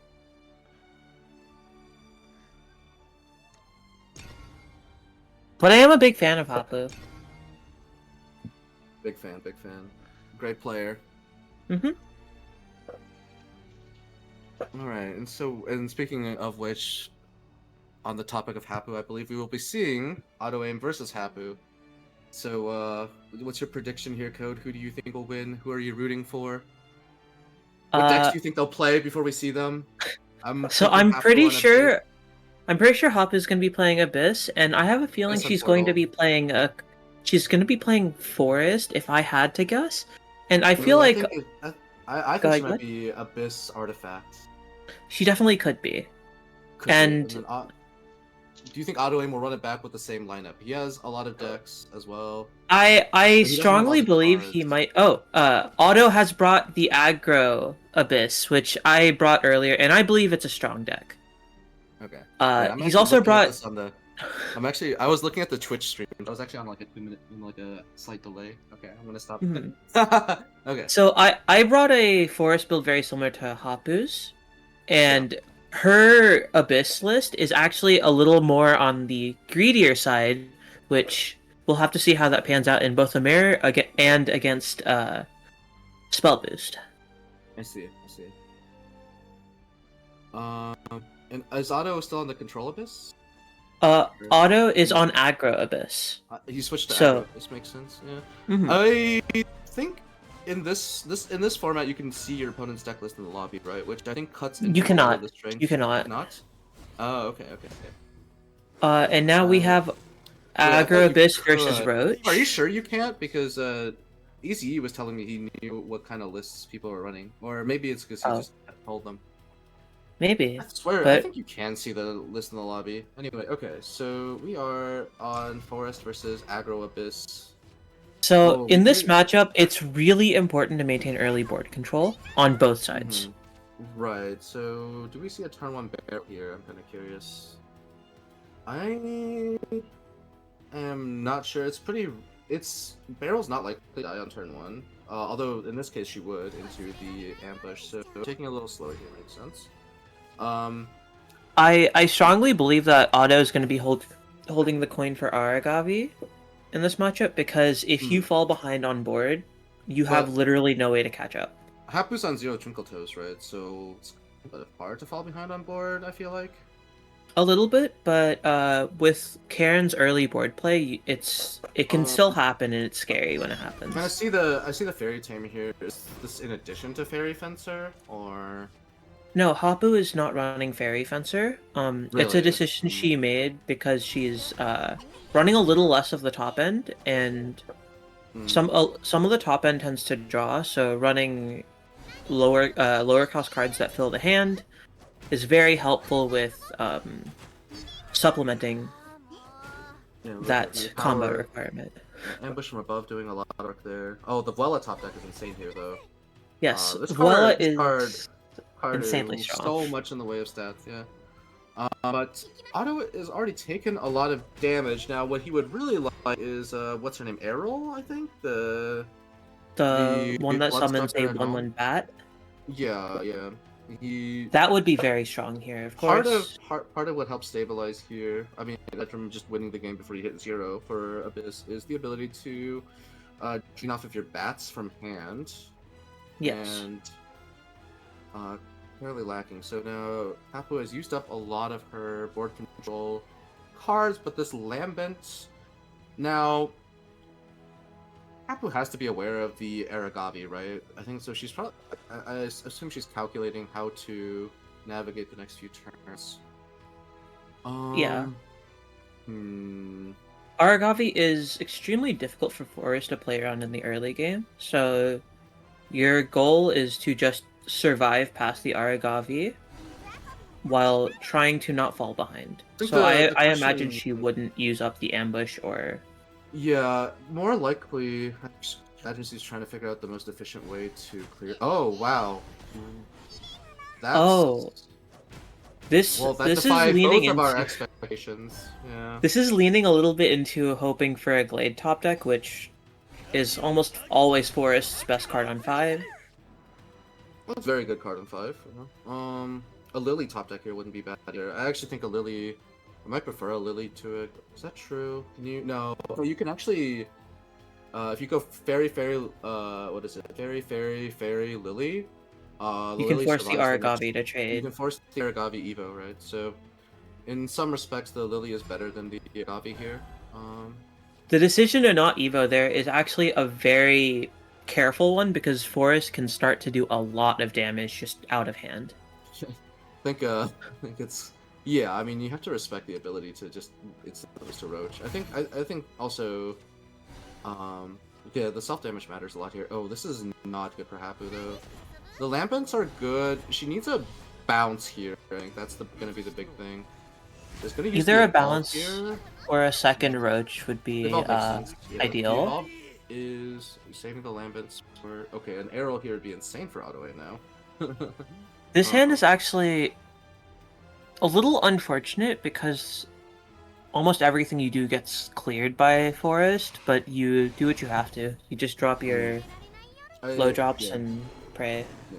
Saving for his yeah, I think on ladder you might see a lot of people use their rage here very aggressively. Oh, just to try to Godwood push the Staff is damage. extremely important here. Godwood Staff is game winning, I think. Yes, it is. It's the question is how do you set up this turn? Because the issue is that if you staff, you cannot full clear. So you have to choose. If you leave auto aim, can we full clear anyway normally? That's the question. I don't think so. Oh, I he actually is think I agree with this play because Staff Oh, gets the card Staff is gets really broken by Odin, which every aggro abyss plays now. The Carbuncle top deck sets up for lethal next turn very cleanly. Killing off the bats is good. Yeah. This is 1, 2, bounce a can. You have to bounce the roach. 1, 2, 3. 1, 2, 3, 4. Roach is 5, 5 and 7. Yeah. So Which is 5/7 plus 3. no, you cannot do 5, 7 plus 3, right? Because you can't play the you have to evolve the bunkle. So it's 5 do. plus 5, 7 It's- plus 1. Plus 3 from the Cairns. Plus, There are okay, 2 sure. Cairns on board. Yeah, I mean, I didn't even count the Cairns. I mean, 5, 7 is already enough because there's no healing after killing off the bats. Yeah, this is a wrap. Yeah, this is game 1 over for Happu. Well, for And- both our players, really. Yeah. in half's favor. Yep. You still Odin here and hope that Yeah. the banishing the amulet helps, but on to game 2.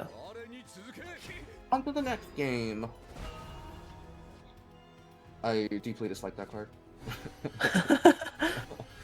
I will admit I'm not the most versed in the English lines, It's, so I believe Daria. I mean, Daria's just to the next dimension in her. oh, In the flavor tech, I don't even know the English. that's fair. But I assume she'd probably say on to the next something. And okay, yeah. Going for exact damage. That is game 1. Yeah, the Autoaim just never found a solid footing. Ambush from above isn't a really nice card, and I think Happu's also not playing Bug Alert, right? Like, if I remember correctly, I don't know. I actually the main list I know, yeah, the main list I know is similar to the list Ezye showed me last night, so probably the similar sourcing. And so Yeah. thank you for showing me that, Jay-Z. I was looking at the wrong window earlier. Thank you, JC, for doing illiterate production. caster, illiterate caster in the chat here. All right, so Now we have the Abyss Mirror, and this is going to be a fun one to watch. They're... Go ahead. I'm curious. Who do you think is favored in this matchup? I honestly think rather than a specific deck being favored typically, I would say that this is more going second favored. Due to Really? the impact of both decks have a really powerful play because of the coin. Happu's deck because of coin Cerberus on 7, and Autoaim's deck because of coin Olivia it- plus... Or coin Olivia or... Does it consistently get to turn 7? Yes, this matchup usually ends on turn 7. I see. Autoaim is making a strong push here, using the coin Bella here. But Happu just has natural Vela, so yeah, okay, I guess this Vela card actually insane in terms of controlling the board. Makes it really hard to seize an advantage. Oh, Autoaim Yeah. could have used that card last game. Of Arrow. course. Arrow is a very good draw here, though. It allows you really? to clear off the. I would trade here because you're a little scared of falling behind on board. Do you trade here? I mean, he's thinking about it. I don't think you want to trade here though, because you're going into your Eve turn, and you have a bunch of 2/2 lines. You are playing the slower deck, the faster deck rather. So yeah, I think this makes more sense. Actually, yeah, this does make more sense. If you trade, right, you're effectively letting your opponent heal for 2. Yeah, that's correct. So, Happu does fall a little behind, but it's unfortunate to draw that after the commit, but surely that is how it goes sometimes. Okay, what do I want to see here from? How about? I'm considering Wing Service plus Mummy Evo Phase. I think you want to get your 4th Shadow. It just becomes. I think the question is Rage versus Mummy. Do we trade the Vela here though? In order to keep our game plan consistent, we do not trade. From last turn.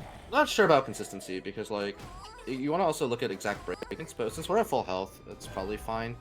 But I mean a bit decks, and then also, well, Aragavi's always a full clear, so that doesn't matter. Yeah. This Sharon here, it looks pretty backbreaking though. Oh, summoning the Phil Dao off of the instead of the Mino is very, very much close to ending the game. Yeah.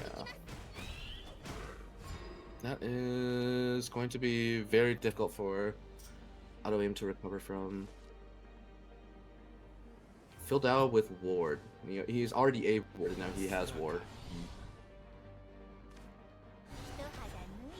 Yes, he's the Lionheart Ward. The other wards all hate him. It's really funny. It's a little comedic and at the same time a little sad. No, it's just comedic. So Autoaim here. Autoaim has done a lot of damage, but like the thing is, because Sharon has this persisting effect, and another Phil Dao, of course, because Phil Dao was back last time. The pool favors Phil Dao now. Yeah. Because the 66% summoning is weighted, yeah. Yes. So now, Autoaim can still punch through this. The Odin draw. Oh. You're forced to Olivia here, almost certainly. Olivia this turn. I think you pop the ghosts. Do you? You, in my opinion, pop the ghosts and you play a bat alongside this and try to stabilize as much as you can. No, I don't. It's not stabilized, right? You just try to push face here and try to kill with Odin the next turn. The +1 on Super Evolve. Vela's effect is scary, especially if you're behind. Does it matter?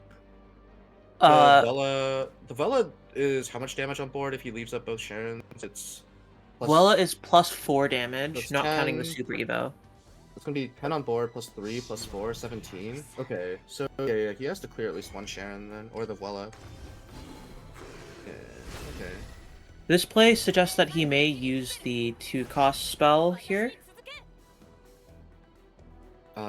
Dark Side or Raid? Probably Dark Side. Dark Side. Dark Side on Vela, I think maybe. Yeah. Yeah. I think this is the. Yeah, you have to do this. Try to set up the Odin lethal, but I think the second Mino in Happu's hand is going to. Wait, is that good enough? I mean, honestly, it isn't. Yeah. Wait, what does Happu do here now? Happu is The actually skeleton- dead here. The skeleton gets banished. Right? Should she make a second skeleton in any way? Oh, no, she's out of normal evos. Oh yeah, no! so if she had a everything normal- is forced to. If she had a normal evo, she could make 2 skeletons, right? Yes. Yeah, but with no normal evo. Oh no. Yeah. Well, that's actually crazy how that works out. Yeah. Soiree would be a lifesaver here. There's so many cards that would save Happu, but wait. Unfortunately, Happu Happu is Wait. one off. one off lethal? Okay.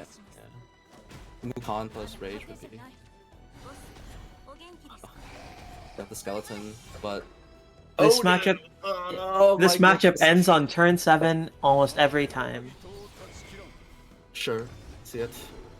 Okay, that was really well navigated Autoaim though, and I think Happu did her best there. I think it was very well played on both Was sides there for sure. was there a world where she could save an Evo? No, right? There's practically no Evo she could have saved there either. So yeah, because she used 2 filled out Evos. Yeah, that was pretty good value. Yeah. That's actually crazy. Is there a way we could have gotten Amino out earlier? I think that's the only other thing I was thinking about. But I'm not sure about that either because the Sharons were so good on board. Wait, hold on. If the Sharon revived on the Amino, but then she wouldn't have the filled out, that's actually really crazy. Yeah. Another Amino But would have been another now- skeleton. Okay. Now let's From look into the mid-range Abyss versus Dimension Climb matchup. Is this decline? I mean, it's. This is declimb. It's Oh, very wait, pure it's- spell boost. Wait, Autoaim's changed to the pure space version, right? Yeah. They're Yes. playing the Glee control. He is still playing the Norman, so in this matchup we I will. think Norman is just broken in spell boost. Like every boost plays through Norman. Yeah. And okay, so the mulligan here. Both players The full cap. mulligan. Oh no, Happu actually mulliganed 1 card away. Oh, if I okay, recall okay. That was correctly. really fast. Okay, I'm Mm-hmm. just slow in the head. My eyes are slow, rather. Okay, but that surely was a full keep from Autoaim, right? That kind of makes sense, I think. With the... That was a full keep from Autoaim, yes. Yeah. So what's and Go ahead. What is the plan for? I don't play either of these decks, but I do play against Rune a lot. So what is the plan for either deck in this matchup? so your main plan as Rune is to try to make very impactful boards on turn 5 and turn 6 because Abyss doesn't really have the strongest clears outside of Mukon alongside some ghosts or Aragavi as we just saw top decked. And Rotting Zombie is one of the stickiest cards that we have in the game right now, and Rune has no clean way to deal with it either. Yeah, Rotting Zombie is broken. Oh, okay. Honestly, I'm seeing that Otto's hand is a little on the more expensive side, and Yeah, but he has Anangrea and Burgent in hand, which might... is that going to be in time is the question. Burgent is not full clear here, and he's already at 8? I think that he's forced to Anangrea, and unfortunately, Anangrea will not full clear. Is he forced to Anangrea here?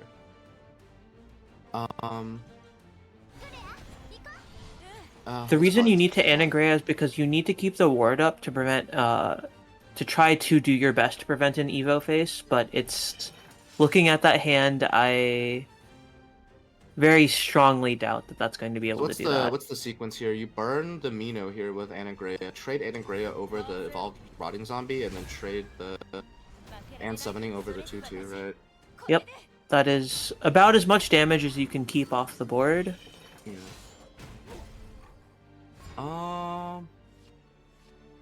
It's looking pretty... Okay, so how about Aragavi? No, you want to save Aragavi for an Evo, right? Do you? Does it matter here? Wait, do you Aragavi and then Evo the skeleton? Or do you just Evo the Aragavi for? Or do you not? There is Aragavi at all? I think it's Aragavi plus you Evo the skeleton face, but I'm actually noticing that Happu's hand is a little low on damage. Yeah, Happu's hand is gonna rely on sticking point. Is she saving the Evo? No, she's not. Yeah. Makes sense. Holding the skeleton, I think that also makes sense. Skeletons are likely to be cleared at this point in the game.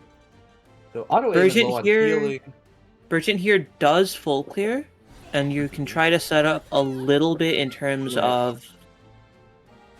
So one angle for auto aiming here might be to try to minimize the number of followers he leaves on board, actually, unless he draws into card draw, because a funny interaction here that Happu could go for is to, if auto aim gives 3 target, Deuce a super evolve is 3 damage, and then Well, I'm not That sure. would- With the Medusa in hand, Happu can go for a slower game as well, and they try to stall out for the Kerberos. There's a very strong chance that Autoaim actually goes for dropping a Blaze Destroyer this turn, and he's just deciding the sequencing right now. I see. Looking smart. And I think this is a very clean Blaze Destroyer, but again, it may be too little too late. But it's 2 bodies on board. The Voila, I don't think it does much here. Sharon Super? Karen Super Evo is actually very, very strong here. Sharon Super does 1 face and makes a pretty big board. It also does 1 damage, which means if Autoaim responds and leaves 3 bodies on the board, the Medusa Super Evolve is lethal.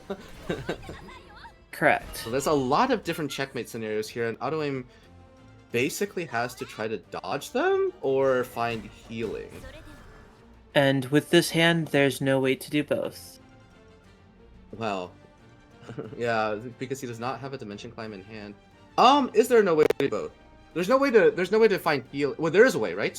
Not to heal this turn though. Oh, there is a way to. Wait, there's a way to clear? There's a way to clear with no board left. There is not. Not in our current hand. Oh, we would leave 1 follower on board, which is fine. Correct. As long as it's not 3 followers. Although 1 follower, we are worried about dying to Kerberos, and Autoaim does not know that there's currently no Kerberos in Happu's hands. So, what does he do? He'll probably draw and try to find a healing spell and go from there, I think. Because when you're in this spot, you generally, I think the thought process is usually like, play for the things that immediately win the game against you. Okay, he is going for more card draw. What are you cooking here, Autoaim? Oh, okay. I believe that he's going to full clear this way, which is a good. Yeah. About as well as you can do. Okay, and does Happu has a lot of lethal outs. Or 2 bodies on the. So that here is not good enough. Not good enough. What is Happu going to do here? Honestly, I'm not sure where this game goes. Yeah. Because now Autoaim is actually throwing a lot as well. I think the safest line here is to drop the Medusa. But that also is potentially lose from this spot, because we don't have, right? Like if we go for wards, we know how big a William in Autoaim's hand is. I mean, as the casters we know, right? It's like 2 or it's only like 4 or 5. Actually, 4 or 5 is enough for Autoaim to clear through it.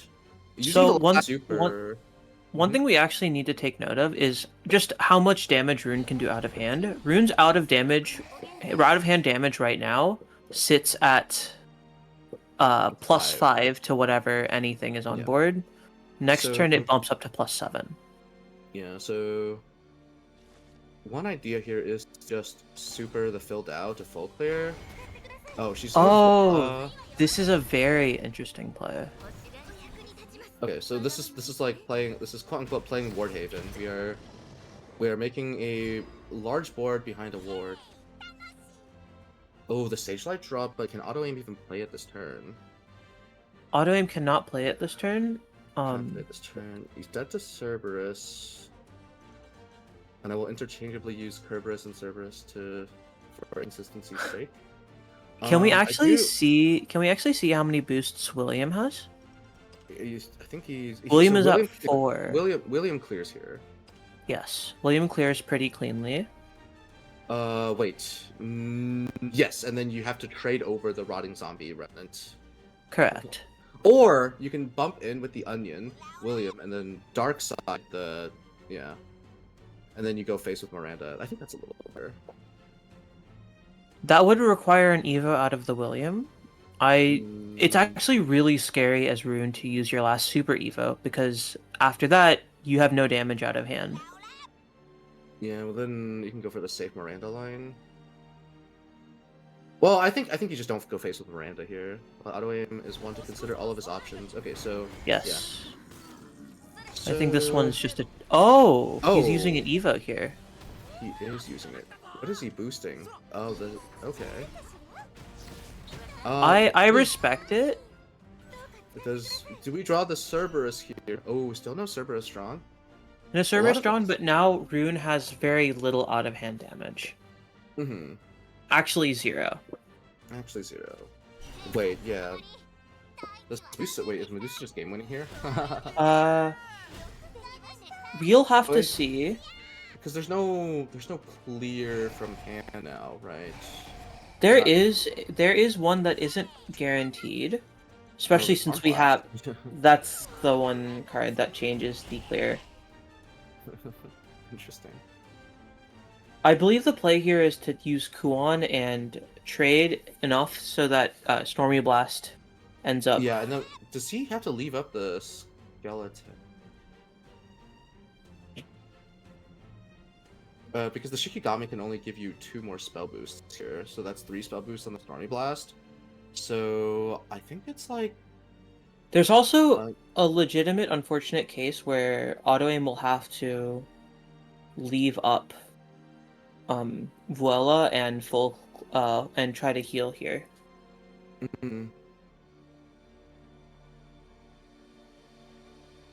So currently the blast is at 3, right? After seeing the blast is at 3 right now. Foresight, the blast is at 4 now. Wait, double 4, 5, 6. You can double Sage Light, bump the Onion, and then shoot the Medusa. I think if I'm counting correctly, the blast is at 4. I think he sees it. 5, 6, 7, and oh He ran no! out of time again! No! Oh no! Oh no! Oh, the timer, his nemesis strikes again. Yeah. Well, with that, that is the end of the match for Happu. Yeah. That was honestly really fun to watch on both sides. Yeah. A lot of potential top decks that could have swung the game either way, and then the timer on a pretty critical turn there, like having to decide if to go for a safe clear or to draw, getting the new information, and then having to check the spell boost count again. It's not easy. It is definitely not. Our next match, by the way, is actually me against Happu, and you'll be casting alongside Otto. Yeah, it's actually the same 4 people, but in different chairs, with 2 people Yes. in different chairs. Yeah. All right. Good luck. Thank you, For and Happu as well. No bias. of course. No, not biased at all. And then, Before we'll I go, I want to thank Jay-Z for first of all organizing this and running it, and just it's a great introduction to the competitive scene for a lot of people who are watching, and I don't know what else I can say other than this has been really fun to be a part of. Well, you're not done being a part of this. I know. You're still playing. Yes, shout out to JC for sure. Yeah, production is not doing as well as we would think, but it's okay, right? The matches are fun, right? Honestly, you are doing the best you can, and that's honestly all we can ask for. I was watching earlier, and I think it's been pretty solid. And then you're also pointing out stuff that I'm not seeing immediately. So honestly, I feel upstaged as as part of the talent team, which I think means you're doing a great job. Thank you. Like speaking from experience on some of the more formal production areas, you are very responsive as camera person compared to compared to especially I don't want to be canceled from doing official gigs, so maybe I won't be making the direct comparisons. But I will hop into the match. I'll hop into the match as soon as Otto hops in, if that's all right. That's. I'm checking with Jay-Z. Just go. It's fine. Okay. I can banter with Jay-Z here anyway. Yeah. What do you? Ooh, that was not the button. Speakers. That was not the button. I turned off the background. Hang on. I got this. I promise.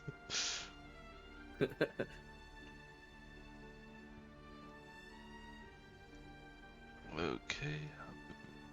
Yeah, it's a learning experience. This is my first time actually doing a production that was not just me and 3 people chilling and playing matches randomly. So,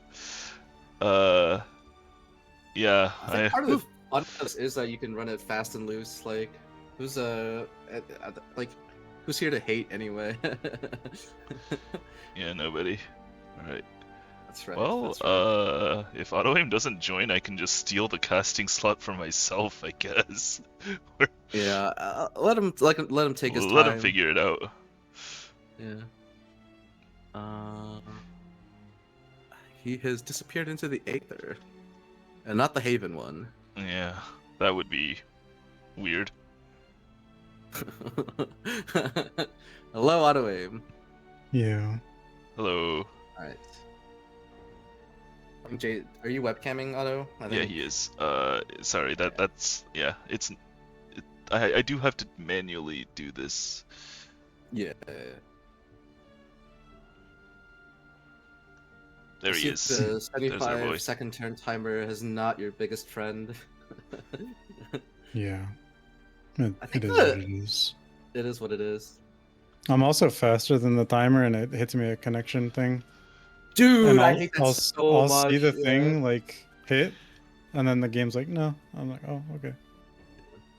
The oh my god, getting like connection issues when you have like a perfectly working internet connection is so tilting. Yep. Especially when it's like, oh, restart the game now in the middle of an important turn. Oof. Yeah. From the spectator standpoint, you actually can't see. At least I can tell when the players are having connections. So welcome to the cast Autoaim. We are jumping into game 1 of Forest versus Portal, and I believe this is Artifact Portal versus Path. What is your opinion of this matchup? Get some betas going, and maybe you can win.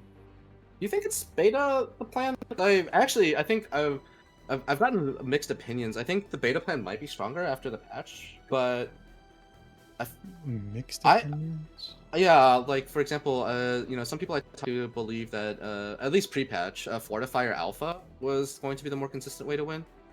Fortifier and Alpha. Yeah, right. Because when you go for beta, you actually kind of go for clear power, which means you take more chip, which means Forest gets a faster lethal against you.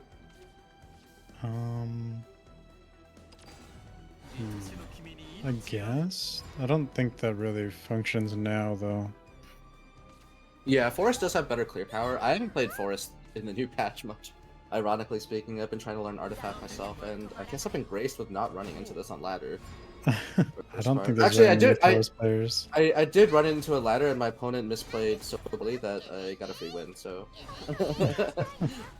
but Yeah, it'd be like that. it do be like that. So we can see.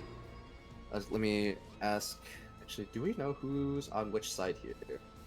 Let me check the This schedule real Turn quick. 3 is just a pass, I guess. It's gonna be thank you, hanging. It's Happu on it. So Code gets a very aggressive start. Turn 3. Like we're just playing puppet and just like trade pass. No other 3-drop, I guess. Yeah, that is a bit unfortunate. We're fighting for the board so heavily, but we're stuck. And we already used our coin, so the Alouette play here is non-existent. Whoa. The Yeah. bullet, being able to bullet here, okay, but now that our bullet is gone, our play into this Glade, well, Code is not going to have to pre-evolve the Glade either, so never mind, she can just wait a turn to Glade. It's not even correct. Wait, okay, so it's like, are you thinking like Ramia making Alpha and Beta and Alpha- Fortifier? Yeah, something like Raumia with like double Alpha Fortifier or like Alpha double Fortifier. I mean, okay. But I think that's like later in the game. Yeah. I just like... I don't think that you're making those early game, right? No. I mean, you can make alphas with like your Alouette and stuff, right? But I mean, it's like... Is yeah, making but alphas with Alouette correct? It just gets traded into by Glade. And then you have to clear Glade. And that's actually super annoying for this deck. Yeah, one thing I heard from Noire, at least this was in patch 1, was that baiting out the Glade means that if you have a bullet in hand, it can be advantageous. Yeah, that's true. I mean, well, if you have I mean, the... insofar as baiting out a card from Forest that they want to play as early as possible to draw card convert, right? Yeah. like don't don't tempt me with a good time here. I mean, maybe it ends up being correct. Yeah. I just I have don't a know hard that- time believing that like they can build anything that's not the Gundam that survives on the board. there is where something. you live. Happu is going second with a double Orcus in hand. And we're going So- for Gamma. Okay. We're going for Gamma to clear because the damage is a problem, which gets full cleared by this Glade from Code. Yeah. I mean, Blade is Glade- nice, and then they my rule of fairy. thumb is to use Glade as soon as possible. Not holding the fairy is okay. I want to play it though. I want to I play would it play the fairy. because we have 2 fairies in hand and we have a lot of plays we want to make, and We have Bail in too hand. many things I just- we want to do. I actually want to just use that first bail to if we have to just get the Yeah, staff clear going. something. Yeah. Yeah. Don't give up tempo. Make sure we can play the staff. Mhm. Especially with the second bail in hand, like we are big chilling in terms of like getting damage through. Maybe not that relaxed, but like we have a Lambent, we have a Bail, like that's a lot of potential zeros. Reading this, I guess, is fine here. We're gonna. I mean, I feel like I'm gonna end up using. I would be using this Bail anyway to secure this staff. Okay, we're gonna use the Lambent to secure the staff. Yeah, it's okay with one in hand. It's the same, essentially, right? Yeah. Okay, so now, what was that? Bird? Odin is good. Oh, an Orcus here. Orcus blocks. Catapult burn. Catapult was the is burn. I don't think it matters. Super the Orcus. So yeah, Happu is definitely well. Is she doing this? We're missing a lot of the stuff at the Gundam. We are all full into this Orcus game. We are on five gears total right now, and the Gamma is not one of the gears we want for either of our for any game plan that's not the Gundam. Yeah. Yeah. Gamma is unfortunate. Like in my experience, when I see the Gamma come out, I'm about my prospects. How do we feel about Odin, the Lloyd, Bail? Thinking like Bail, Super Evo Bail. Bail, yeah, and then Bail to clear the Orcus. That's, I guess it's this. It's the same. It's the same whichever way you target this. Yeah. Yeah. So it doesn't. The only thing really is we matter. can choose to save up one fairy here to get the third card played. And I spread out think our I would staff play the pool. fairy and Super the fairy, Mm-hmm. and then I do want Odin. to play. I want to play the fairy for the third card effect on the staff. Yeah, so that's why Oh, I and would. the- Right, and we want the Bail. Yeah, we want to tick down We the just Bail. in want here. all the things. We should play this Yeah. fairy. We should And play I this think fairy. that's why we should have Super Evo the fairy. Mm-hmm. Because it also presents 4/4, 4/4, and 4/2, which is slightly more annoying for Orcus. Yeah. So Happu with Orcus here again, likely going to preserve health on the Lloyd. Right?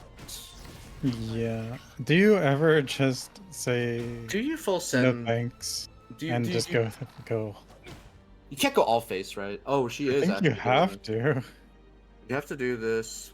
How But do they, you win? what's our damage break point here?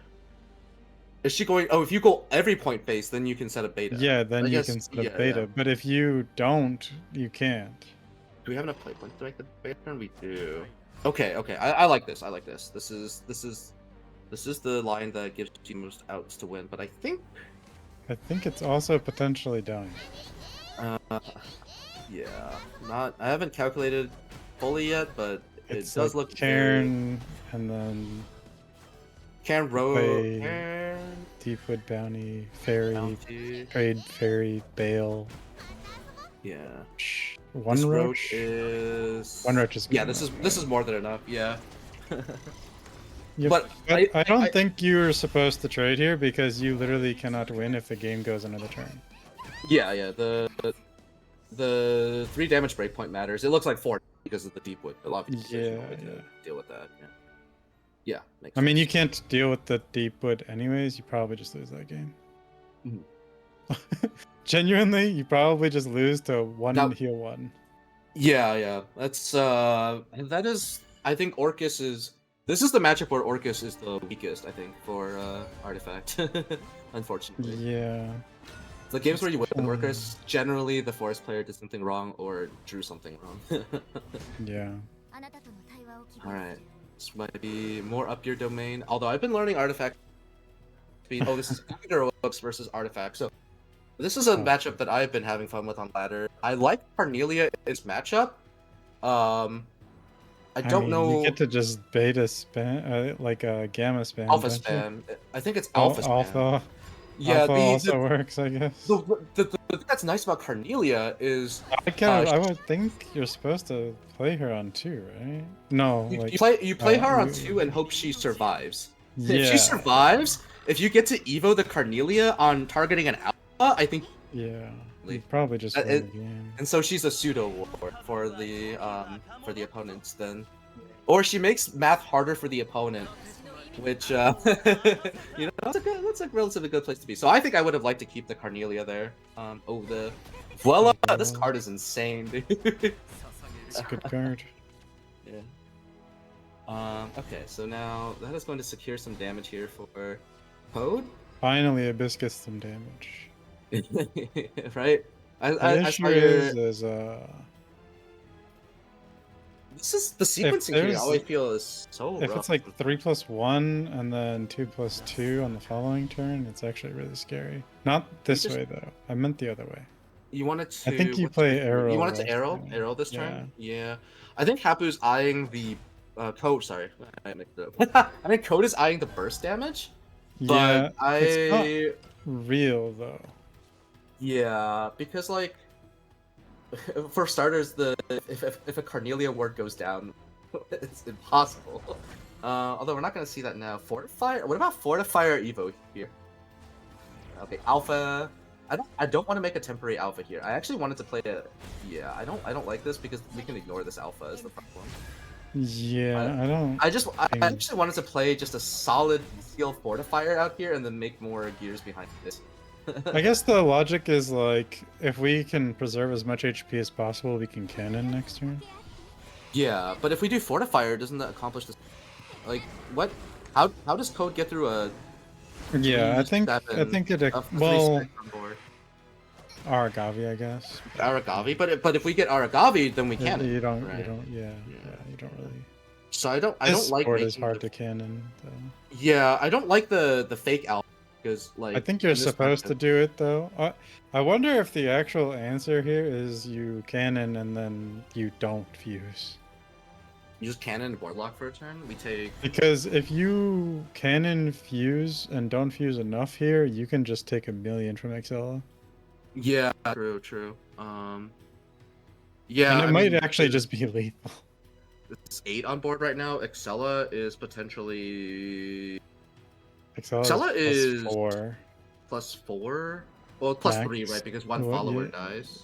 Well, more. It's more damage. they can also get the ghosts. Ah, sure. Well, So if can you they? fuse If they... twice. Oh, if you destroy 2 followers, yeah. Yeah, if you fuse twice, yeah. Okay, I she's think this going is for it. correct.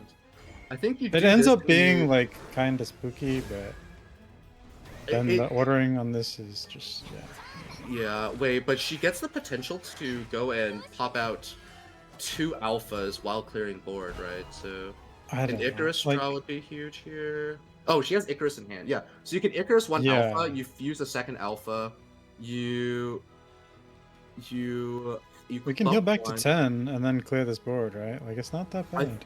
Yeah, we just hope we don't hit all 3s. Okay, I think that is pretty ideal. Is that good enough? I don't know.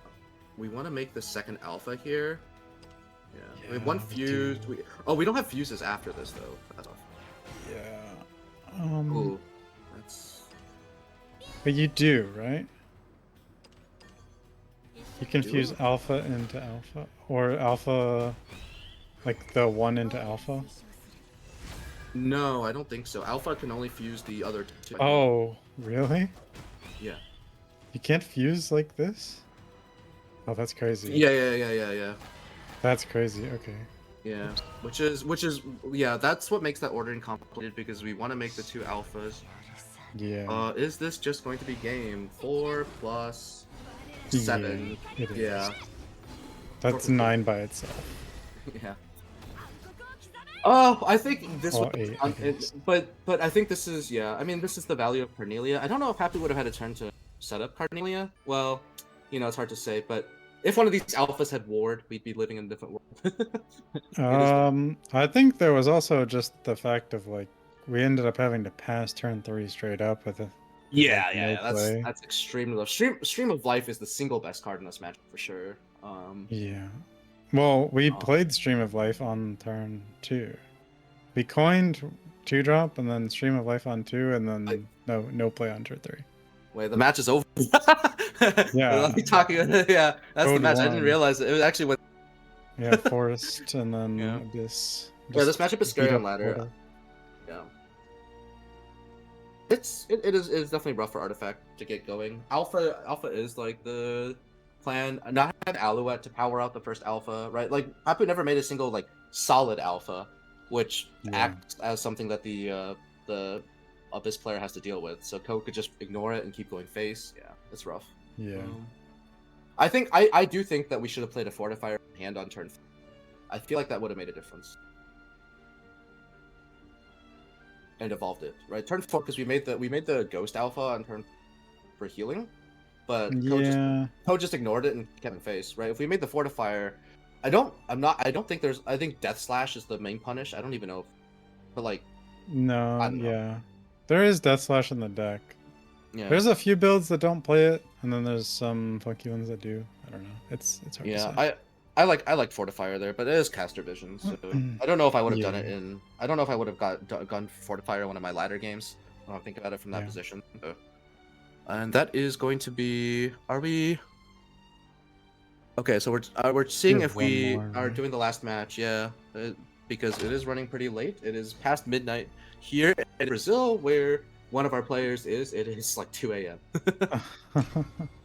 Yeah, it's getting late. It looks like we're jumping right in to speed things along. What is your? How have you felt about the expansion so far? Feels kind of like a mini expansion in terms of card pool size, right? Yeah, I don't think the card pool is enough. I do feel some of the cards are influential and a lot of them aren't. All right, so we're gonna see Yeah, Happu. that's one way to put it. Happu on the port on Forest control Abyss now, and Kuri is the. This is a bit of a punchier haven than full-on storm ward haven, right? And looks like I didn't. Can you mouse over sword again? Sorry, I did not glimpse the key cards. It looks like the normal. I guess we'll find it. Is it normal? Okay. Mid-range. Not the tentacle. It didn't seem like the tentacle build. Not very tentacly. Or the Kagemitsu build with no Kagemitsu. Yeah, that The build. spicy spice. The Spicy's build. Well, Spicy is then 1 GP without using. Yeah, that's what I'm saying. The Actually Kagemitsu baiting build as well. without Kagemitsu. Oh, that's Mulligan from Kuri. I actually kind of felt like Kuri would have been okay to just full keep that, but I don't. Her lists are generally very unique, and so I don't know how to play them a lot of the time. I will. Yeah, it's a curry special. Yeah. I do like it being punchier than normal Wardhaven. I'm not sure how well it works out. Because honestly, Wardhaven's default game plan is disturbingly effective. We have a lot of Minos. We have a lot of Minos. We have a lot. And you know, in your game against Happu, I think we were commenting on it was really funny that if she had one more skeleton, she would have lived, but she's short skeletons there because she kept reviving the field, contributed to her living as well. Live by the filled out, die by the filled out. I suppose so, huh? And the Grimnir comes down this turn and just stops these 2 Minos. Oh, down. this is just the build where you're playing ward, but also haha hee hee. I also go face. Yeah, which I mean, when you have wards, like having followers behind them makes the wards a little more effective. True. Oh wow, there's a lot of go face cards. The Agnes. Yeah, Or it's I like to call full hybrid. or as I like to call it, V2's PTSD. Oh my gosh, not the PTSD.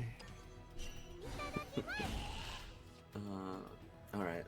Wait, we have 2 Wardhaven gamers now. Oh, Ward Abyss, I guess. Ward Abyss. But the thing is, for a standard Wardhaven list, the hardest thing for them to deal with sometimes. For Kuri's list, these Feather Falls are going to be very effective one-sided AoEs to clear. And Agnes comes down. How does Agnes work when the boards? If there's no follower directly opposite Agnes, it's an amulet. What do you okay, mean so we won't see directly it. opposite? What? Yeah. So her effect, when you have 2 amulets, she destroys a random follower that's not immediately opposite her. So in this board for No, it's not immediately opposite. It's random. It's just random. Okay. Yeah, it's just opposing follower when she goes face. I think I might be illiterate. I think I thought it was non-opposed or like other than the opposed. Yeah, it's just opposite of what you're attacking. So like if you're attacking a follower, she just doesn't kill that one specifically. I see. That's it. That's the entire thing. Yeah, card game players, we have this reputation. It's okay. I too struggle to read and to comprehend. I was hoping to see the Agnes effect, but we'll. Wow, that is pretty much a great feather fall. Yeah, that's the best feather fall you're gonna get. And you get to push some extra damage. And then we just turned into Stormhaven rather than Wardhaven. That's actually crazy. 2 sides of the same coin, I guess. Yeah. I kind of like how this plays out. Okay, what does Happu do from here? What's the 3-drop that keeps reviving here? It'll just be Mino, right? Because there's no 3-drop? Yeah. Yeah. Which are you really happy with? I guess it's fine. It's okay in the sense that we have another. So we just Wilbert pass? No, Aether? Super Ego pass? I guess. Do we evolve? We do super evolve the Aether, yeah. Well, I don't think you ever play Aether without super evolving her in this situation. Yeah, and the Jean, we have Jean in hand, so, and we're not blocking our board. Alright, Happu, you have your work cut there's out a lot for of you here. war. Yeah, Grimnir effect is also active, which is part of the reason to super even. The Medusa allows us to full clear, and then we can drop a skeleton to create the second ward. Does that keep us alive in a situation? Oh, I want to manually evolve the Mino thing. Push some damage? Yeah, you can manually evolve Mino, then play the skeleton, get your second ward, and then go face, and you can set up a lethal. Yeah. Yeah. Yeah, I like that. Yeah, I think that putting pressure the other way on in the other direction on the board, I think does matter there. Yeah, I would agree. Okay, but how do you feel about? Can we play the Kisetsu to make foxes this turn? No. Happu has decided no. I think the no. Kisetsu to heal. Yeah, I guess there's no way to establish foxes with Kisetsu, but it would have been. To be honest, this is kind of spooky for Haven now. We're relying all on like Odin, and Odin is only 8 damage, like with the 2. Oh right, because we're out of Evos on the Haven side. Yeah. The game has went by so quickly that I stopped looking at the Evo pips. Yeah. Is this ever lethal? I guess Olivia is. Wow, Olivia. Speaking of Olivia. Oh, Olivia is not, right? I don't think it is, but Olivia is a game winning. play. Wait, I think you. I guess we can just serve, but I feel like Olivia super evoing is also winning. Yeah. And then you can just serve to clear whatever they play, right? Mm-hmm. So Odin and Shield Maiden go face with Odin here? Odin, Shield Maiden, go face with Odin, yeah. And then, what, you just hope no Serb? It's Serb lethal here. Yes.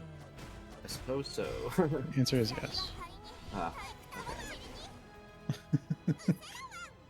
I will quickly fix that for you. The answer is okay. yes. No, thank you, thank you. Yeah, no problem. My favorite, it's a new website we should make. Is servleathhere.com. Do you have 4 followers in play? Is Serve lethal? Well, it probably is. It probably is. Alrighty, that was a really tense match, though. Yeah, I think it looks tense, and then you realize that Wardhaven never got to play out Wilbert without sacrificing like too much to do it. Yeah. So then they were forced into one game plan, and then half their cards don't support that game plan. Yeah. Okay, we're gonna go right into the mulligan here. Forest versus slightly altered Wardhaven, I suppose. It's just the hybrid. It's a pretty Hybrid. normal thing. I It's think popping up a lot more. I think a hybrid version is actually slightly weaker, right? Although the Aether board is the Aether board. So Okay. So like you get slightly weaker of both, but you can play into both game plans.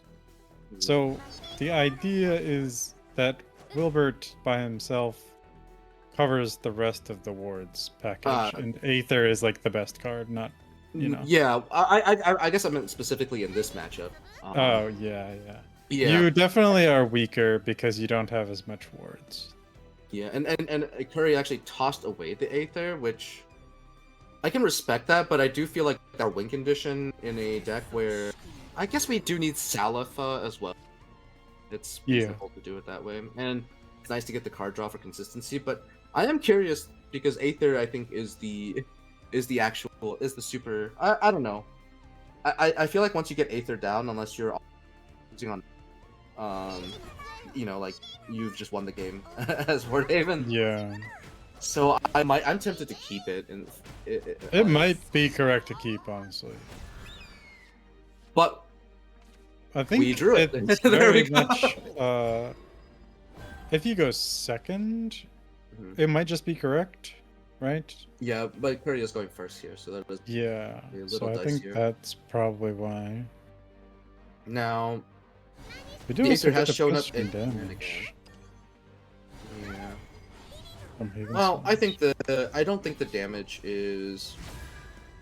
I guess it can matter. There's like, well, Happu's not running any of the technology to get through wards. It's just pretty much all in on. Does keeping this chipping away. 3/5 alive matter? Or at below, like Just above to- 3? Do you above care about 3. Salifa Evo? I don't think so. Right? I don't think so. Our best response is still Glade. In fact, I would argue that I kind of want them to Salifa Evo. I want them to Salifa, yeah. But I guess we get to push damage in this spot. Well, if we get Salifa returned on us, then we didn't really push. Oh no, now Salifa's not safe. So yeah, that's actually good. Yeah. This worked out for Happu. Yeah, it but did. but we are one turn away from the Doomsday Clock scenario. So The Doomsday Clocks. it's just Aether into Jean. Yeah, Aether into Jean is kind of a beating. It is. Can we ever win through that? I Can we ever just like... I want to send one Roach this turn, like real That's talk. what I'm thinking too. That's my immediate thought process. I think we're literally opening Fairy, and like a Roach. Yeah, and getting the send Roach it. damage here is nice. The problem is the Grimnir Crest exists, so our board is always dead. Okay, we +1 play pointed to push the damage. I don't know if that's correct, but maybe. Well, it we is. get a. Oh, we also use the 0. We're just pushing as much damage here as possible. Yeah, I guess how we're do we- going to try to get like a small Roach through. That's the logic. Does Ro? Can Roach get enough health to get out of Aether super? Oh wait. Huh? What do you mean? Oh, Grimnir's active. Grimnir's active, right? Never mind. Yeah. No. It does not matter. Oh, because I was thinking there's no Wilbert effect, but then Grimnir's active. Yeah. Okay, and I still think this is kind of a beating. even without Wilbur active. Oh no. The aura is the biggest problem here. Now, Yeah. if we had the sea technology, the Dwarven Malateer, we could clear. Oh gosh. But that card is awful in other ways. Yeah. So I guess we're just like clear the big thing and then pray to the Play- gods they don't have Jean. How many things can we clear here? Right. We have the ambush from above. We can clear one more thing if our hits land correctly. Do you though? Do you not just check the draw? The draw.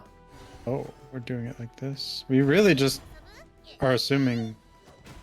Okay, I don't know. In my opinion, we're not beating John anyways, so I would. Yeah, I agree. So I think that's the perspective where it makes sense to just try to clear off as many. Well, Yeah, oh, we're not right? beating this. Yeah. Yeah. There's like. Mhm. Okay, well. Unfortunately, we're just looking at the Great Wall of China currently, Yeah. and there's only so much a little roach can do. One little guy. One little guy and That's an army of almost fairies. like the size of a house. A little guy, by the way. I don't think it's I don't think it's a little guy. Roach is actually like huge. Right? Oh, it's gigantic, but Sis always told me he's just a little guy, so. Why? He's just a blatant liar. I think like I think in the original Rhinoceros art you can't really think it is made up. Yeah. And like the new Rhinoceros, like they put like people on the art too, so you're like, what the hell? It's a You can nightmare. also tell how big it is when, in the original Shadowverse 1, Caradwyn has Roach behind her. Oh, I did not know that. Yeah. I did not play that much Caradwyn, but I know you were a fan. Yeah. We love Caradwyn and Zeus. What a great combo. Oh. The Bell Ringer is a 210. Yeah. Yeah. With an aura that can't be targeted. Oh, I mean, I'm conditioned to the horror, Jay-Z. You don't have to tell me that the Bell Ringer's Yeah, outside. this is just the Great Wall of China. This deck Yeah. just straight up beats Roach Like- every time. Yeah, I think I faced it once and I was like, I don't want to deal with this, man. And that's when I started learning how to play Artifact. Yep. And also Aura, so you can't use any of your things to clear. Like, I don't know. The only thing Here we was- go. And We get the Forest versus Sword. Forest versus Sword. I think the one thing I wanted to know is how many Urias are. I think that is. If they're, yeah, you have to really be careful about Urias, especially in closed list. Yeah. You have to assume they have it. Are we just tossing gonna have Fairy Convocation? Okay, fair enough.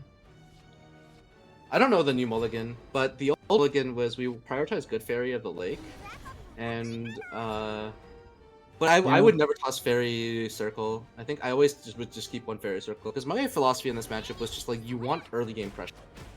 Yeah, I still want a board, right? I don't know. Yeah. So like Fairy Convocation is guaranteed board. Well, we didn't draw Staff. We didn't It's draw gonna be a Staff, we rough don't have- one. We don't have Glade, we don't have Staff. I kind of wanted to just Garden Zalir there, honestly, for cards. Oh, okay, we have the Staff. Wow. On cue. Good job. Production's Very excited good, too. very good player. Alright, what do you do as Sword Gear? Because this is also a little awkward. Yeah, you pass. You play Rosé next turn. Play Rosé next turn? Okay. Yeah. Yeah. You play Rosé next turn into like a Gildaria and like plus the 0. Or Amelia plus the 0s.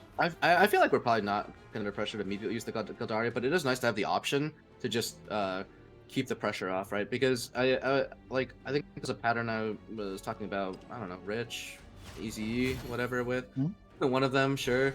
Like if you're at full health against Forest, that is when your defensive option is sorely shine. Yeah. Oh. Yeah, this also just clears. Yeah. So, okay.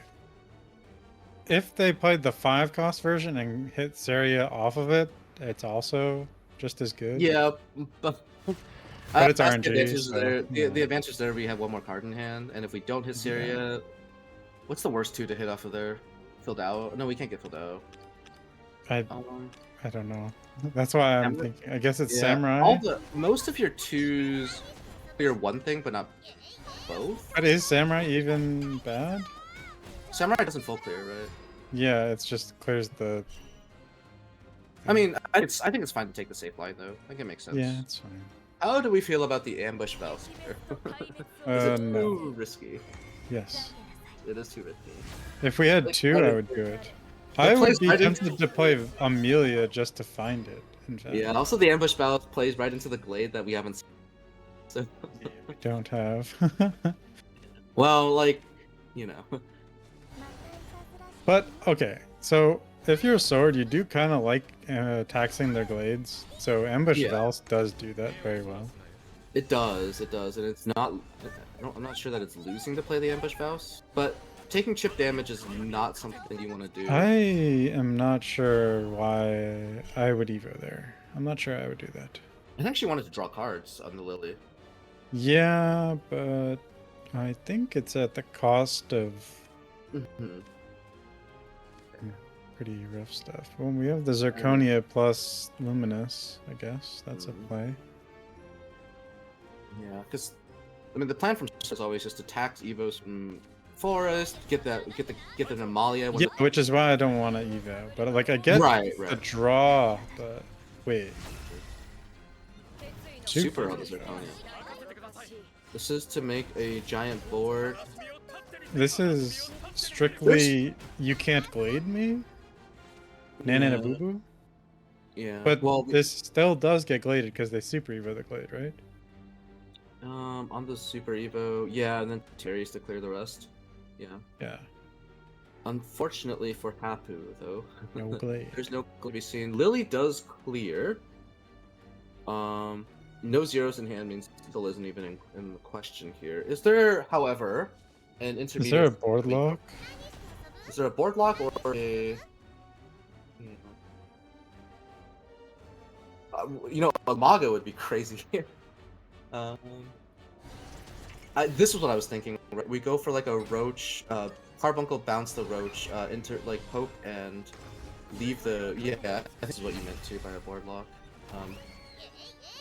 I assume partial board lock. Can set up the Lambent here, I think. Yep. Lambent. Lambent this here is- makes the hand size 7. Ooh, hand size is awkward here. I don't. Hand size 7. That means.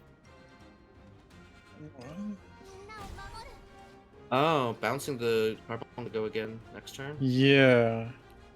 Okay. Okay. Okay, Sure. that makes sense. And then there's no ward here. There's It's- no singular ward card, right? Oh, but and then of course also Odin could get rid of our staff, right? As JV Yeah. pointed out. Odin on a Lambent. How much does that matter? I mean, it's the only play for Kuri here, right? I didn't do the math from the forest side, but I'm assuming if we're board locking like this, it's probably lethal. If not, we're one off. We're 1, 2. We Pretty have sure it's actually 11 play points with 1-0. So we can play 1, 2, 3, 4, 5, 4. But we have to bounce the Roach. Yeah, we have to bounce the Roach. It's the problem, right? We have to bounce the Roach with the Carbuncle. Wait, this doesn't work. It's 5, 7, 6. right? Or 6, 6, 8. 6 plus 8. Yeah, it is going to be one off. Like, I just. Oh, yeah. Sometimes you just know it's one off. Yeah. Well, when you have to bounce the Roach, Sometimes you just have that one feeling. from the. But you from the can't. common path. That was the. It's literally the Spanish on cairn. Yeah, it's it literally was the cairn. Spanish on the Yeah, Lambent. it's But is the Odin. game over? Yes, it is. It is over. Yes, there's super evo. We are at 6 health. Yeah. Yeah. Oh, come on, Kuri. Jeez. Lethal on board. Stop, she's already dead. Style on them. Style on them. Yeah. Wait, like the Lambent did matter, right? Like Yeah, the Lambent mattered. Yeah, but there's a question of could you have lamented in the middle of the combo instead? To get the cash in on the damage the previous turn. Yeah. Oh, I don't know if we could have because we wanted. Well, we're bouncing the Roach anyways with the Carbuncle, so why not? Oh, because she wanted to bounce both the Carbuncle and the Roach, right? She had bounced the Roach with the Carbuncle, and then, oh, if we do it the other way around, no, because the Carbuncle has to be the one to bounce the Roach, so we have to have 2 play points left to play the Carbuncle after we play Roach. So then we would have dealt less damage front end, right? Oh, I guess yeah. Yeah, because when you have to use the Carbuncle to bounce the Roach, patterns Oh, get harder jeez. to. Yeah. It is just Man. Odin winning the game there. Wait, The is there crazy no way to just do a board Full lock? board? Yeah, like a full board lock and just leave that there and Roach and then bounce the Roach back with staff. Maybe there is, right? Yeah. Okay, well, Yeah. Kuri won, so Kuri won there's that, no yeah. more theory crafting about Forest. Yeah. Good job, Kuri. Shout out to all the players and Yeah. casters. Well, I guess that's Jay-Z could probably join us for closing statements. Hello. That match was really cool. He's Hello, Jay-Z. back. Yo, I You pointed know. out the I know What's I up? picked these people myself, but they are so good at Shadowverse.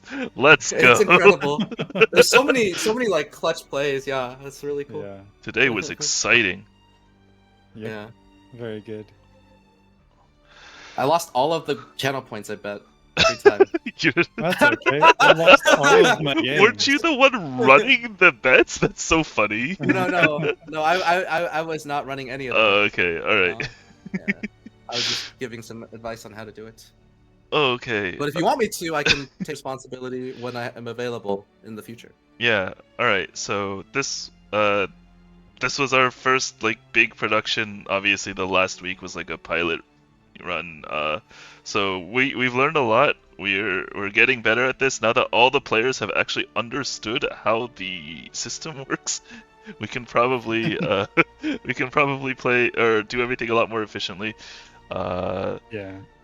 Yeah, obviously there are some production mistakes, more than a few, but I think next week actually we'll do way better.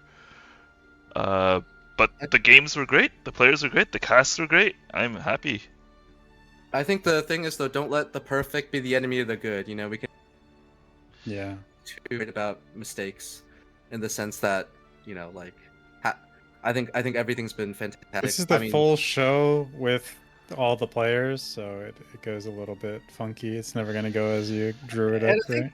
I think part of the, for me at least, from when I was watching earlier, I think part of the fun is the down to earth, grassroots, home story cup-ish feel, right? Yeah. Yeah, it's part of our charm that we're bad at production. Let's go. Of course. Yeah, Production's hard. Yeah, we'll do it better next time. All right. Yeah. Well, thank you everyone for making this possible, for joining us for the show, for the games. This was a lot of fun. Thank you, Jay-Z and Kuri for a lot of the work. Thank you, Curtis. Or Dirty for the Dirty Curtis. Whatever. Oh yeah, we cannot forget to shout out Dirty for this layout. It is beautiful. Everything about this looks great. I'm super happy. Oh man. All right. Well, you're the runner of the show, Jay-Z. How would you like to? Thank you all for coming. We have a crazy number of viewers for this event. It's great, and we will be back next week. I know next week is an SVO week. I know people will be, trying to get ready for that. So we'll see if we have the same lineup. I imagine some people will want to take the week off. But we're going to be running this regardless, rain or shine. So I'll see you then. Yep. All right. Bye. Bye-bye. Bye-bye, everybody.